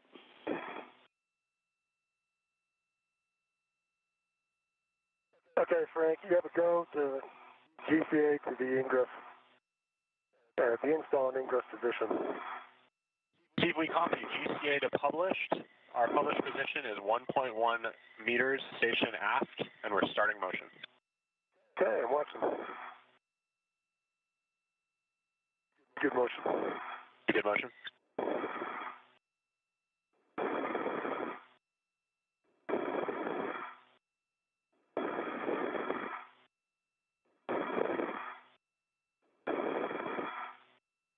Half a meter to go. Continue to publish. Copy, continue to publish.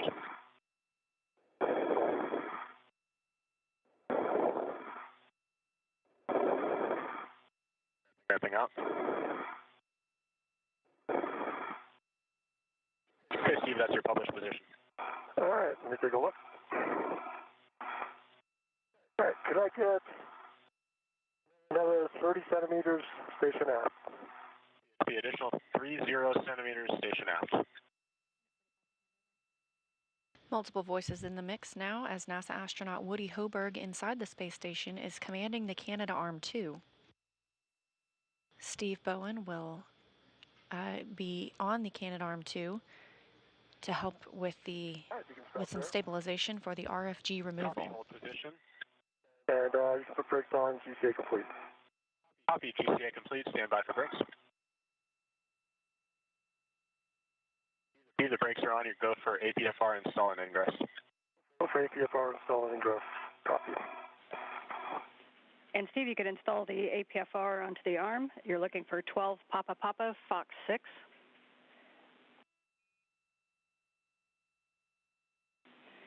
For Sultan, while you have that... Papa Fox 6, okay. Yep, good read back.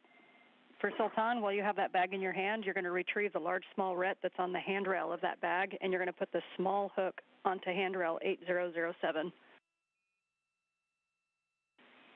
which is the same handrail that your temp stowed on. 8007, copy, small hook on... Copy.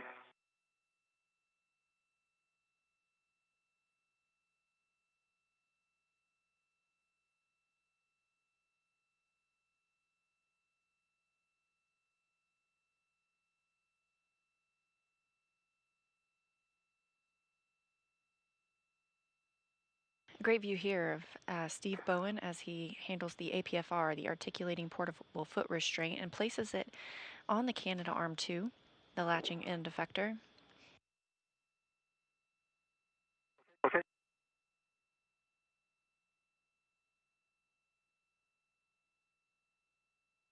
And of course, we have another brief satellite handover.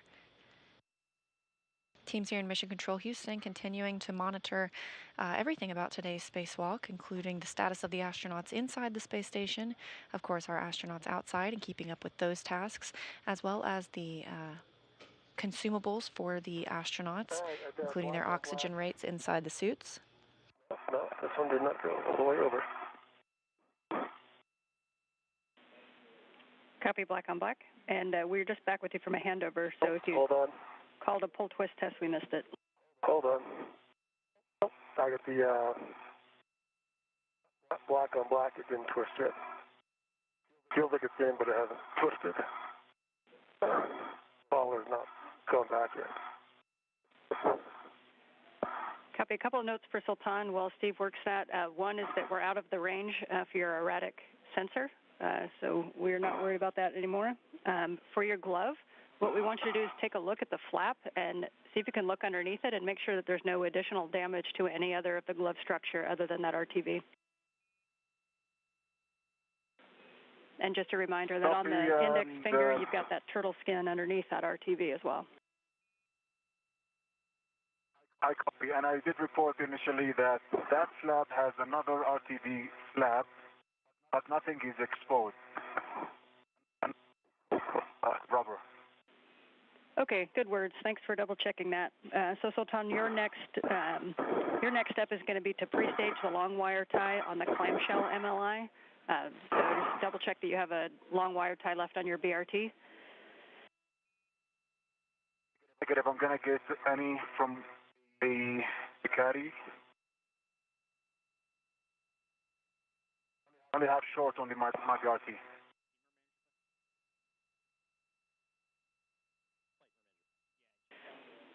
Okay, yeah, we agree with that, Sultan. Sorry about that. I should have kept that before you put that in there. So we'll have you grab one long wire tie on the clamshell MLI. Right, copy and work. All right, and I'm having a hard time with this on black in the collar.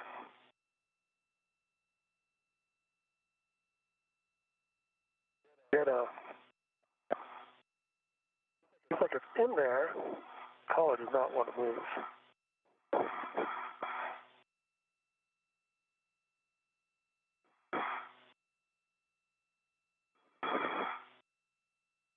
Any suggestions? We're taking a look.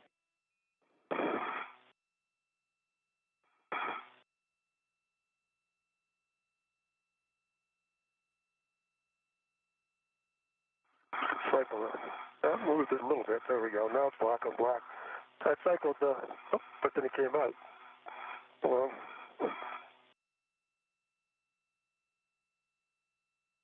okay, now I got it 12. Got it black on black, but it's not in. Okay, we copy that it might just be on this soft capture. It's in soft capture. Hold on. Yep, and the 12. All right, now I got a good twist. Got black on black. Yeah, collar is very stiff. I think that's a big part of this. It is in place. Got a okay, Steve. blocking of 12, black on black, good wiggle pull. And we're checking, Steve. We may have you double check it. All right. Teams on the ground helping NASA astronaut Steve Bowen troubleshoot the install of the articulating portable foot restraint on the Canadarm2. Meanwhile, we saw the International Space Station enter an orbital daylight. Okay, Steve, we're going to have you give that one more really good pull test, and rather than pulling on the boot plate, if you could go down to where the load limiter is, just obviously making sure you don't squeeze the paddles, and make sure we have a good pull test. I got a good pull test on that. Okay, I got black on black. I got a good wiggle pull test. All right, that is good. We appreciate the setup. So your next step is going to be to assist Sultan with the RFG setup. Okay. All right. Get off the PFR. So we can have one of you install the long wire tie onto the clamshell MLI, and we'll be assessing the clamshell MLI for snugness And then we also need to retrieve the EVA scissors and cut the MLI strap. Okay, I have the wires, Steve, and I'll install them now. Clamshell. Okay, let me get cleaned up a little bit. So I just gotta. Yeah, what's my BRT is tangled up on?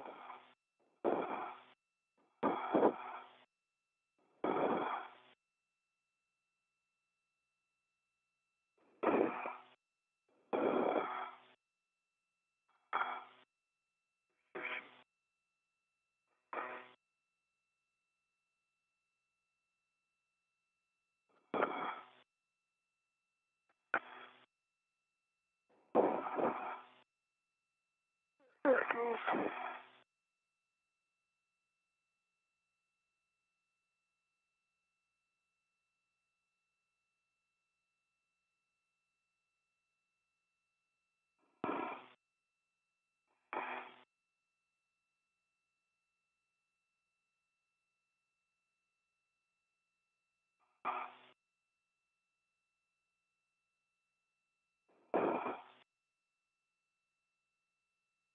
All right, full time coming up.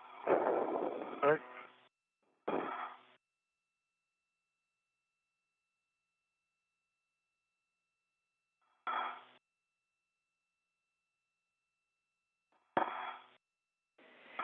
And Steve, we think what you could start doing is undoing the quarter turn fasteners on the MLI tent. I can do that. And Sultan, you can move over to that clamshell MLI for the long wire tie. See that, and just 52 there is in the end, surprisingly.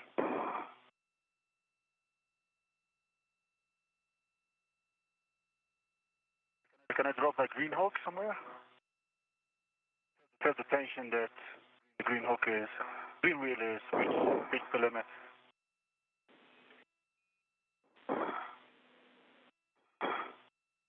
But that's fair lead maybe.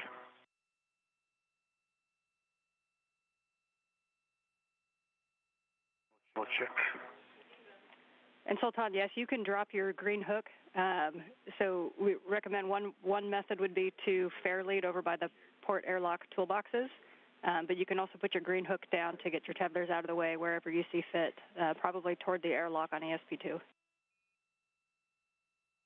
Disregard that, and I think it was the red wheel caught behind the ESP structure. Now I have enough to work. Yep. Yeah, we copy. And I do not see the quarter turn. I don't see the quarter turn fasteners on the backside, correct? Nothing on the back, just the ones over here and the ones on the front. Yeah. Yeah, that's right. It's just ISS forward in port and on the high gain side. There should be 10 total.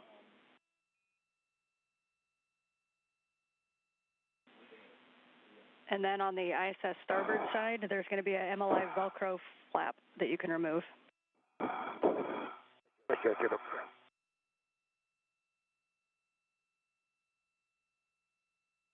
All right, let me see what I can do.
Okay, well, tie installed on the handle.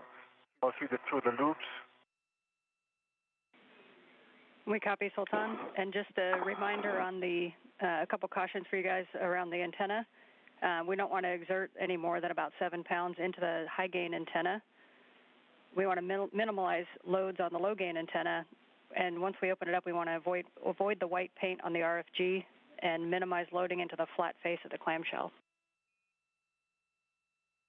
All right, we copy. Everyone copies.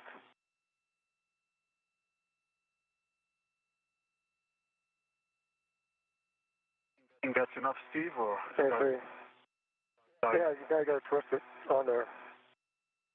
Tuck it back through again, then twist it on itself. As our spacewalkers begin work on removing the radio frequency group as part of the S-band antenna, if you look in the background at beautiful Earth, just above it is our moon. I'll twist it.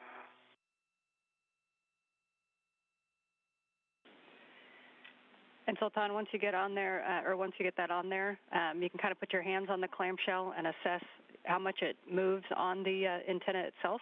This will be where Steve is holding the RFG when we feed it into the airlock. I'll try to do a better job of typing this. I think Steve. Just take the open end and tuck it around it 3 times. Just tuck it in and around it and then fold it down. So bring it back up. No, you don't have to do that. I'll do a flap maybe. Okay, that's fine. That will help.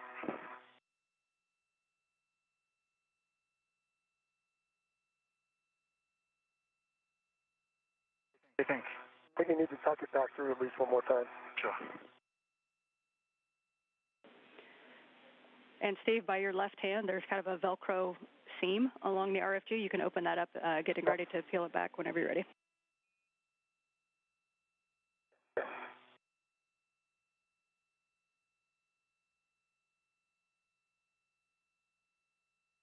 Okay, that's all be good. All right, you can get to the last 2 quarter turns there on this side. Okay, we'll do that. Yeah, I can't quite reach them.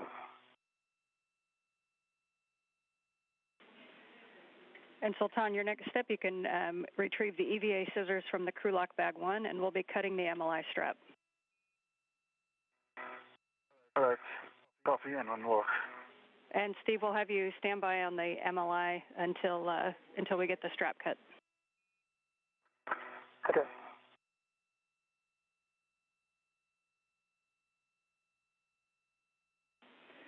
As we get that MLI open, reminder to both of you that we've seen some MMOD strikes on the RFG, and so we want to minimize touching any potential MMOD strike areas and that Z93 paint area.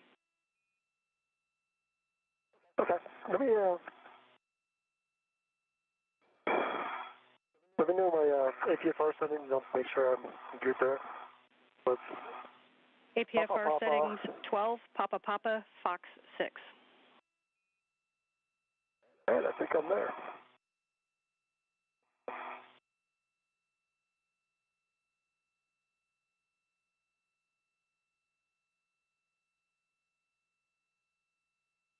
Okay, I have my scissors, EVA scissors in hand.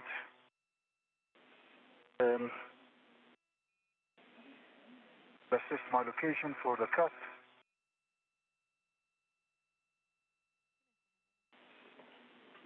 Copy, Sultan. And when you're at the clamshell, can you give us any words on how snug the clamshell is on the RFG antenna? But the wire tie is tight, and I don't think it's like a proper grabbing point, but it's definitely close with the wire tie. Best effort, and it's tight. But it is rotating. If I do of that, it does rotate. Okay, with that then, Sultan, we are go for you to cut the MLI strap nearest the clamshell that connects the clamshell to the tent. All right, we'll do that. Cut near the clamshell.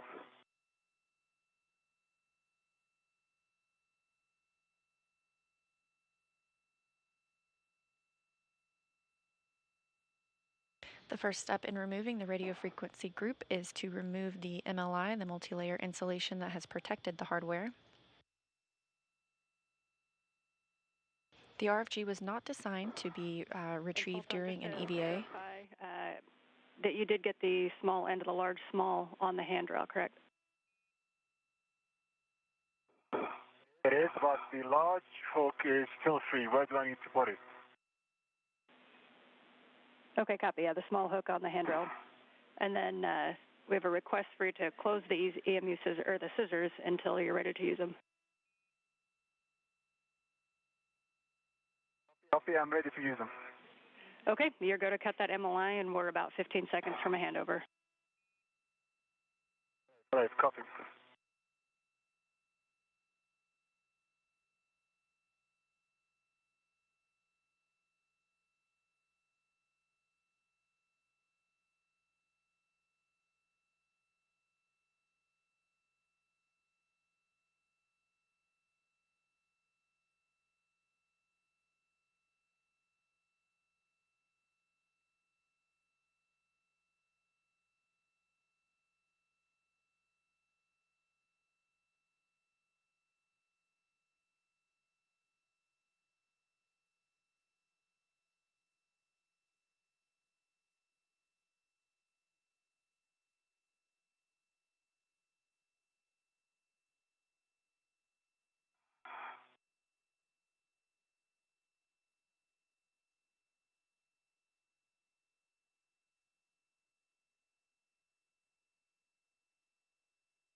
We are back with you on voice, waiting on video. No problem, and MLI is cut. Waiting for words on that.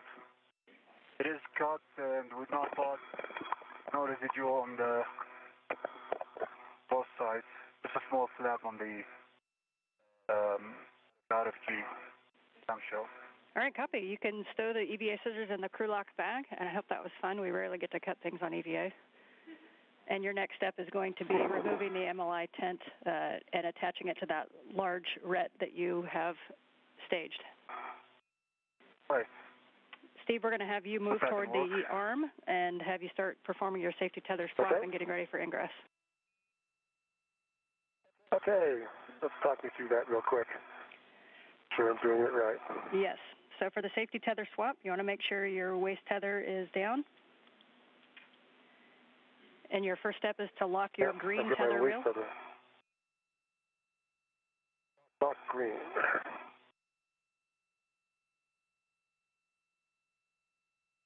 Green is locked. Copy, green is locked. Check that your green hook gate is closed and the hook is locked. My green hook gate is closed and locked. You can now relocate your yellow hook to the SSRMS handrail tether point. Okay, going on to the yellow hook is going to the SSRMS. We'll put it on the forward handrail tether point. That's gate closed, slider locked. Copy, gate closed, hook locked on the yellow on the handrail tether point. Your next step is to attach your green hook to ESP2 handrail 8011. 8011 green hook, that's in work.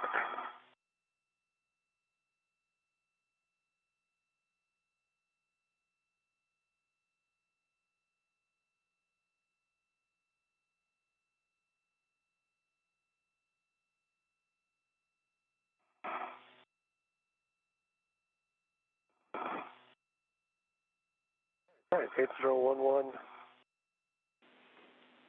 Copy, green Green hook. hook installed.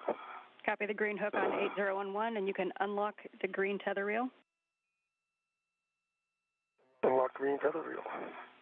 And when you do that, you want to verify that the tether reel and the cable are clear of the RFG removal path.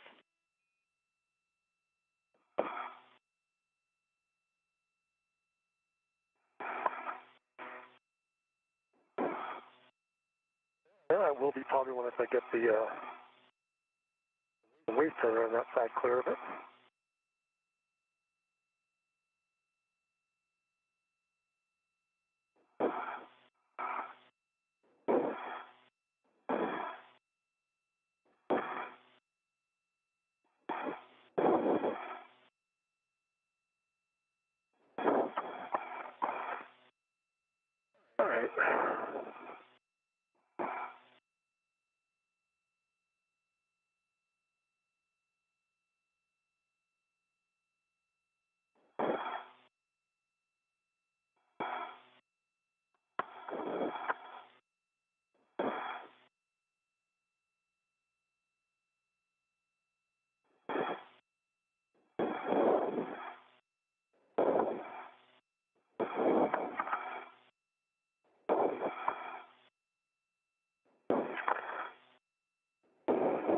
Hmm.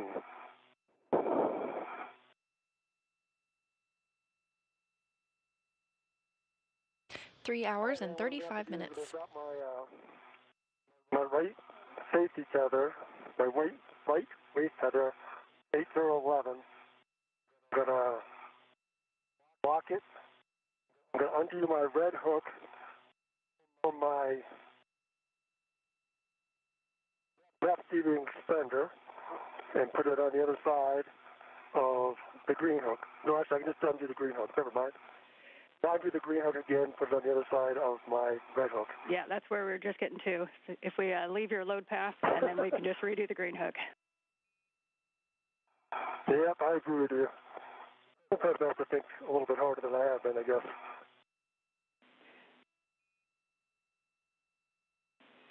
And with that, Steve, that completes the safety tether swap procedure.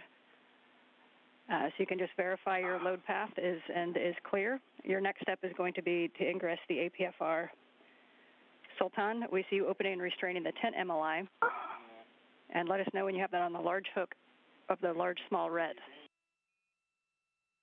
It is attached already to the Velcro loop. Just want to tuck this more in a low profile for the removal and the NZGL operation. Copy, good words. And would also take a baseline inspection when you have a chance of the white paint on the RFG from what you both can see. All right, copy.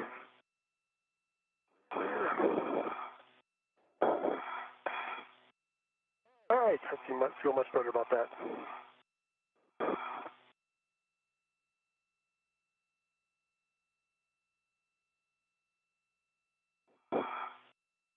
As Steve Bowen prepares to ingress the articulating portable foot restraint, Sultan Al-Niyadi is removing some multi-layer insulation from the S-band antenna.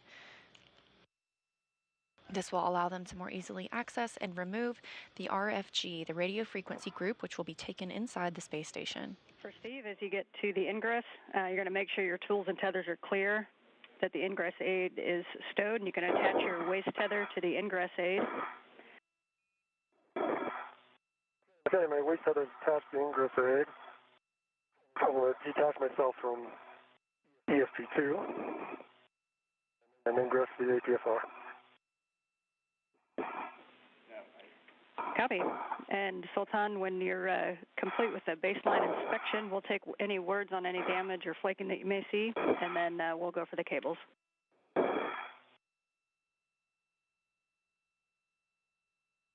right, stand by and in work.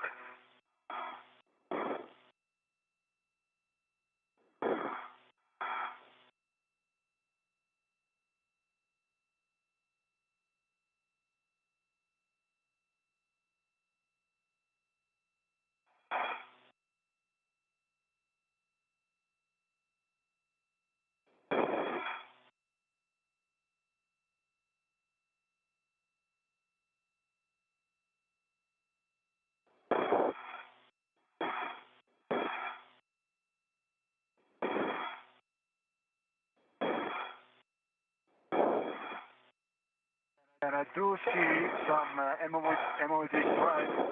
The one it was shown in the pictures, right in front of me, just left of the J1 connection. I do see just smaller ones all around. I don't know if you see my camera view. Just tiny, very tiny, maybe.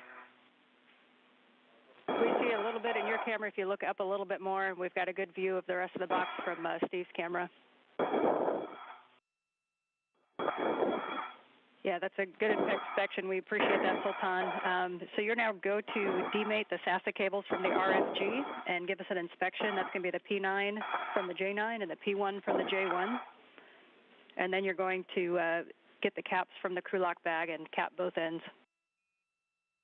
All right, we'll do that. J9 from P9 and then J1 from P1. Thanks. That's correct. Okay, and I have ingress the APFR. I think I'm ingress the APFR. All my headers are clear of ESP, and I think I'm ready to go to the removal position. Yep, and from Steve, we'll get a glove and a hap check from you. But before we take the comm for Robo, Okay. Sultan, are you good for your next couple steps? You're going to demate those cables. You're going to retrieve the cap keeper from the crew lock bag, and then you're going to put the caps and the plugs on both cable ends and both box connections. Absolutely, and I did demate J9 and P9, and I see no fault, good fans, and good MI bands. They were back, fully forward, fully backward, they were centered. Demating the other one, do a quick inspection, then you can translate to Steve.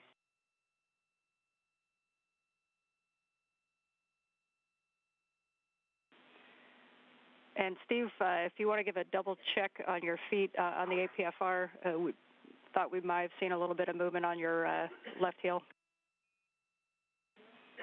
Correction, right heel. Okay, no, Right heel. I was checking it. I was trying to play with it. All right, and same thing here on the J1, P1, good pins, no fault, good EMI bands, ready to cover all of these. Okay, Sultan, you are go to get all the caps, and we'll get words on those after we move the arm. And so for Steve, did you get your glove and hap check? Hey, glove's good, happens track. All right, Steve, you can you have the comms to give Frank the go to GTA to the RFG retrieval position. I'm going to try and get my right foot back in first.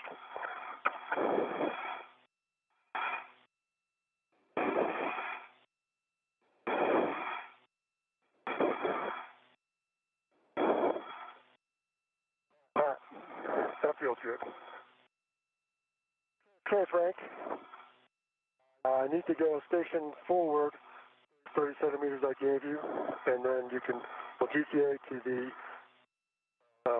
RFG removal position. Steve, we copy. Brakes are coming off. Begin GCA to published. We'll start with that 30 centimeters station forward, follow it up with 70 centimeters station starboard. Starting motion station forward. That sounds good, thank you. Actually, sorry, stand by one. We gotta set up one thing. Okay. That's the voice of NASA astronaut Woody Hoberg, who will be controlling the Canadarm2 as he begins to relocate Steve Bowen on the end of the Canadarm2. It'll put him in a proper position to remove some bolts that are on the RFG.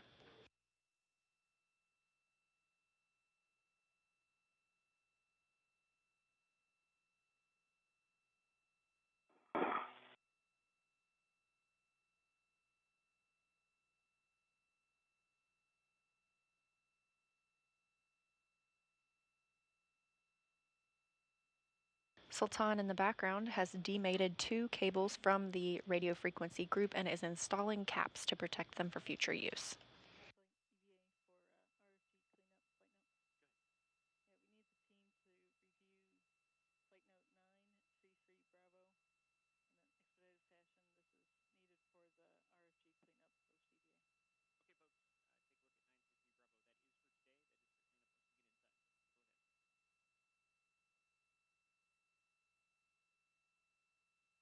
Steve, we're starting motion station forward for 24 centimeters.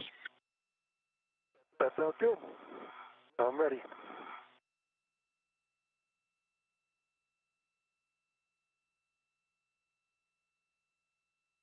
Take good motion. Copy, good motion.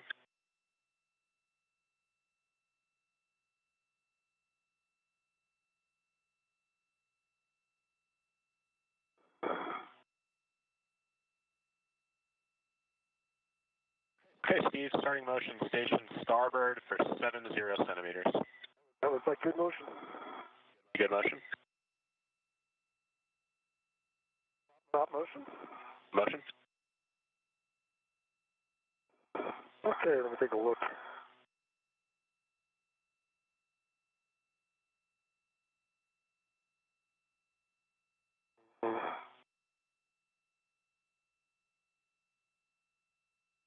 I think I need about 20 centimeters station starboard, and then 20 centimeters station.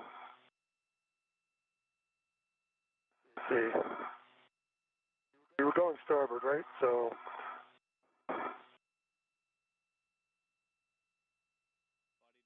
station nadir. Okay, Steve, we copy 20 more centimeters, continue station starboard, and then 20 centimeters station nadir. I think that'll do it. All right, starting motion, station starboard. Motion. Copy, good motion.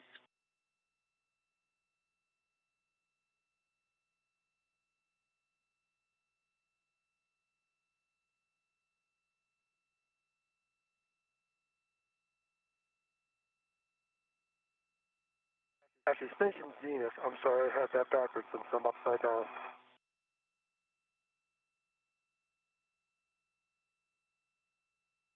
Okay, Steve, we copy station zenith. That should be towards your feet and your left side. Thank you.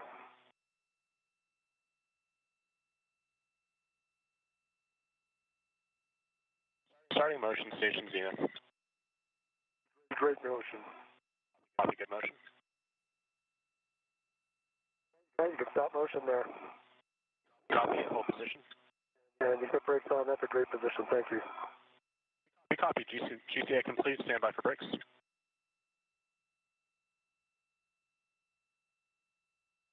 Steve, brakes are on, your go for RFG bolt release. All right. Thank you. And we copy that brakes are back on. So Steve, big picture, when Sultan is done installing the caps, he's going to hand you a large small ret, and you're going to put that large small ret onto the RFG, and then you're going to be driving the bolts. I understand.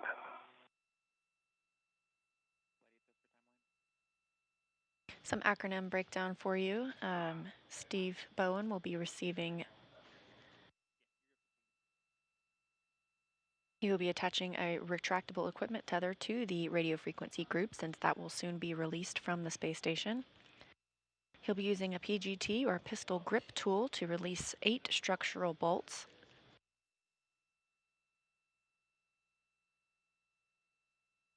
After those have been released, he will release 1 jacking bolt.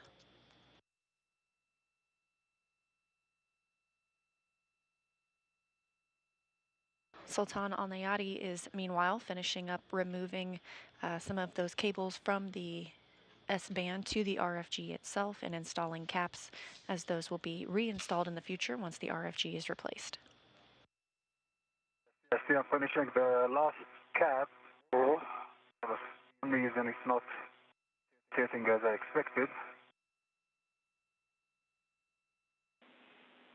We copy.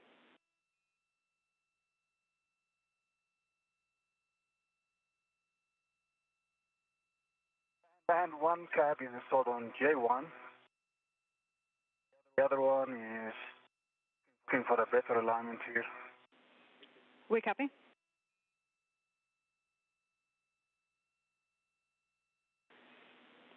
And Sultan, if it gives you a little more workspace, you can take the hook off of the cap that you have installed.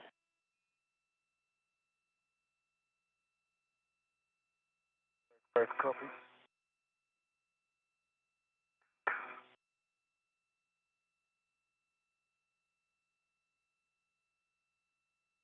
Okay, both cabs installed. Full test. Releasing the hooks. Nicely done. So you can release those hooks, and the caddy is going to go back to the crew lock bag. And then when you're the crew lock bag, you can pick up 2 large small rets, and you'll be handing one of those over to Steve. And we can have Steve start to drive bolts while Sultan continues to tack down the cables.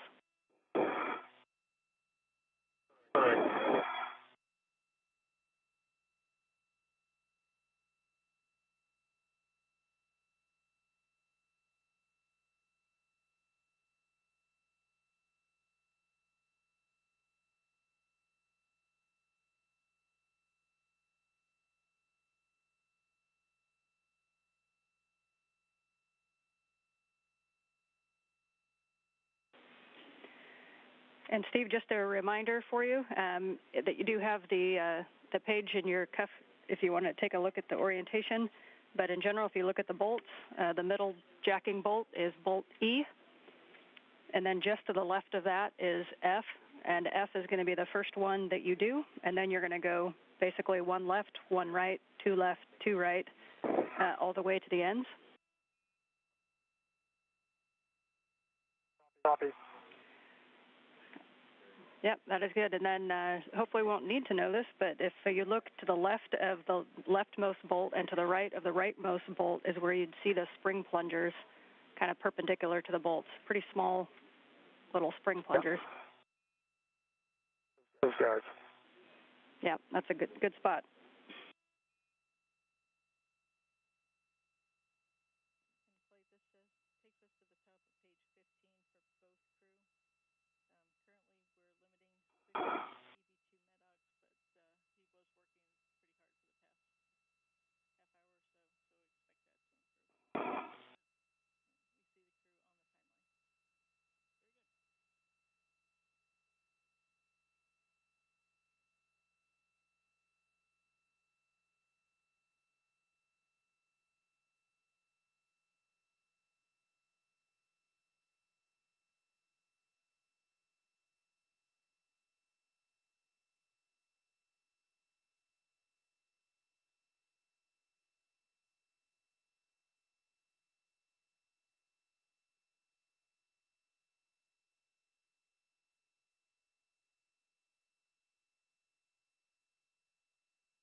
And one more orientation note for you, Steve.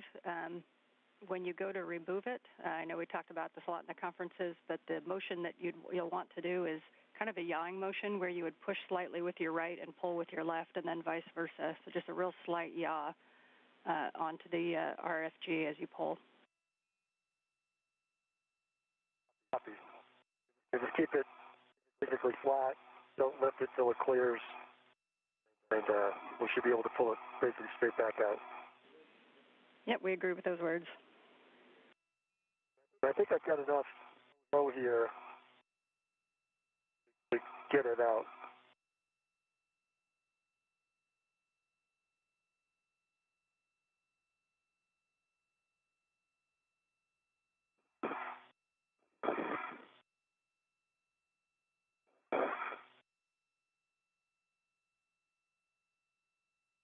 I think you're ready, Steve.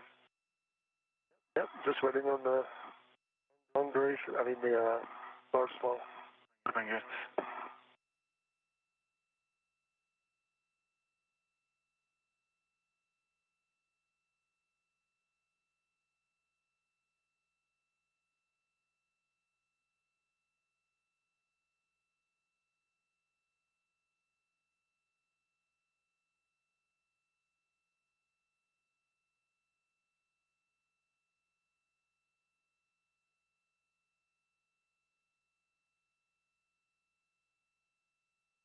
This view from NASA astronaut Steve Bowen's helmet camera. Again, this is Bowen's 8th spacewalk, using his handheld camera to take some photos of the hardware and maybe even Earth below.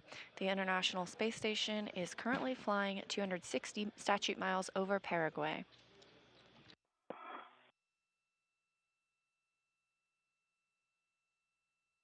Give you a small hook. Copy. They have the small hook. And high. Let me get that in place.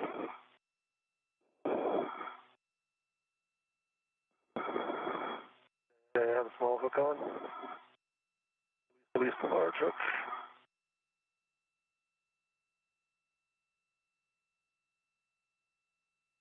Thank you. The large hook is going on the RFG. Back in place.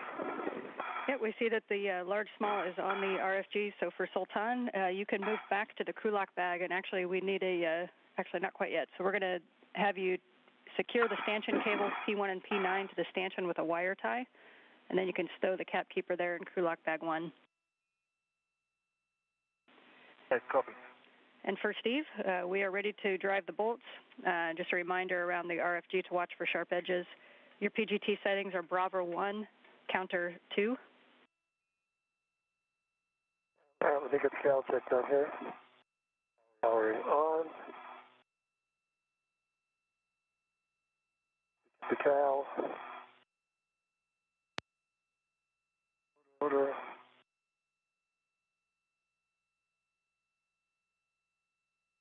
Break the cal pass. The D-test is good. And 41.17 volts. Sound right? All right, 41.17 volts. And I'm looking for what now? You want to set Bravo 1, counter 2. Bravo 1, counterclockwise 2. I got Bravo 1, counterclockwise 2. And the fifth bolt from the left is the fourth bolt from the right. Yep, so it'll be the fourth bolt from the left will be your first one. So F1, it's going to be one to the left of the jacking bolt. Okay, so they're numbered A through A from the right. Okay, one to the left of the jacking bolt. And I'm starting at how many turns? That's correct, and you should expect about 6.8 to 12.8 turns. Okay, that's in work. First bolt is coming. Again, Steve Bowen will release 8 of these structural bolts. He's using the PGT, or the pistol grip tool. It's essentially a drill. And it helps for him to be in the articulating portable foot restraint that's mounted to the Canada Arm 2, so that he has some... Like it's, the heel coil's coming out. It is loose and clear now, though. Maybe that's just the spring. Must just be the spring. Spring's clear on Foxtrot. I'm ready for Delta. Copy. We are ready for Delta. That was 12.0 turns. Copy. 12.0. Hear that? Back to counterclockwise 2, going for Delta. Concur. Having stable footing during these turns keeps Bowen from rotating with the drill.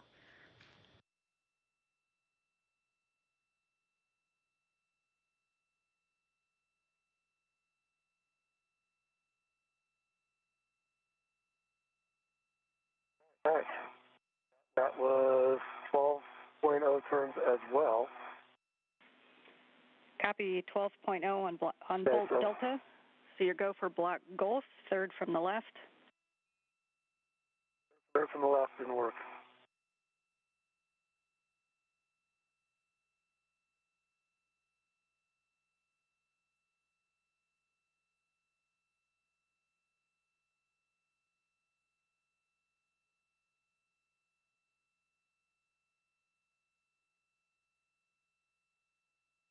Yeah, that feels like it's clear as well. And another 12 turns. All right. Copy. Another 12 turns for block Golf. Your next will be block Charlie, third from the right.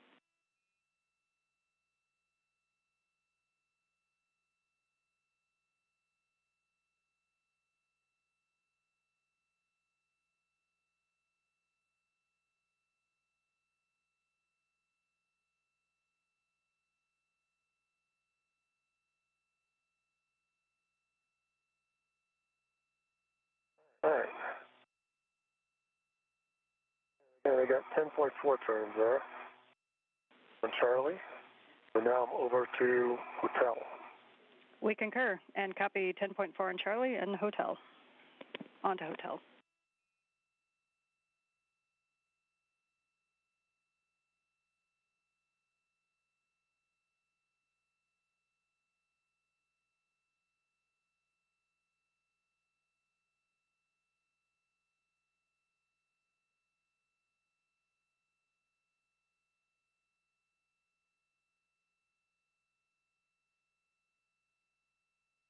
And 10.5 turns on hotel.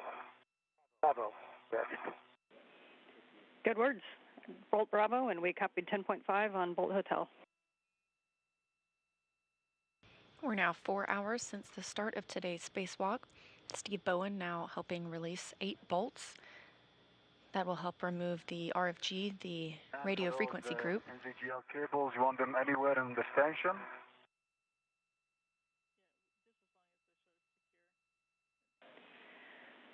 Yes, Sultan, you can go anywhere onto that stanchion so that they're secure and clear of the RFG removal path. And 12 turns.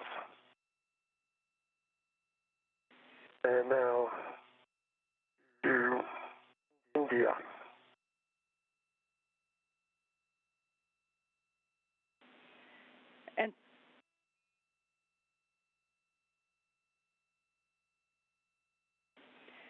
And Sultan, just to clarify my last, we want those cables tacked down to anywhere that's on the same structure as the RFG. Understood. It's going to be on the same stanchion that's carrying the RFG. Copy.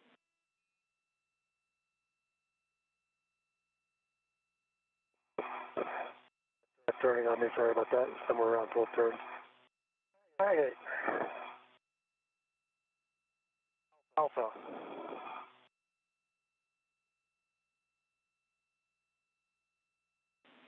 And we copy that you're on to Alpha.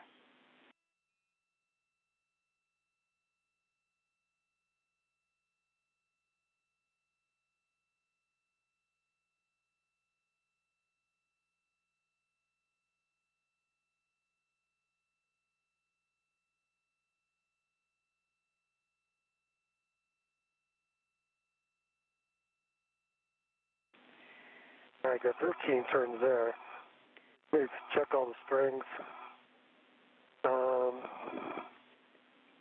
We copy all the bolts and It's just Charlie. I figure out which ones might.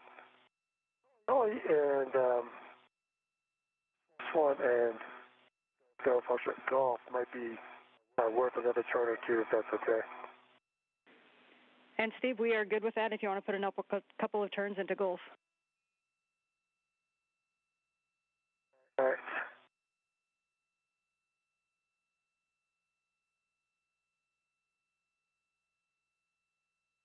And they all seem wrung out. They all pushed back.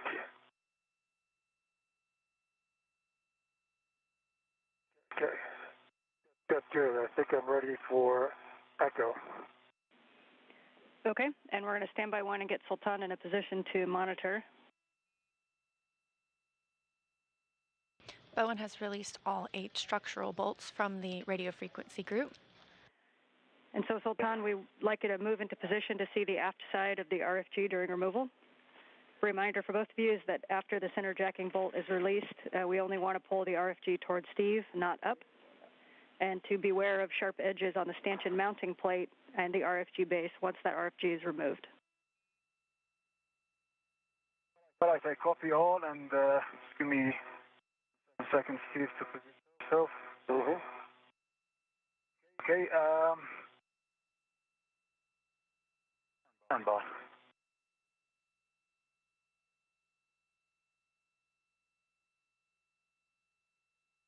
This view from Sultan Al Nayadi's helmet camera, who's moving into position to help with the removal of the RFG. Bowen will remove one more bolt, known as the jacking bolt. The hardware will then only be in soft dock.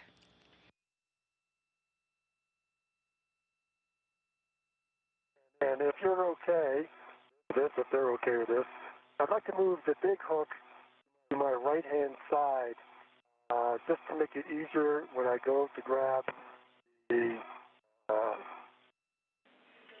And Steve, the you are go to clamshell. move that. Thank you. Sultan, for your positioning, we specifically want you to look at the aft side of the RFG where that soft dock catch is and monitor it tracking. Right. Just repositioning myself here. Give me a second. No worries. And we'll have time to tack down those cables once the RFG is removed. That's it.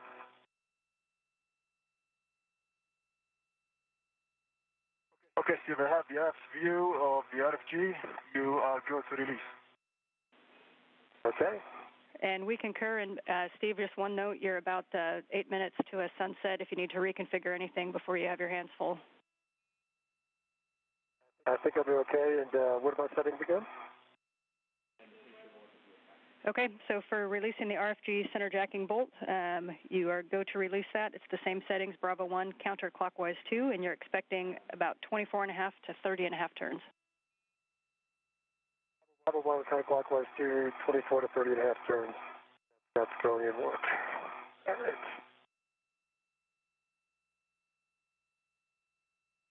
All right, getting turns.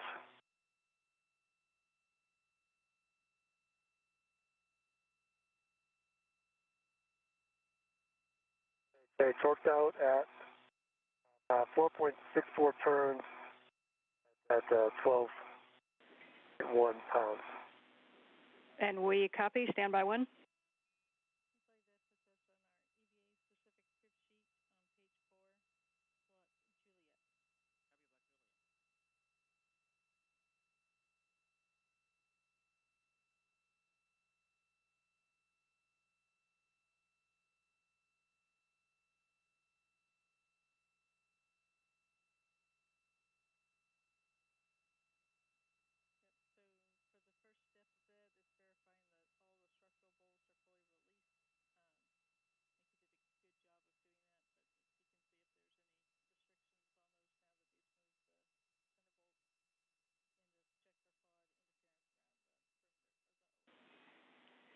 All right, Steve, as you can imagine, this puts us in a crib sheet, so we are going to run you through the steps here. The first thing we want you to do is, and you got to give a good call, but just re-verify that all of the structural bolts are fully released, that they're spring-loaded and should free spin and pop up. All right, let me put my key away and I'll double check all those.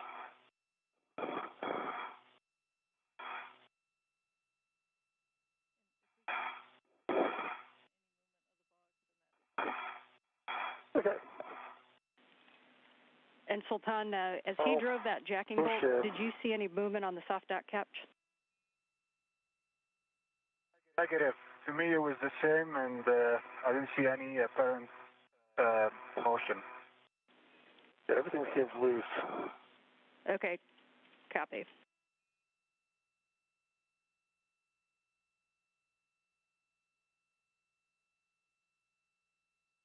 All right, and I think everything's loose.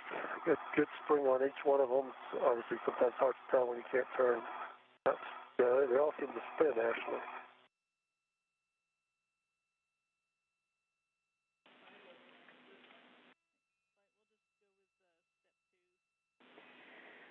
Okay, Steve, so we're going to have you re-verify that the socket is fully engaged, and we're going to re-attempt a release with the same settings, Bravo 1, counter 2.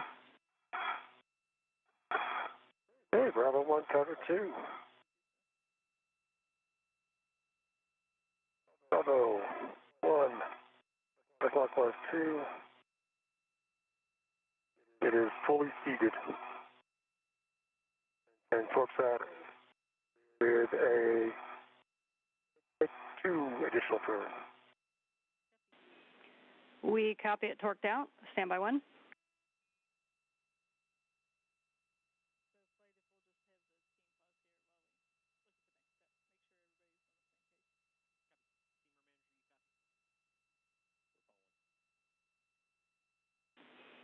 and we're going to talk about this for just a minute. Okay.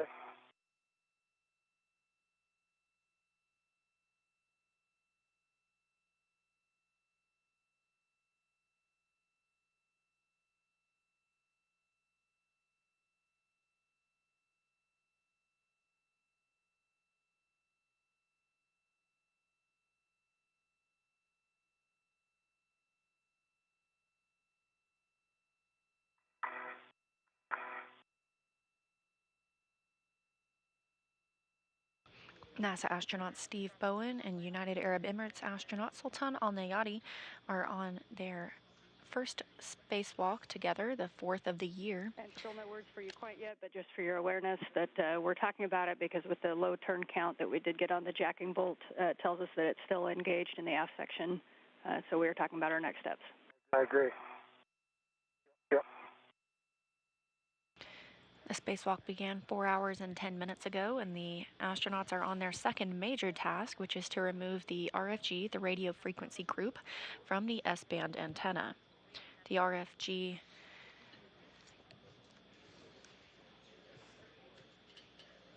is the computer and electronics that control the S-band system. Bowen just released 8 structural bolts and is working to remove the one jacking bolt.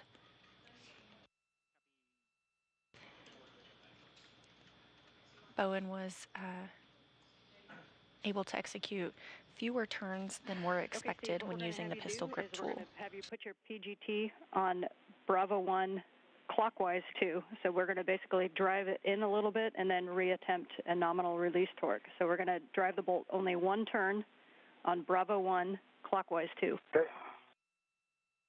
Okay, Bravo 1, clockwise 2. You do one turn. Good words. That's fully seated. And it torques. And it torques out at 12.0 as well. And no 0.004 turns. Okay, we understand that it only went 0.004 and torqued out. Checking. And we're about 20 seconds to handover, so you might want to take a picture. We're going to have to talk about this for a sec.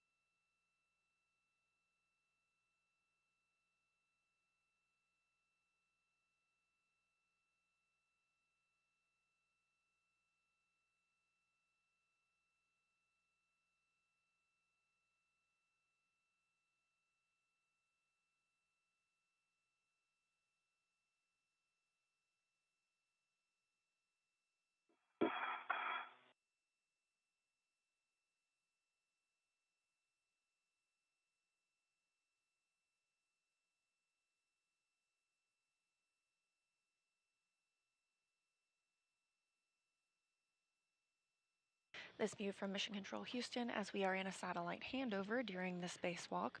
Teams here are troubleshooting the removal of the RFG, the radio frequency group that Bowen is working on. He's using the pistol grip tool to remove a jacking bolt that has given fewer turns than expected. Teams previously have outlined several different ways they can troubleshoot this, so they are working through those right now.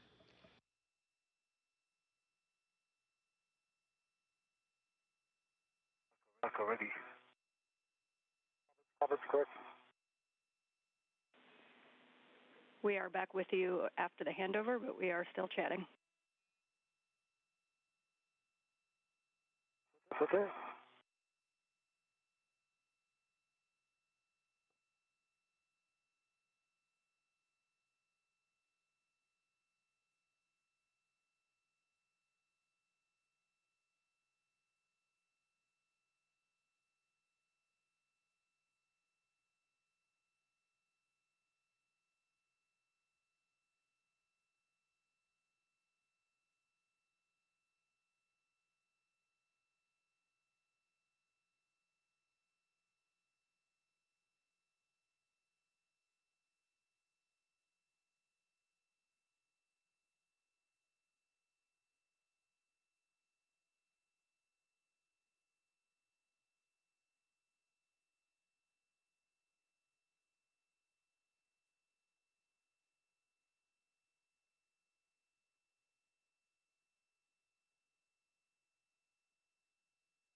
And Sultan, while we're waiting for words, you can go ahead and finish tacking down those cables if you'd like. All right, thanks.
Okay, Steve, here's the plan.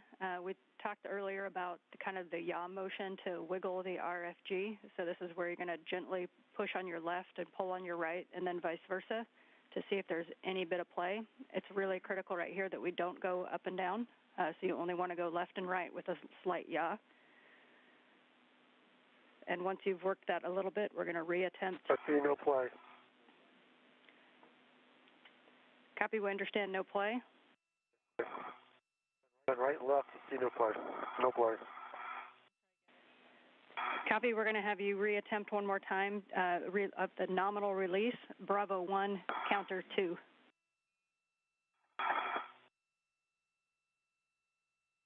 Bravo 1, counterclockwise 2. Good read back.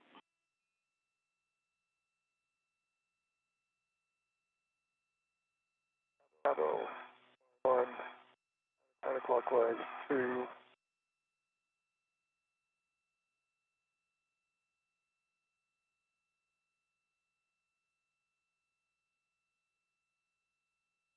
No joy. I got 0.1, 12.4 pounds torqued out. Okay, we copy, Steve. Stand by 1.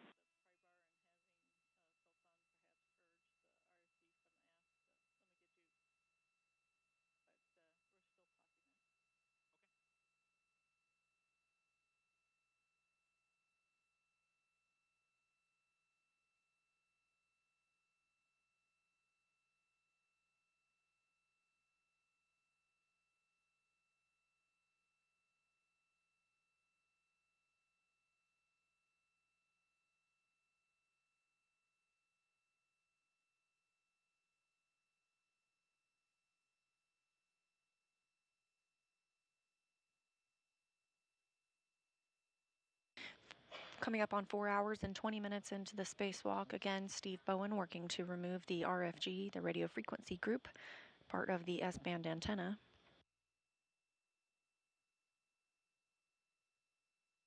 One jacking bolt is being quite stubborn. Teams here are helping troubleshoot next steps for Bowen as he uses the pistol grip tool to release the RFG from its stanchion.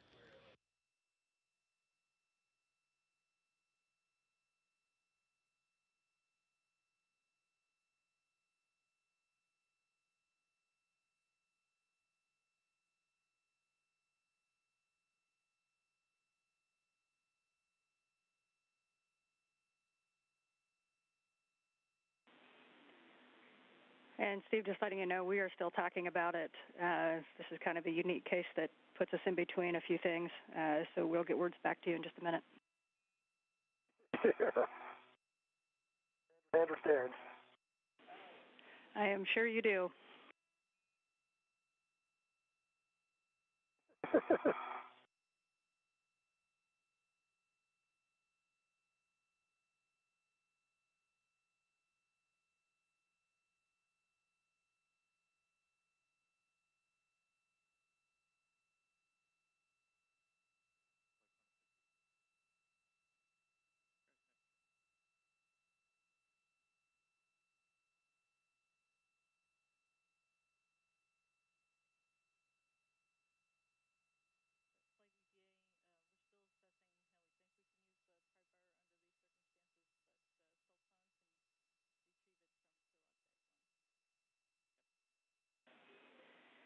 And Sultan, we still don't have our next steps, but it may include the pry bar. So just to save a little time, we'd like you to retrieve the pry bar from crew lock bag 1.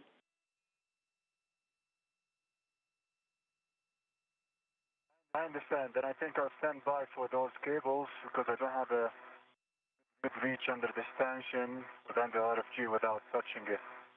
So I'll stand by for that and I'll prepare the pry bar. Good plan, Sultan. Thanks.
And for both crew, while we continue to talk about this, we'd like to take a glove and HEP check. And for your awareness, that's a time-based one. You're about 4.5 hours PET.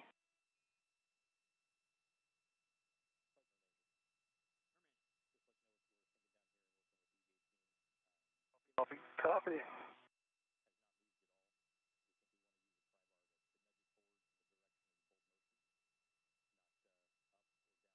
And easy one, good glove, happy dry. And for EV2, no change on the gloves, all the same, and half is still dry.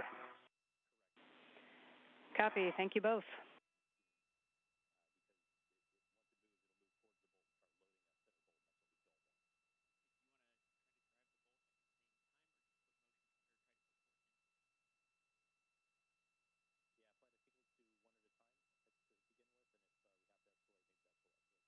So, Todd, is there even a lift you can get that pry bar into back there? I think so, yes. Okay. It hasn't backed off any that we could tell, but I can tell anyway. But will it work without removing the jack and bolts? I don't know.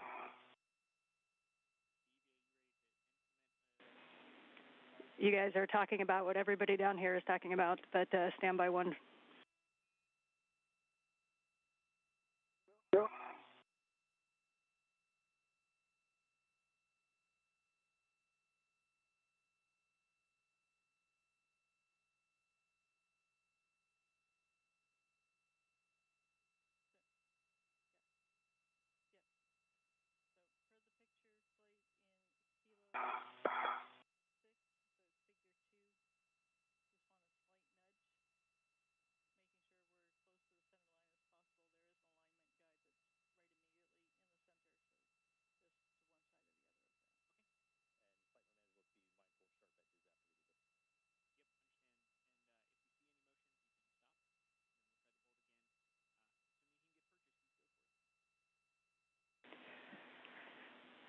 Okay, here's the next steps that we're going to try. Sultan, you guys were kind of reading our minds up there. We're going to have you go to the aft side of the RFG with that pry bar. And what we're going to do is we're going to line the pry bar up in the middle of the RFG with a small end, and let us know if you can get, if there's a lip or like a catch. You want to put the kind of the tooth of the pry bar down, and then so that when you lift up on it, it'll push forward on the RFG only in the direction of the bolts.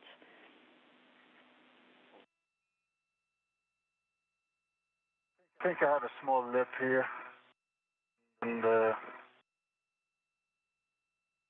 myself make it orientation, and then how pry bar can be positioned.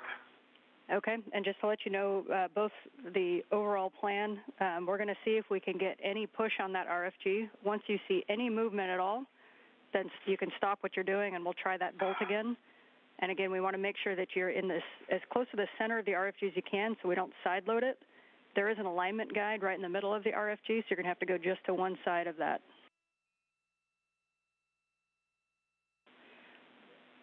And when you do put the force into it, it's going to be a slow, steady force. We don't want any impulsing.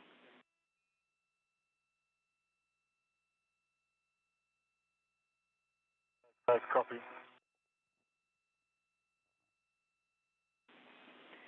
Yeah, and just a little further words, we don't want any kind of impulse hits on it. And the limit is about 75 pounds, but just a nice smooth turn on the crowbar or the pry bar to see if you can get that pushed.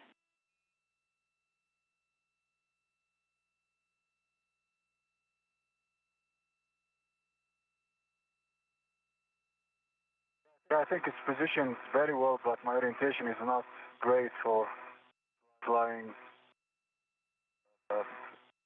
for force. I did push a little bit, and it did not move.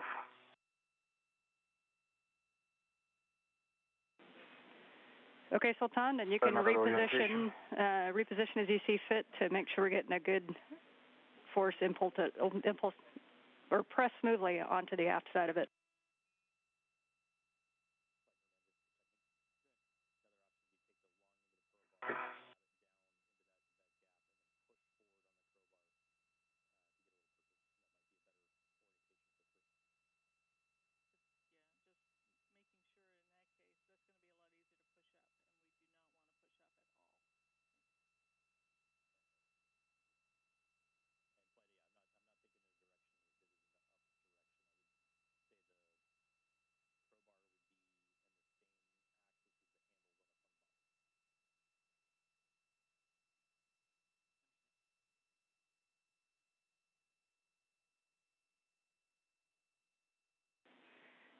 And Sultan, if it's easier at the work site, you can release one of the, it looks like there's 2 rets on the pry bar.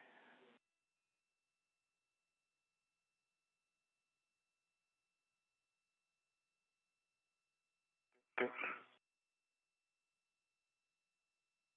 Right.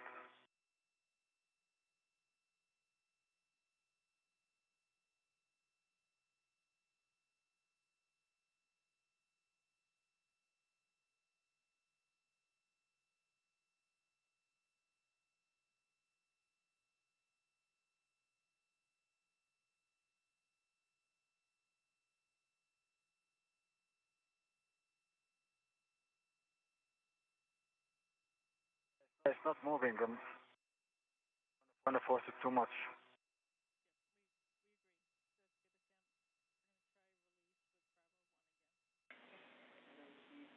Okay, we copy Sultan. Negative motion, nothing. Okay, stand by.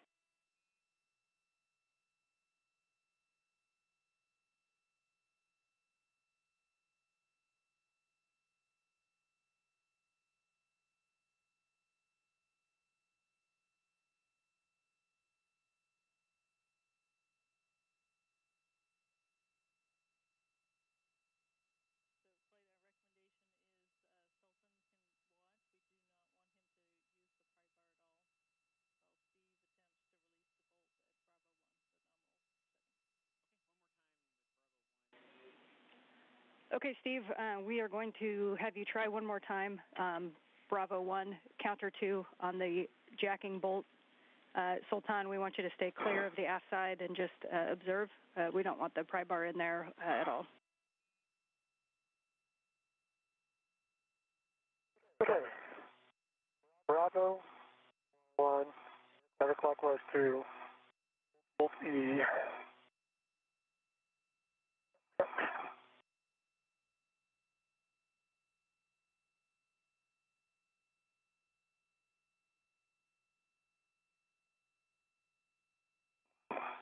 All right, I got 0.15 turns and torque down to 12.4. Okay, we copy.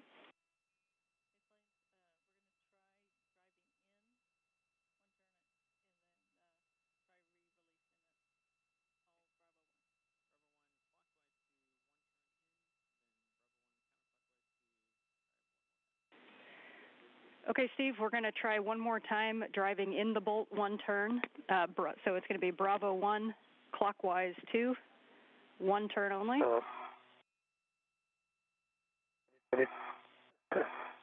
Bravo 1, clockwise 2, I need the cow, hold on.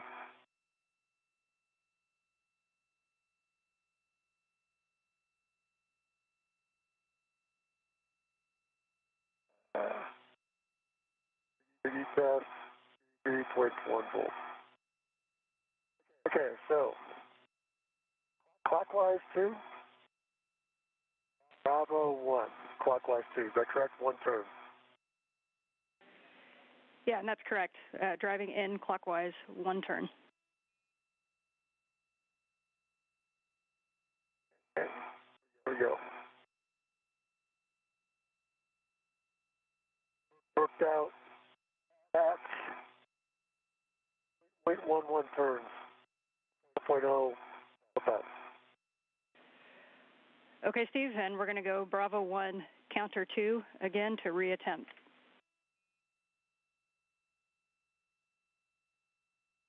Bravo 1, counter 2, reattempt. Bravo 1, counterclockwise 2.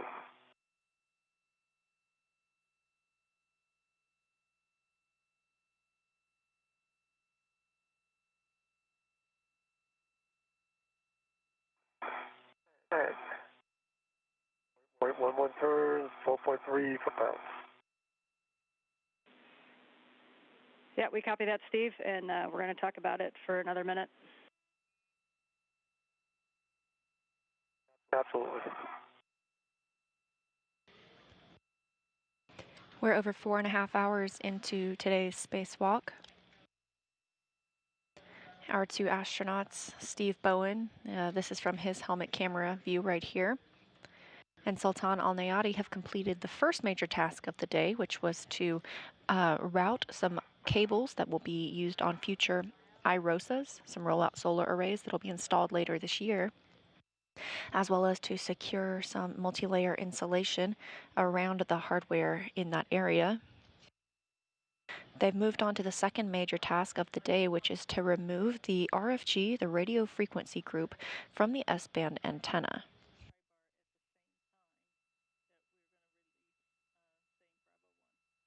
Bowen has removed. Okay, gentlemen, the next step that we're going to take is we're going to coordinate those two movements. So, Sultan, we're going to have you place the pry bar where you had it before, and Steve, you're going to reattempt to disengage with a nominal torque of Bravo 1, counter 2, and then coordinate your movements so that Sultan is pushing on the back at the same time that Steve is driving the bolt. All right, Bravo 1, counterclockwise 2. And, John, if you're ready. Okay, hold on. Let me get clear. All right. 3, 2, 1, go. All right, I torqued out again. And no motion here. 0.7.16 turns. We copy. Stand by 1. The RFG was not designed to be removed during a spacewalk. And there's one bolt that's giving the astronauts trouble right now, so teams on the ground are helping them step through some additional procedures that may help them remove this piece of hardware.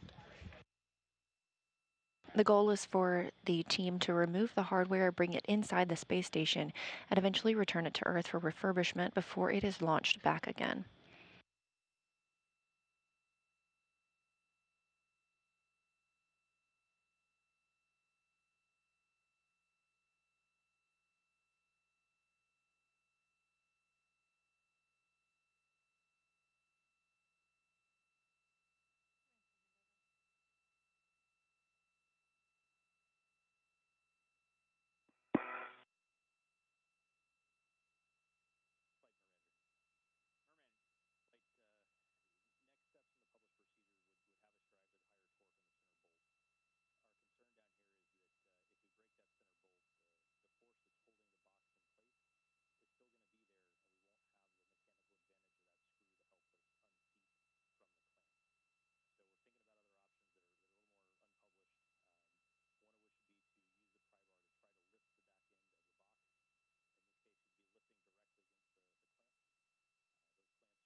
Twenty seconds to handover, and we are still talking about this one.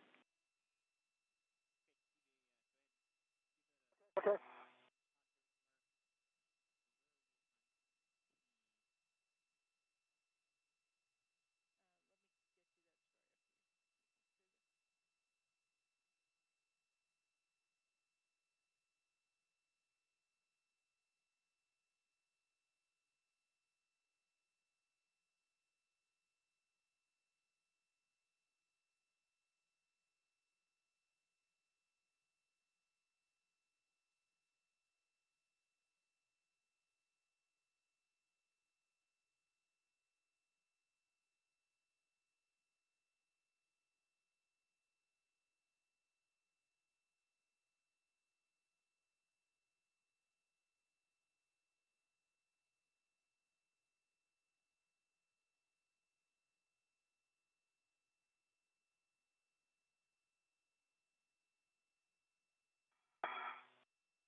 We are still with you both, and we're still talking it. Mm-hmm. Okay.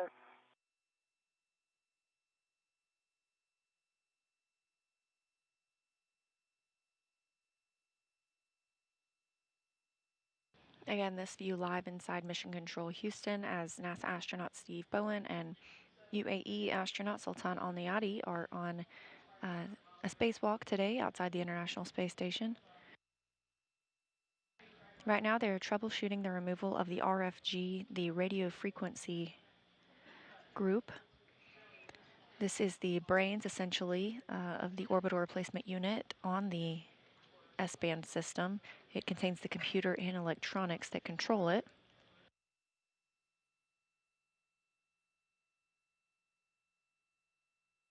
We're looking to remove this piece of hardware that you can see from NASA astronaut Steve Bowen's helmet camera, bring it inside the space station for eventual refurbishment.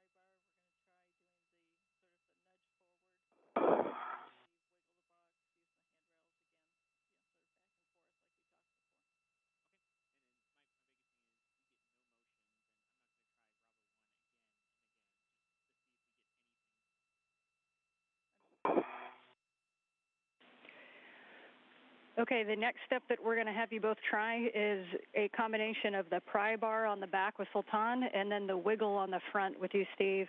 We're thinking that we need to overcome a little bit of stiction between the RFG and the mounting plate. And so some gentle yawing at the same time as we use the pry bar on the back. Okay, tell me when you're in position, Sultan. One. Just get in a good position where you can be steady, with a steady push. 3.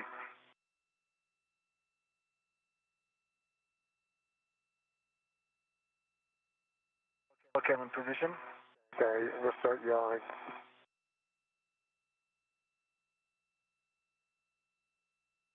Left, right. Seeing no motion. Are you seeing anything? Nope. Okay, good steady push on it. I am. Yeah, it looks like it. You can see your reflection in your helmet, by the way. Either. I'm seeing nothing. Continuing to yaw.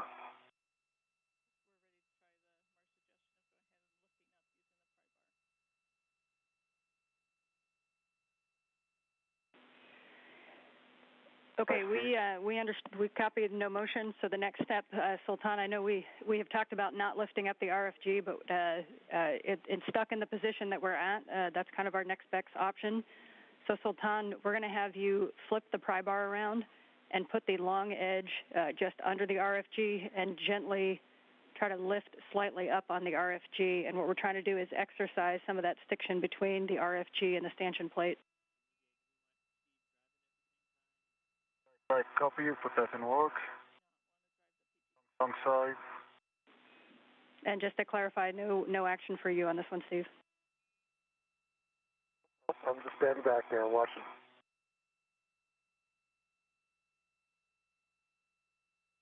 On both sides.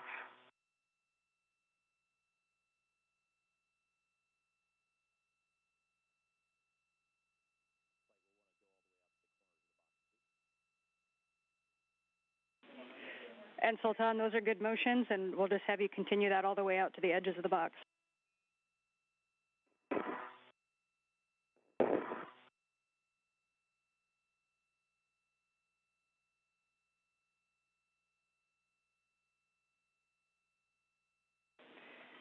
And Steve, just so you can be ready, after he's exercised the full length of the RFG, we'll have you attempt re-release on Bravo 1, counter 2, one more time.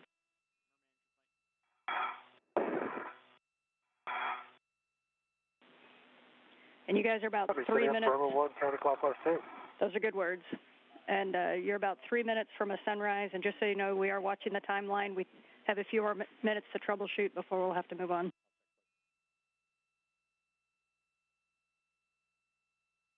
Copy.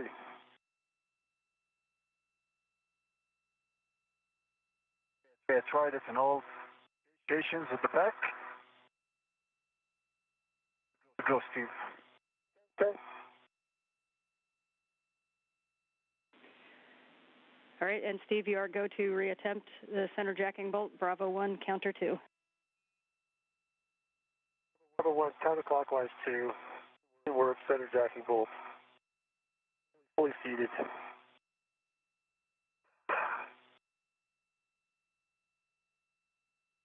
That torque. Got a good green light. 12.3 turns, 0.3 turns. 0.3 per pound, 0.3 turns. We copy.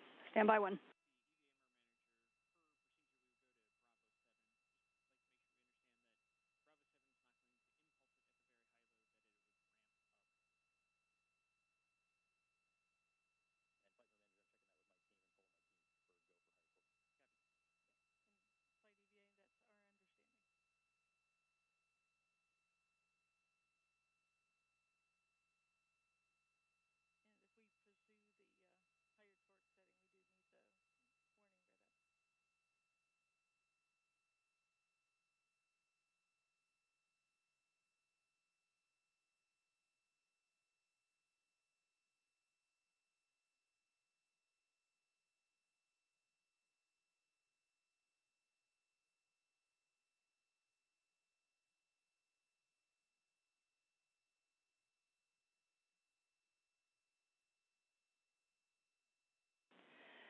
Okay, big picture on the potential next steps.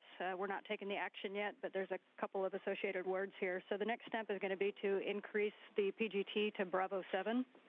And note that the PGT will it'll ramp up the torque that it puts into the bolt until it starts moving. There is a warning associated that this is going to be above the failure torque of the bolt. Increasing in the torque may break the bolt, presenting loose hardware and potential sharp edges at the bolt interface on both the RFG and the stanchion. So be prepared for FOD with a small trash bag and avoid contact with the bolt interface. Copy. Okay, no copies. And stand by 1. I will call you when we want to take that next step.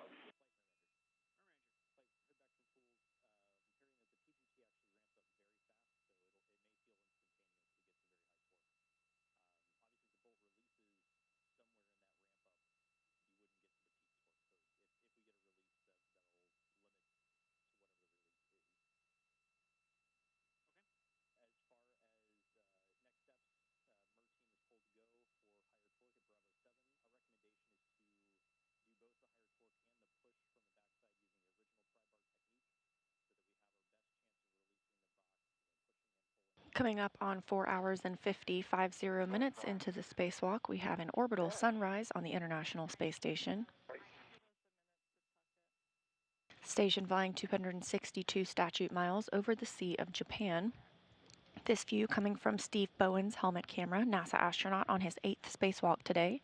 Teams here on the ground are working to troubleshoot a stuck bolt on this RFG, radio frequency group, that the teams are trying to remove.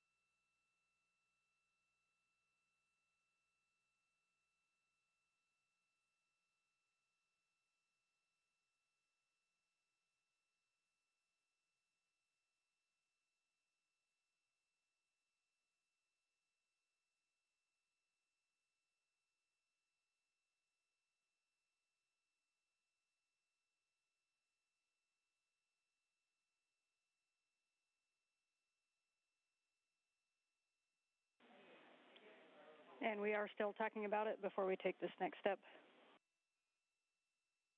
Absolutely.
A little more forward, just off the button.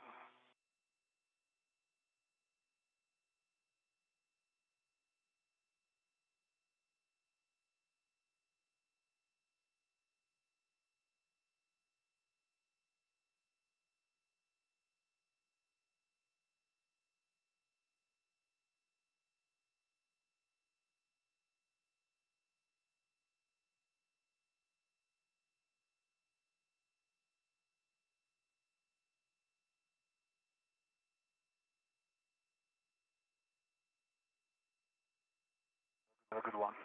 Good, thank you.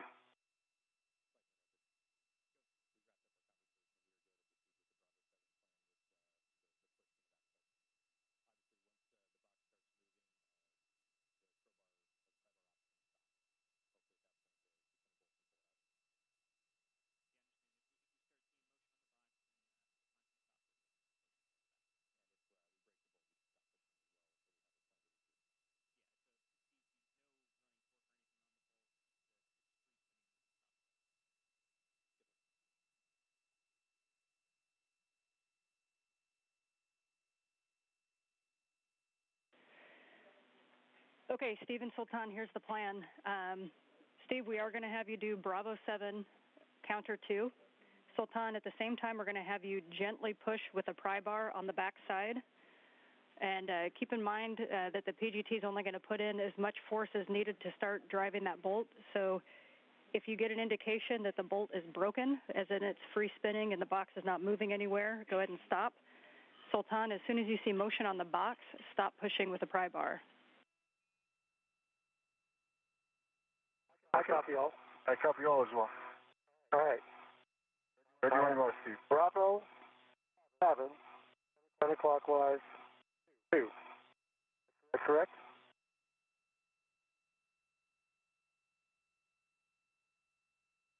Hey, get good position on this. I'm getting motion. Oh, it broke. And let it Yep, and we see that. try to collect. I'm not going to try to catch the washers.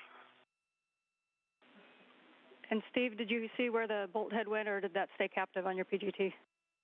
Not yet. I haven't checked the end of the PGT yet. All right. Copy? Oh, it was at the end of the PGT. I have the bolt head in hand. Put it in my trash bag. One washer was going forward zenith direction, and it wasn't hitting anything. They went zenith and forward of the station. There is one on your left. Okay, we copy your tracking, Sultan.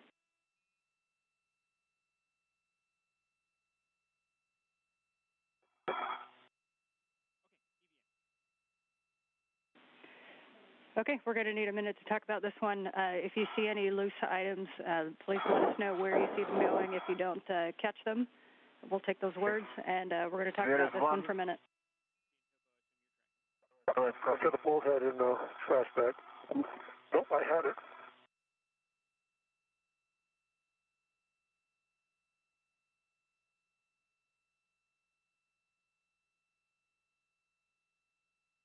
And then there is a washer just on top of Steve's helmet. Slowly, I don't know if you can see it from my camera. Okay, I'm trying to get, I can't even get this thing through the bristles on the trash bag. Hold on. All right, it's in the trash bag. So where's another one? It's right on top of your helmet. You can't reach it. Bring it slowly away.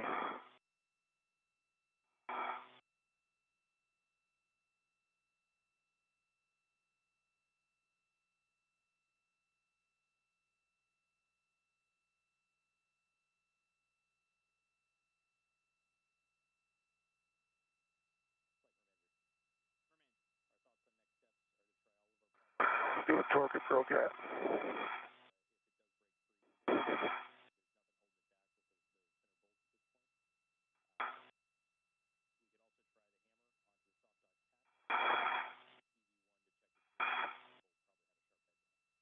And then just for your record, And Steve, as you get everything... 20.4.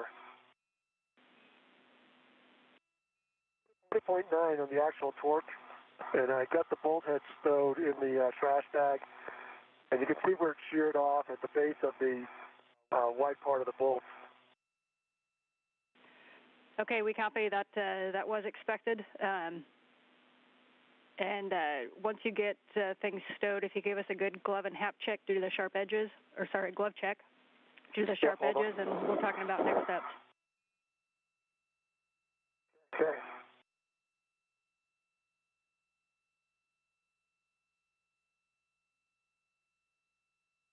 Well, good.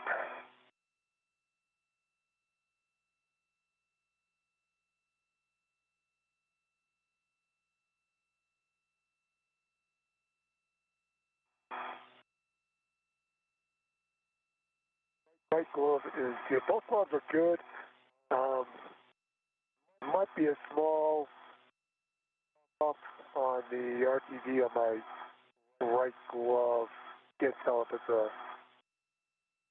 And it hasn't penetrated RTV. Might need to get inside. Well, might need to take a look at that later on.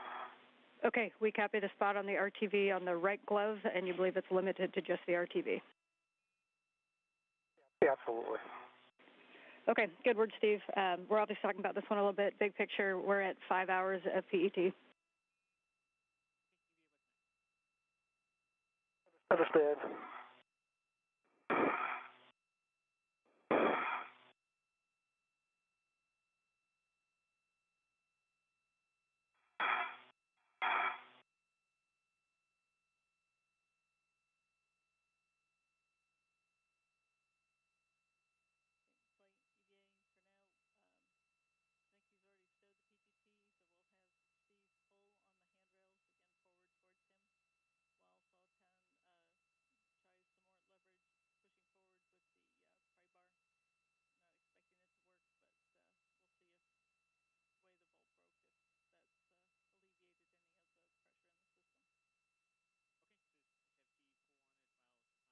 And we are 5 hours into today's spacewalk. This view from helmet camera of NASA astronaut Steve Bowen. He and Sultan Al Nayati, UAE astronaut, are working to remove the Sultan, we're going to have you use the pry bar to put some pressure on the back of the box, while Steve, we're going to have you pull it. You can do the gentle left-right wiggle, but we're going to see if by chance this might have been released. All right, we'll give it a shot. Hey, we're doing well, Steve. All right, 3, 2, 1, easy steady. I'm going left, right, still no motion. Still push, left, right, left. And we're getting nothing, man. We copy.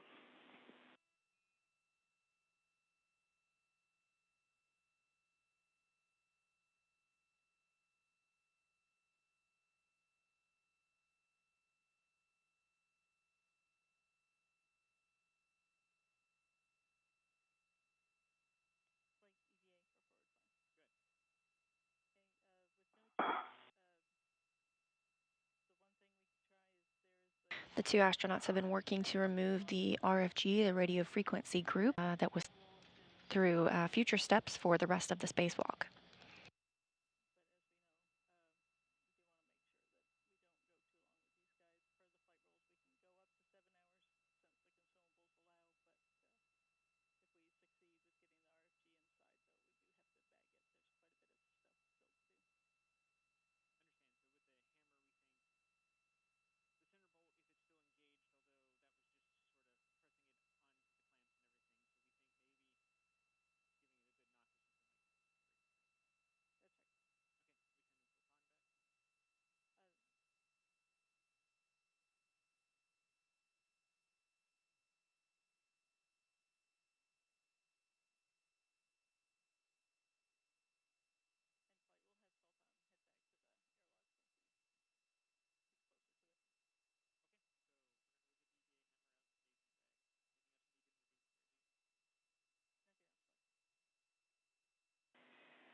Okay, Sultan, we're going to have you head back to the staging bag in the airlock, and we're going to have you pick up the EVA hammer.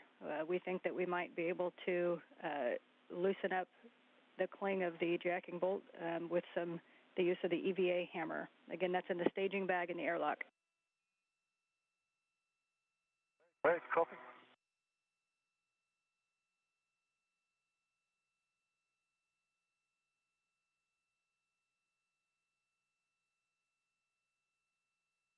Teams continue troubleshooting procedures here in Mission Control Houston and relaying those up to the astronauts. Sultan Al Nayati is going to retrieve another tool to attempt in helping remove the RFG from its stanchion. The 8 structural bolts released by Bowen all moved as planned. However, the one center jacking bolt would not remove and eventually sheared off.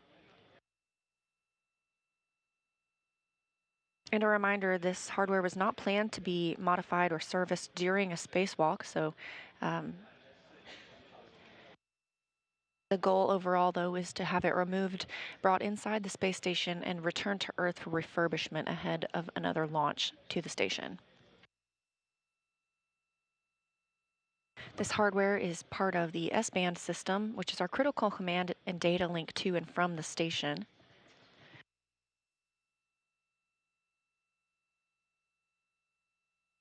Obviously, we have redundancy in those services, otherwise we wouldn't have the communications that we do today.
In this view from one of the cameras external on the space station, we have a great view of the Canadarm2, on which Steve Bowen is attached.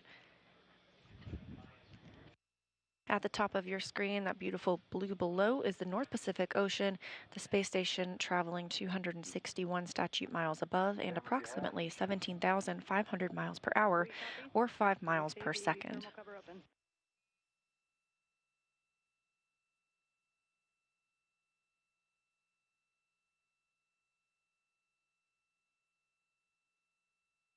Meanwhile, Emirati astronaut Sultan Al Nayati, on his first spacewalk, which is also the first spacewalk for an astronaut from the United Arab Emirates, has made his way back to the airlock to retrieve an additional tool to assist in troubleshooting with removal of the RFG.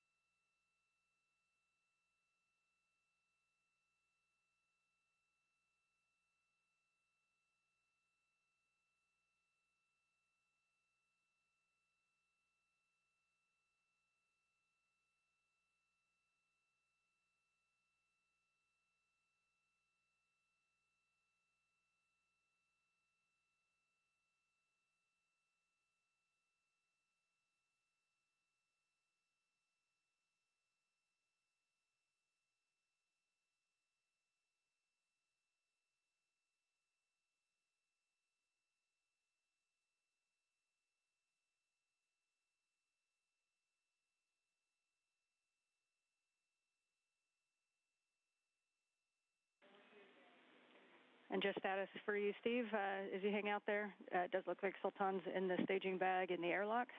We're going to use the EVA hammer on that soft dock catch that's on the back of the RFG.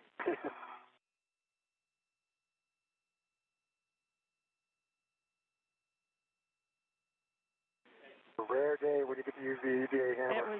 We got to cut something, and now we're going to use a hammer. And when he uses the hammer on the back, we're going to let you kind of wiggle the RFG with the handles. I will try.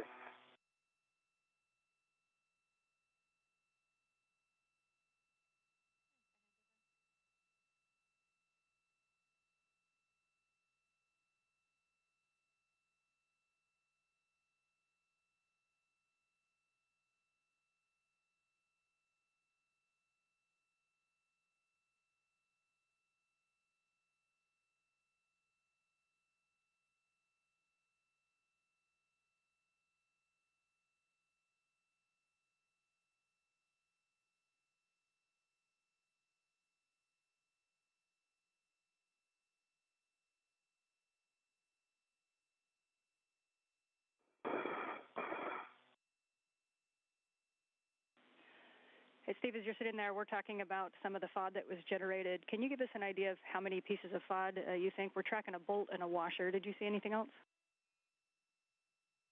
No, I don't. I've got the bolt head. There were two washers that I saw. I don't think I saw much of anything else. But I caught the bolt head, and the two washers. I thought I had one, but they seemed to have disappeared on me. I didn't see anything else. It was pretty quick. Okay, it was a great catch, actually. So we did see you get the bolt head, and so we're just kind of thinking through where the washers could be specifically because you're close to the arm. Did you happen to see what direction the washers went in? Well, Tom tracked both of them initially. If one of them was sitting on top of my head for a while, but it was drifting behind us shortly thereafter. He said I couldn't get it. I agree. Two washers. The first one was immediately behind Steve and moving towards the arm. And the second one, it was moving slowly. It was going station, that orientation.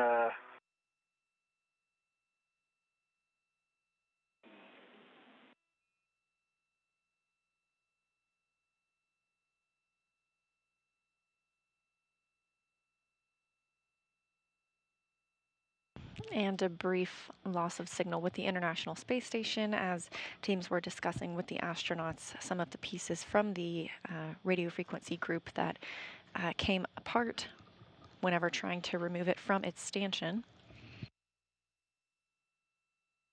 We will regain communication shortly once satellites have handed over.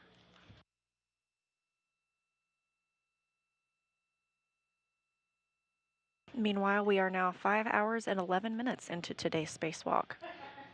A recap so far, the first main task has been completed. That was to route some cables and secure some... Head toward you, Steve. Okay, we copy that the thermal coupler is closed, and if you get a safer handle check. Negative, not yet. Thermal cover is to be closed now. Sorry, yes, we're with you on voice, and we don't quite have your video yet.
Both safer handles down. Copy, both safer handles down. Thanks.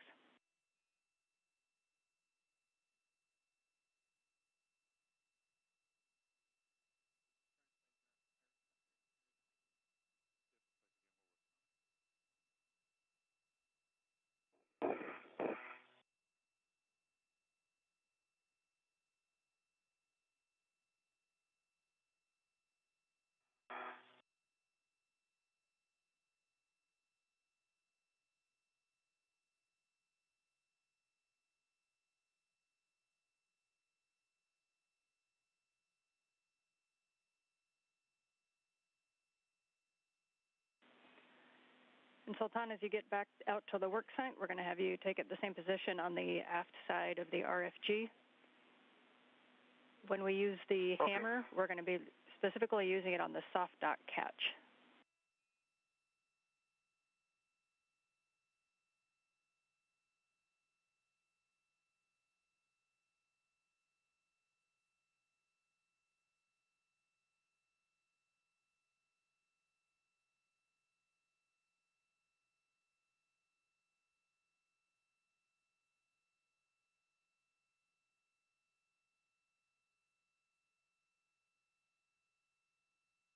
Okay, I'm back in position. Okay, copy. So you can see kind of out by your left hand is the soft dock catch. It's that little gold square that sticks out from just above the stanchion. And we want you to position so that you can hit that with the hammer, but that if you happen to miss it, you're biased down toward the stanchion side. There's a thin piece of MLI that protects that stanchion, and we do not want to strike the box with a hammer, so we want to make sure that you're in a good position to get the soft dock catch or slightly biased below it. Copy all. Both.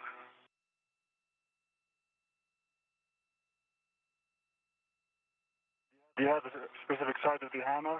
Rubber side or the metal side?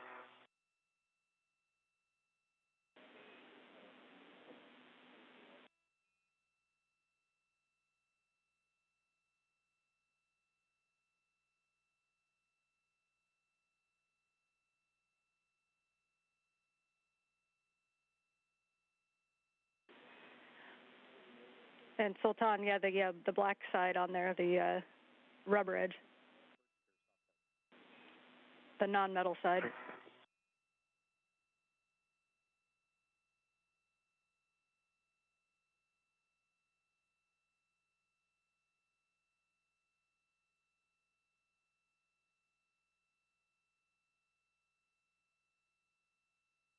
Moving. I don't see any motion. Okay, we copy.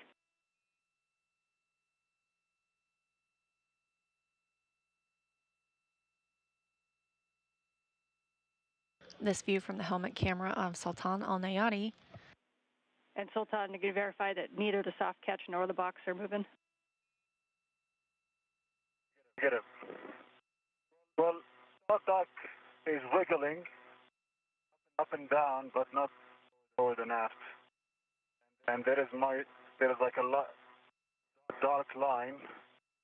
It's for an alignment, and that is not moving as well. And no forward motion. Okay, we copy.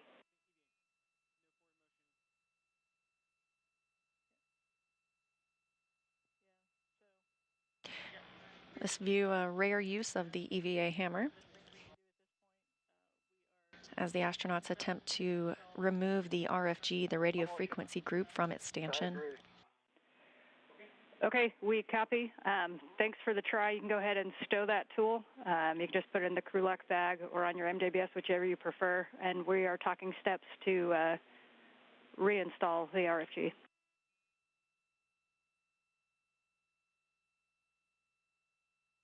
Right, copy. Copy.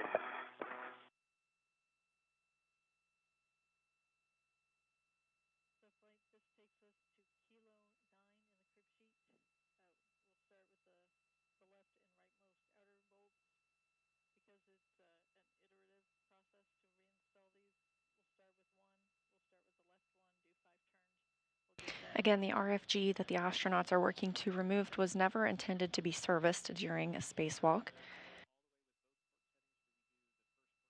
Steve Bowen was able to remove the 8 structural bolts, but had issues with the 1 jacking bolt still keeping the hardware attached to its stanchion. That bolt head sheared off during troubleshooting procedures. Okay, Sultan, you can continue cleaning up that aft work site there. Steve, we're going to have you redrive the bolts in. So you know this is going to be one of those iterative bolt processes where you're going to drive it for 5 turns, and then we're going to look at the running torque and then give you a final torque. The first bolt we're going to start with is the far left bolt, Bolt Juliet. Your settings are Bravo 1, clockwise 2. And we want you to drive for 5 turns, and it's important to not release the PGT trigger until 5 turns, and then let us know the peak running torque. Okay. Auto 1, clockwise 2. Going 5 turns to get peak running torque, going all the way to the left at Juliet. Good read back. Okay.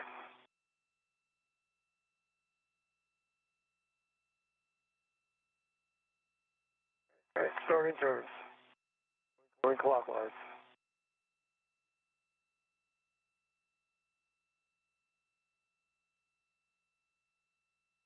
Because the RFG will... And I got an actual running torque of 0. I'm not sure. Let me take a look, see if it's bit. It doesn't look like it's bit at all. We copy. But maybe it has. It doesn't seem as far out as the others. It has definitely gone in. I just have 0 running torque. It must have just entered. We copy. Stand by. The RFG was unable to be removed as intended today. Therefore, Steve Bowen will redrive the structural bolts to hold it in place.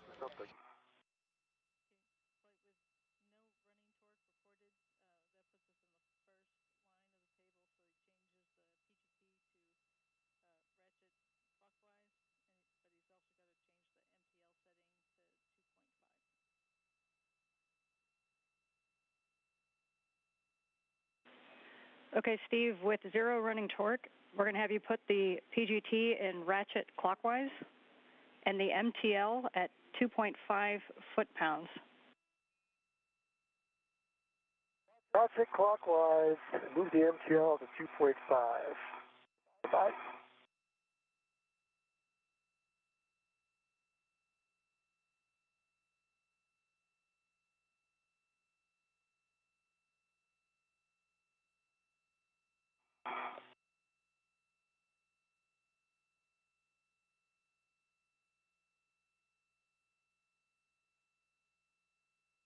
All right, MTL's at 2.5. And the ratchet clockwise. You ready for me to go to motor?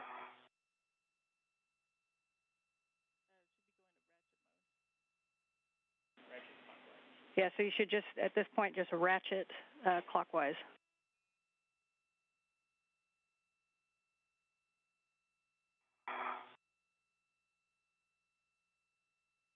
So you want me to try and just ratchet this thing in?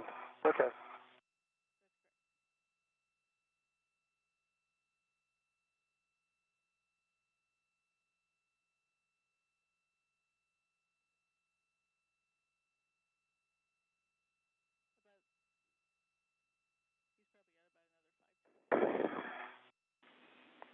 And it will probably be an additional 5 turns, Steve.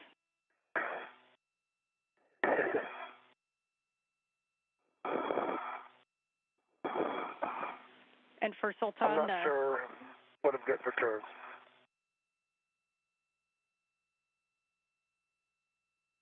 Go ahead, Dan. Yeah, I see that you're cleaning up the bag. For your steps, we're talking about the cables. And I think that you had the wire tie around the cables, but you had not tacked them down to a handrail. Is that correct? That's affirmative, yes. Okay, if you can get those stowed on a stanchion with a wire tie, you can, and otherwise we'll have to reinstall them.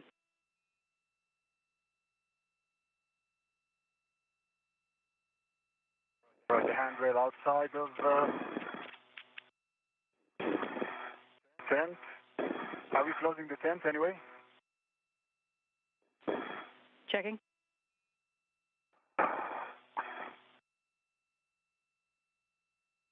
All right, I'm almost there.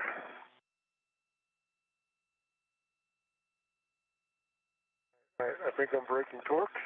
Yep, that bolt is in.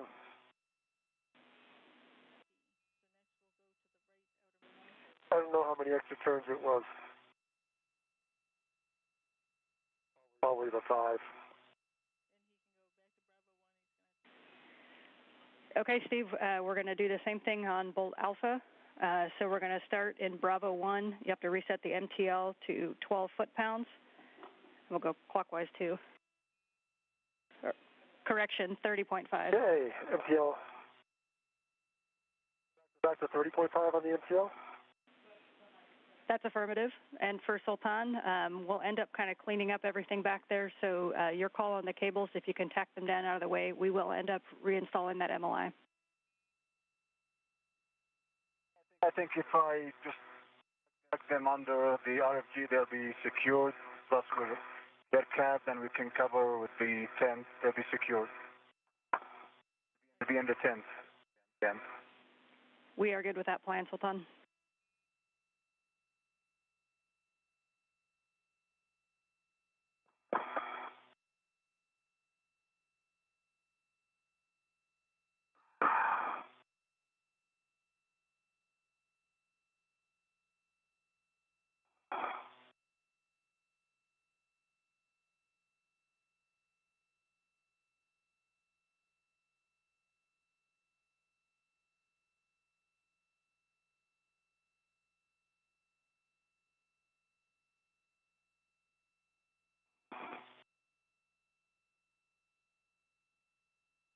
A lot harder in gloves than it is in hand.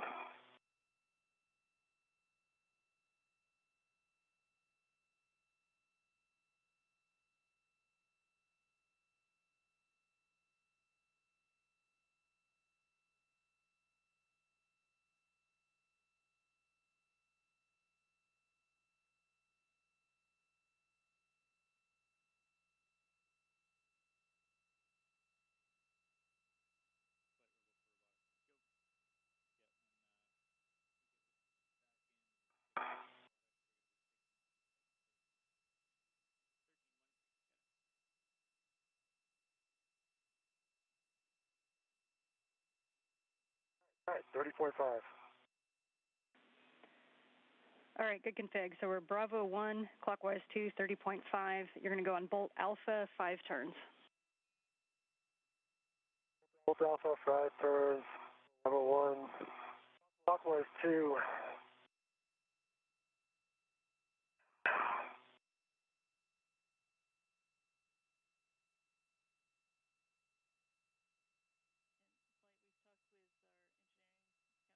All right.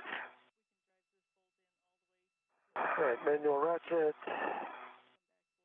And we go to motor. I'm in motor. Bravo 1, clockwise 2.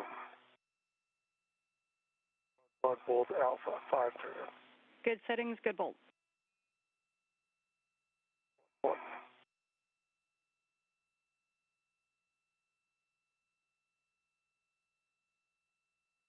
5 turns. 5.06 turns. 0.0. Okay, we copy. And the good news is you can now just go to Alpha 1 and drive it in to torque. That is much better news than going back to MTL. Bravo Alpha 1. To Alpha. Verifying I'm in Alpha 1. And clockwise 2 still. Affirmative, clockwise 2. And I'm going to go till torque on Bolt Alpha. Good words. Here it comes. Bowen is now driving the 8 structural bolts he was able to release earlier. In removing the RFG, we got stuck on the... All right. out at 2.3 pounds at 4.90 turns.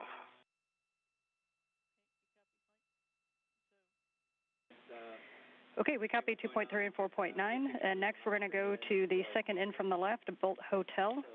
Bravo 1, clockwise 2, 5 turns. Bravo 1, go back to Bravo.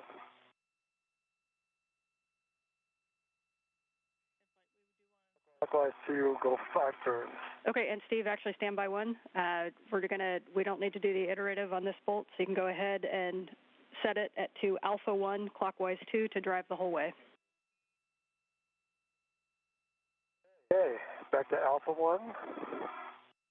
Clockwise 2, they're driving all the way. All right, here comes whatever letter this is, second from the left. And starting turns. Timed out. And so let me recal. On.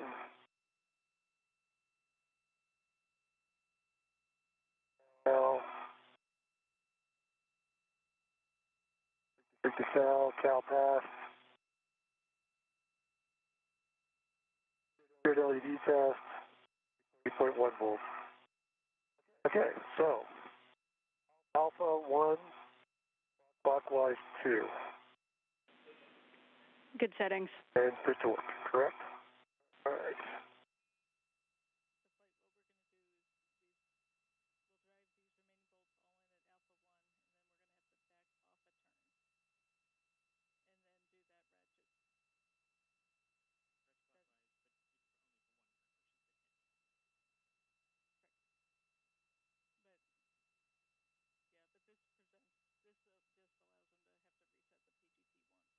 All right, I got good torque, 2.5 pounds, 10.23 turns. Okay, copy. We would like the same thing on Bolt Bravo, second one from the right. Bolt Bravo. Alpha 1, clockwise 2. Alpha 1, clockwise 2, Bolt Bravo. Bowen continues to drive the structural bolts he was able to release earlier today. However, that center jacking bolt, which is now missing, was sheared off, and the RFG was still attached to its stanchion. Therefore, it will not be brought inside today. Redriving these bolts allows the RFG to remain secure outside the station. 3 leg, 2.4 foot-pounds, 10.77 turns. Okay, we copy 10.77. Standby 1.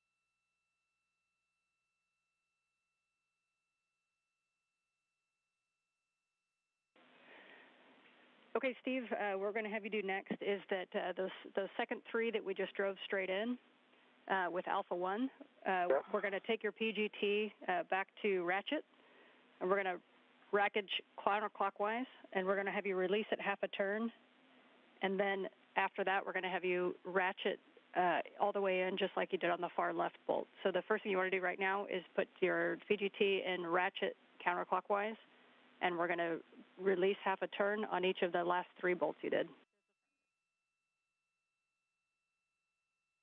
Okay, I'm going to go ratchet counterclockwise, and I will release those 3 bolts I just drove, 1/2 of the turn. That's good words.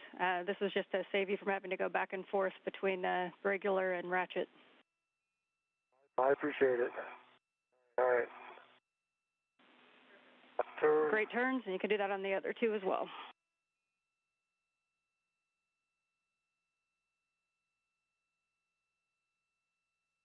All right, half turn, and last one.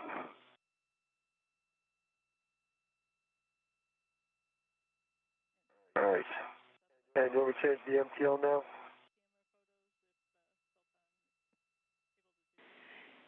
Okay, so now you'll go ratchet clockwise with MTL 2.5. Yeah, I gotta change the MTL.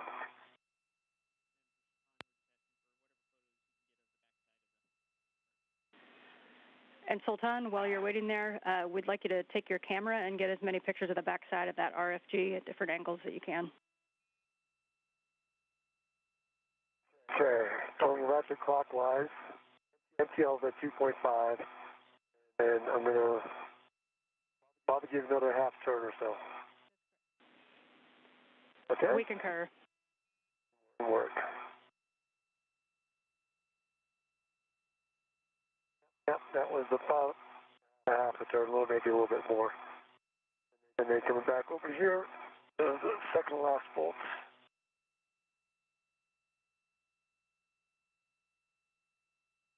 That was just about a half turn.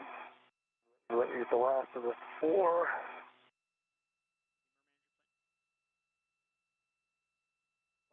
That was about half a turn as well. Okay, those 4 bolts are all manually set. The torque at 2.5 miles. All right, good work. Thanks for that, Steve. You can stow your PGT. Okay.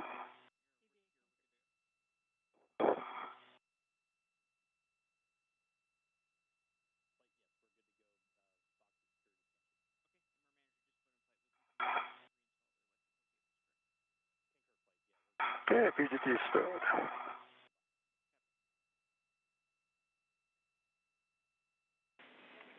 And Steve, you can release that large small ret.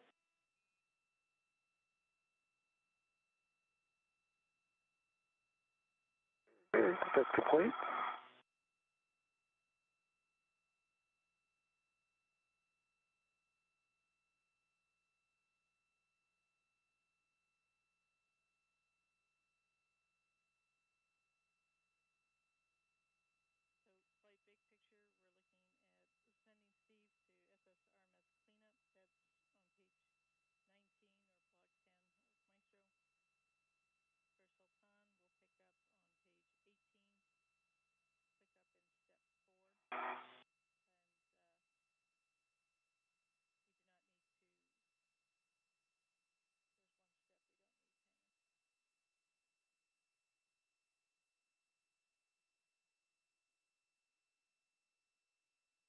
We are 5 hours and 36 minutes into today's spacewalk. This view from the helmet camera of NASA astronaut Steve Bowen.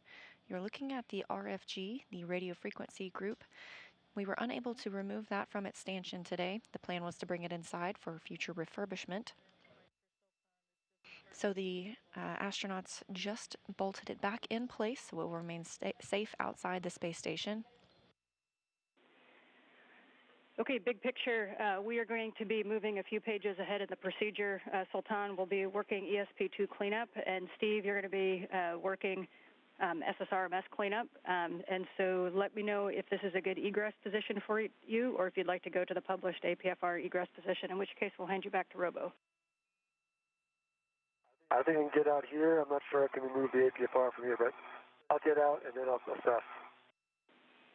Okay, copy.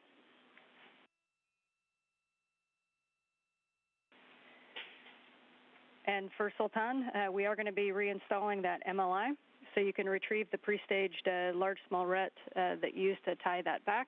Looks like you're already in work. And we'll be putting that back over the RFG with the 10-quarter turn fasteners. Okay, copy. Work. The astronauts are stepping into their cleanup procedures. Yeah, look at the...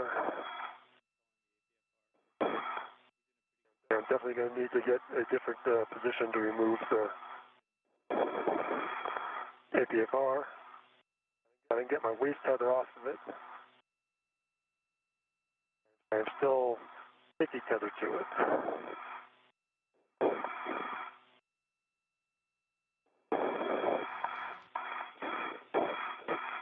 Steve Bowen on the left, wearing the red striped suit, is removing the articulating portable foot restraint from the Canadarm2. Sultan Al Nayati on the right is going to be recovering the hardware that the teams were working to remove with that multi-layer insulation to keep it protected. And for Steve, or actually Steve or Sultan, whoever's in a best position to do it, we also would like some still photos of the front side of that RFG where the broken bolt is.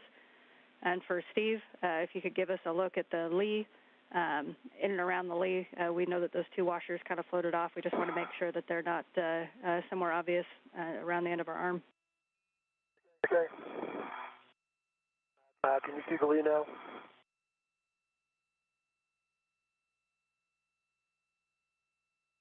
You want me to get closer? I'll climb out on the APFR.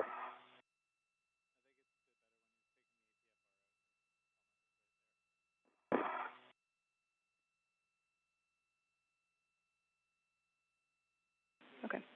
And Steve, it's your choice if you want to climb out there or wait till you take the APFR off. All right, well, there I am. I'm out on it. I don't know if that helps that much. Let me get back. It's a pretty good shot with your helmet cam, actually. That's what I was hoping. I can get I want to get a more direct on view, though. Not sure if that's a little bit better.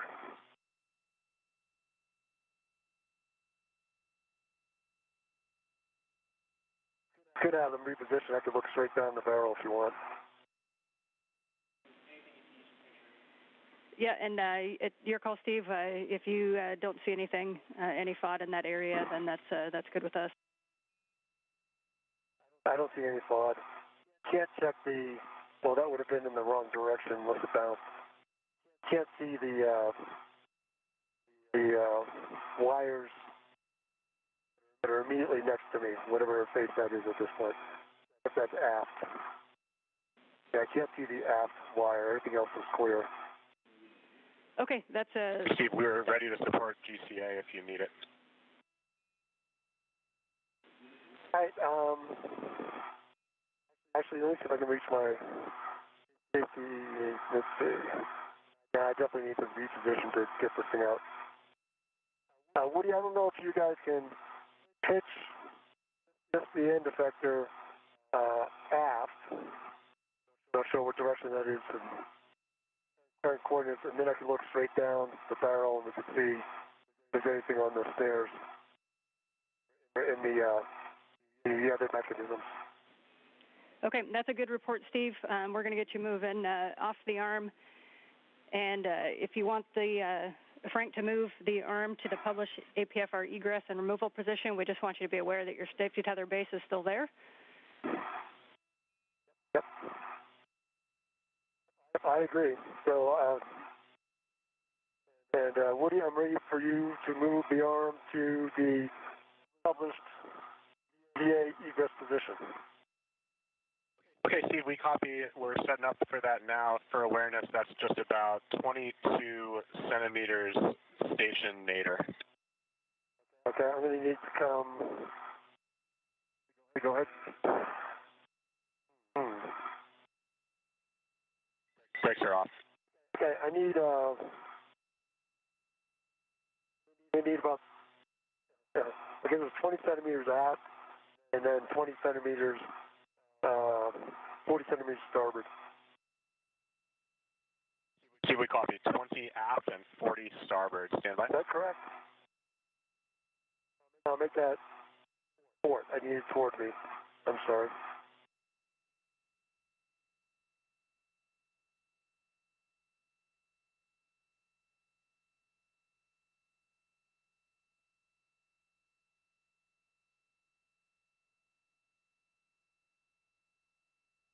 Good motion. Maybe I don't. I don't see motion. That was me.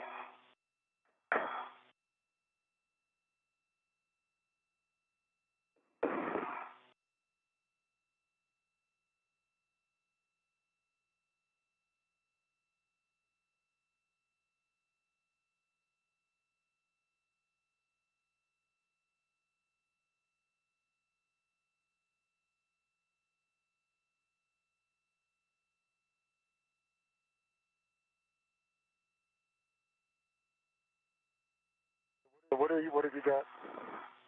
Steve, we're going to begin GCA, and we're going to start with your 20 centimeters of station nadir motion. Okay. Starting motion.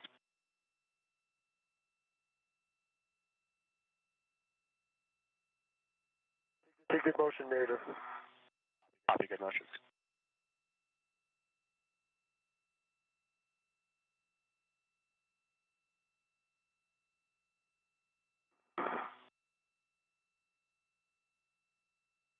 NASA astronaut Woody Hoberg. Your 40 centimeters of station port. Starting motion.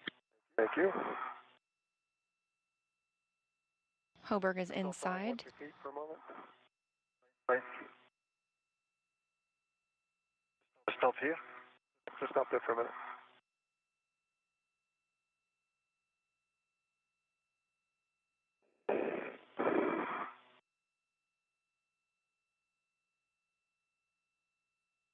Ten left. Can you continue another 20, Woody? Firm, continue 20. Thank Station you. port. Station port. 10 to your 20. All right, that's a good position. Stop there. Copy, hold position. All right, and if I can get 20 centimeters aft. Firm, 20 centimeters station aft. I've got the clearance.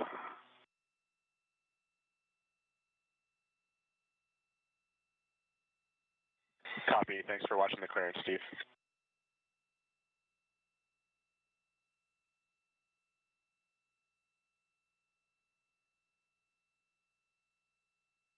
All right, you can stop motion there. That should do it, I hope.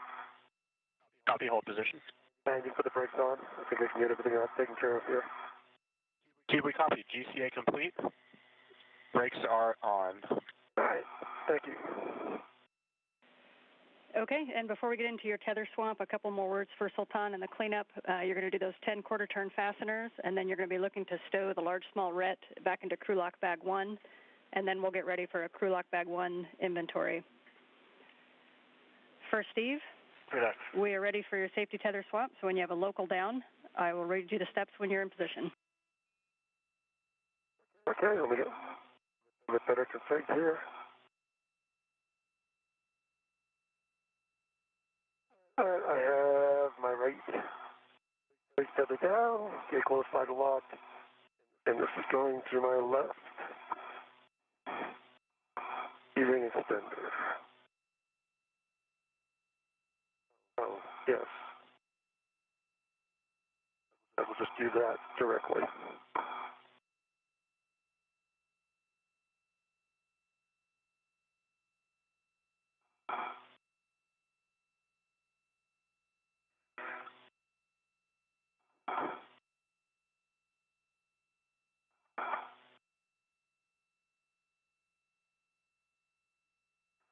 Actually, and let's do it, I gotta pick up the green hook, and I'll transfer it out to... Yep, I can read you the... right behind me, that's the problem. Yeah. Hold on a second. I gotta get my... It is behind me.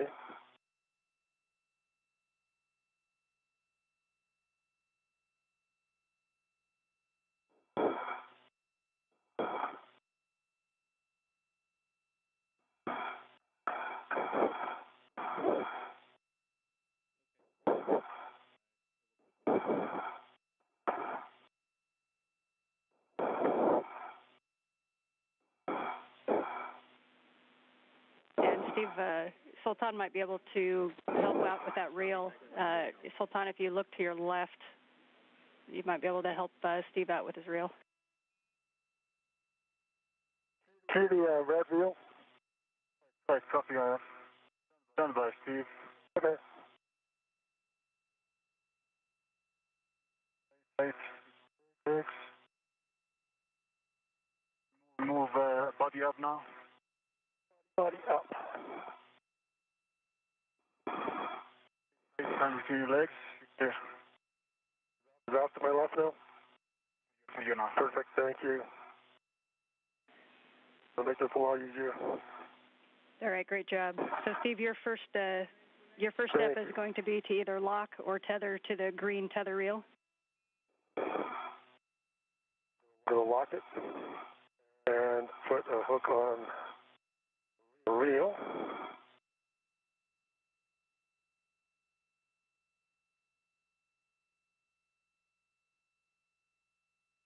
Okay, get a large thread on it.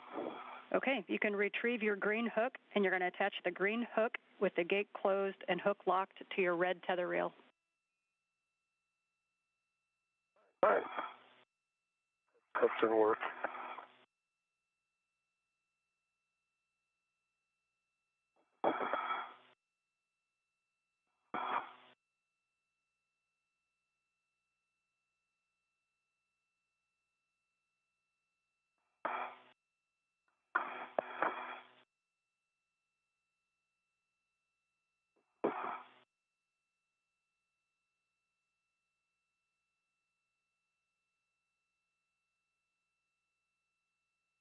The green hook to the red tether reel. That's complete. Copy, and we want to lock that one. It's locked. Copy, the green hook is locked. You now go to release your yellow hook from the SSRMS handrail tether point. All right, I can release the yellow hook. Get this off the green reel.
Astronauts Steve Bowen and Sultan Al Nayati are cleaning up their work sites. Al Nayati is reinstalling the multi-layer insulation over the S-band antenna group.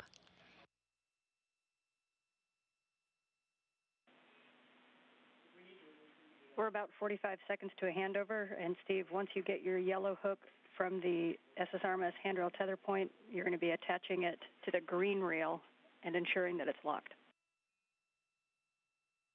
Copy.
We're in another handover of the tracking data and relay satellite system. The astronauts aboard the International Space Station began their spacewalk 5 hours and 53 minutes ago. This is a planned 6.5-hour spacewalk. The first major task was completed flawlessly when the astronauts routed the IROSA cable bundle. They also installed and secured some multi-layer insulation on the mod kits where future IROSAs will be installed. The second major task today was to remove the RFG, the radio frequency group, from its stanchion. This is part of the S-band antenna. However, the crew ran into some trouble with one bolt that was stuck and eventually sheared off and were unable to remove it from the stanchion. Therefore, they re-secured it and have now moved into their cleanup tasks.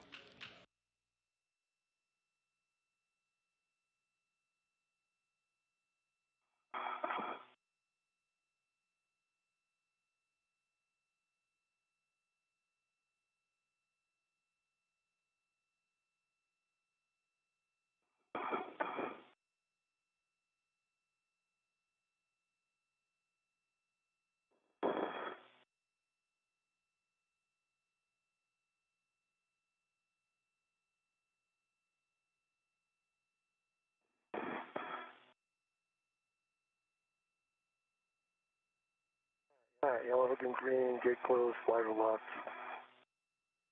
And I'm going to unlock my reels. Okay, good word, Steve. We understand yellow hook is locked and on your green rail, and you unlocked it, so you do have good safety tether pack.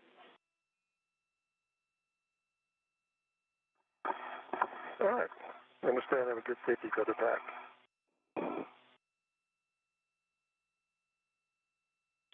Alright, let's see which way it goes here.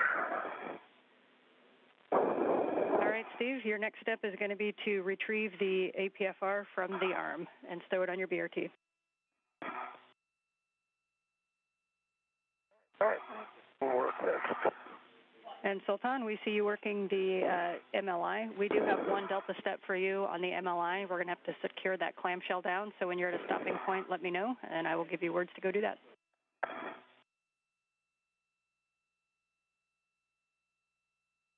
All right, 10 works, sunrise.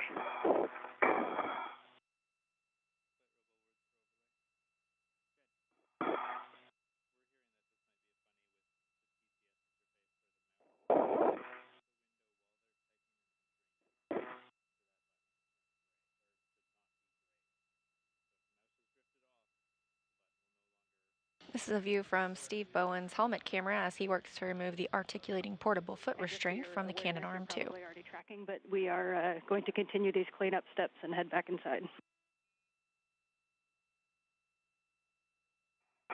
Yep, understand. Nice, copy. You are approaching 6 hours PET.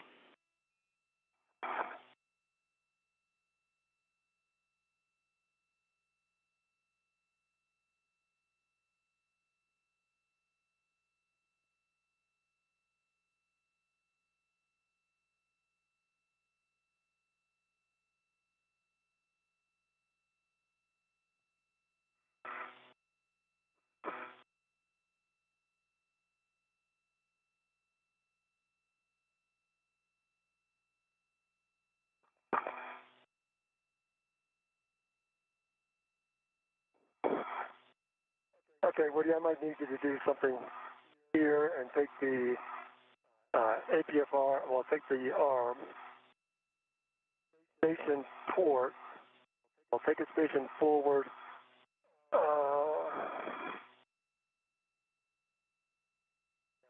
take it station forward 30 centimeters, and then towards me, and that would be station 4. Correct, Woody?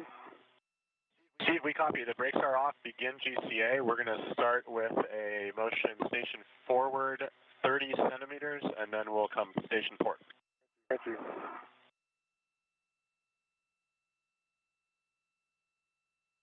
Starting motion, station forward.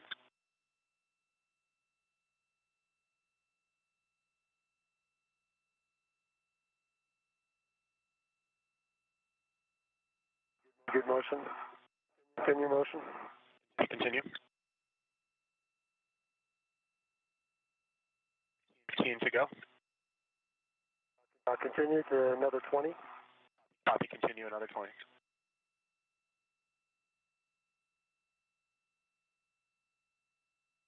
10 to go.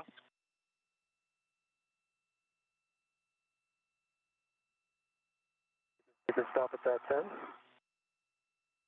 Okay, copy, Steve. That's your 20 now. 30 centimeters station port. Yep, get 30 centimeter station port, and then we'll start from there. Okay, Steve, starting motion. 30 centimeters station port. All right, I'm watching.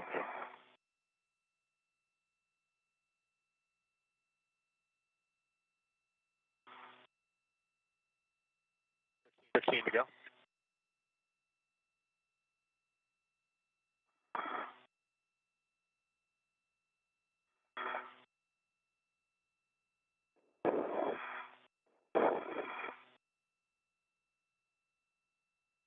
Steve, that's your 30. All right, let me look. And we're going to need you to continue another 40 centimeters. Steve, we copy additional 40 centimeters station port. Starting motion.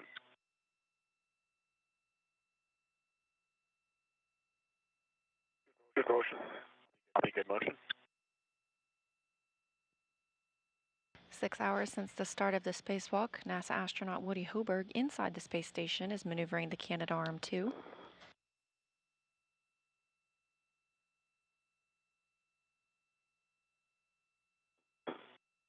The astronauts outside are working through their cleanup tasks and preparing to ingress after those are complete.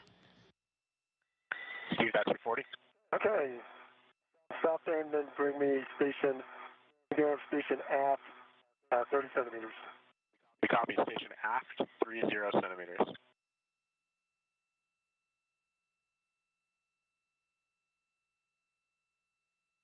Starting motion.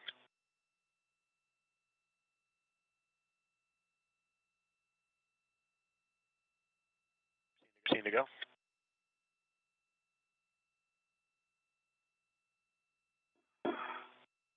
And just stop at that 15. And Steve, that's your 30 centimeters complete. Thank you, perfect. Put brakes on, I'll take the APFR out from here. Steve, we copy GCA complete. All right, and we copy? Steve, brakes are on, your go for APFR removal. All right, Steve, you can get the APFR. Sultan? And I'm ready for... Perfect. I have words for you. So we're going to have you take an AET from your MWS, and we're going to go over to the clamshell MLI. So we basically need to recreate the strap that we cut earlier. And the way that we're going to do that is we're going to have you loop the AET through the clamshell handrail. So it can't be a hook to the handrail. It's got to be looped through and then hooked to itself. And then you're going to take the hook end of the AET, and on the other side of the RFG from where you're at, there's some black seams along that Velcro seam, and you can hook the AET to that.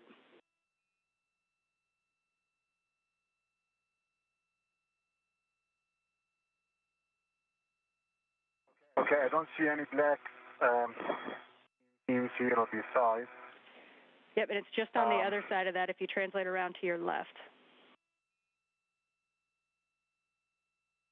I mean the Steve side. Yeah, good word. So it's over on Steve's side. It's kind of that Velcro seam. It's right along where that Velcro seam was that you buttoned up when you put it back on. And there should be some black loops. Copy, I see it. I see it, and I'm just waiting for Steve to go ahead to pass the notice to on that forward area.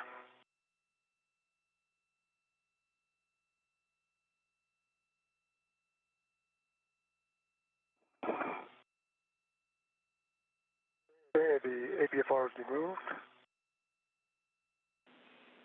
Okay, Steve, that's going to go on your BRT, and you're going to be heading out to the port Cedar-Cart via the same path that you took this way, so over the lab to the gap spanner and up the struts. And you'll be picking up that fair lead that you left with the AET earlier on the lab struts. All right, I'm putting that in work. Clear my tether for once.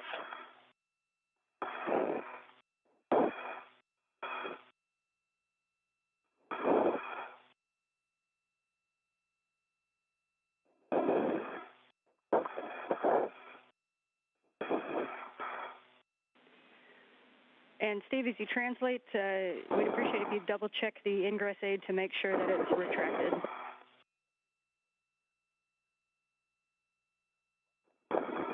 All right.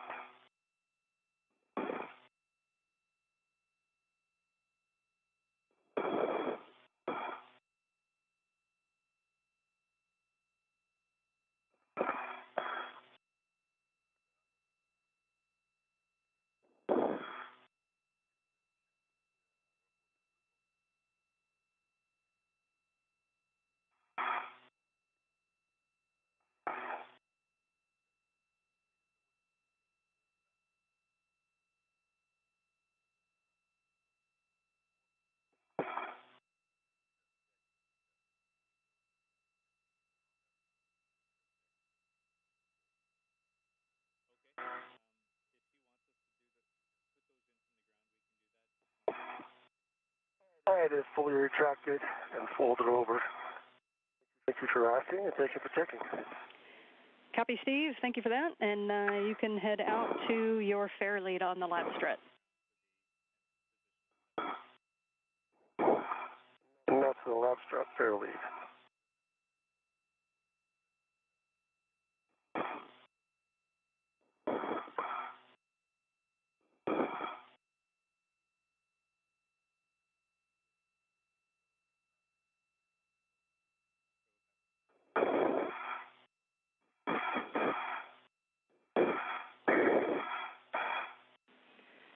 And Sultan, you can just position that hook on one of those black tether loops, whichever one you think is the best fit.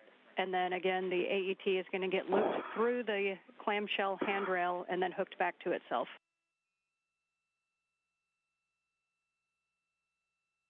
All right, copy that, and in work.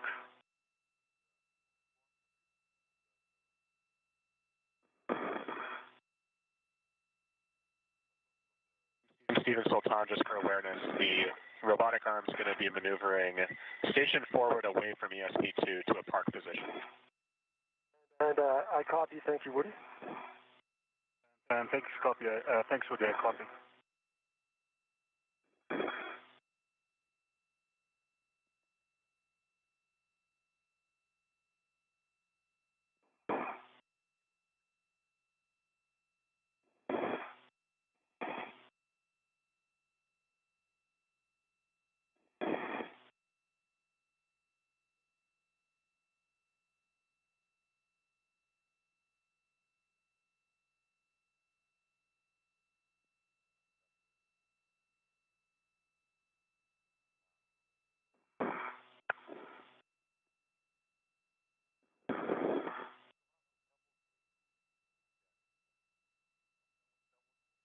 All right, stopping to pick up my fair lead. We copy your picking up your fair lead.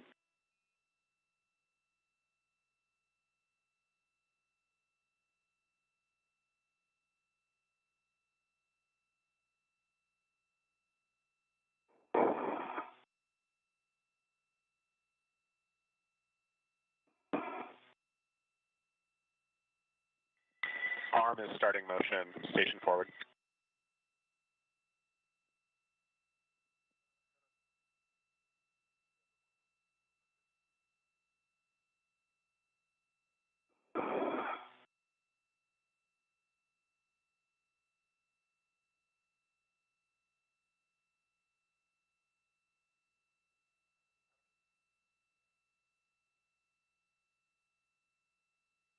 Okay, adjustable equipment tether is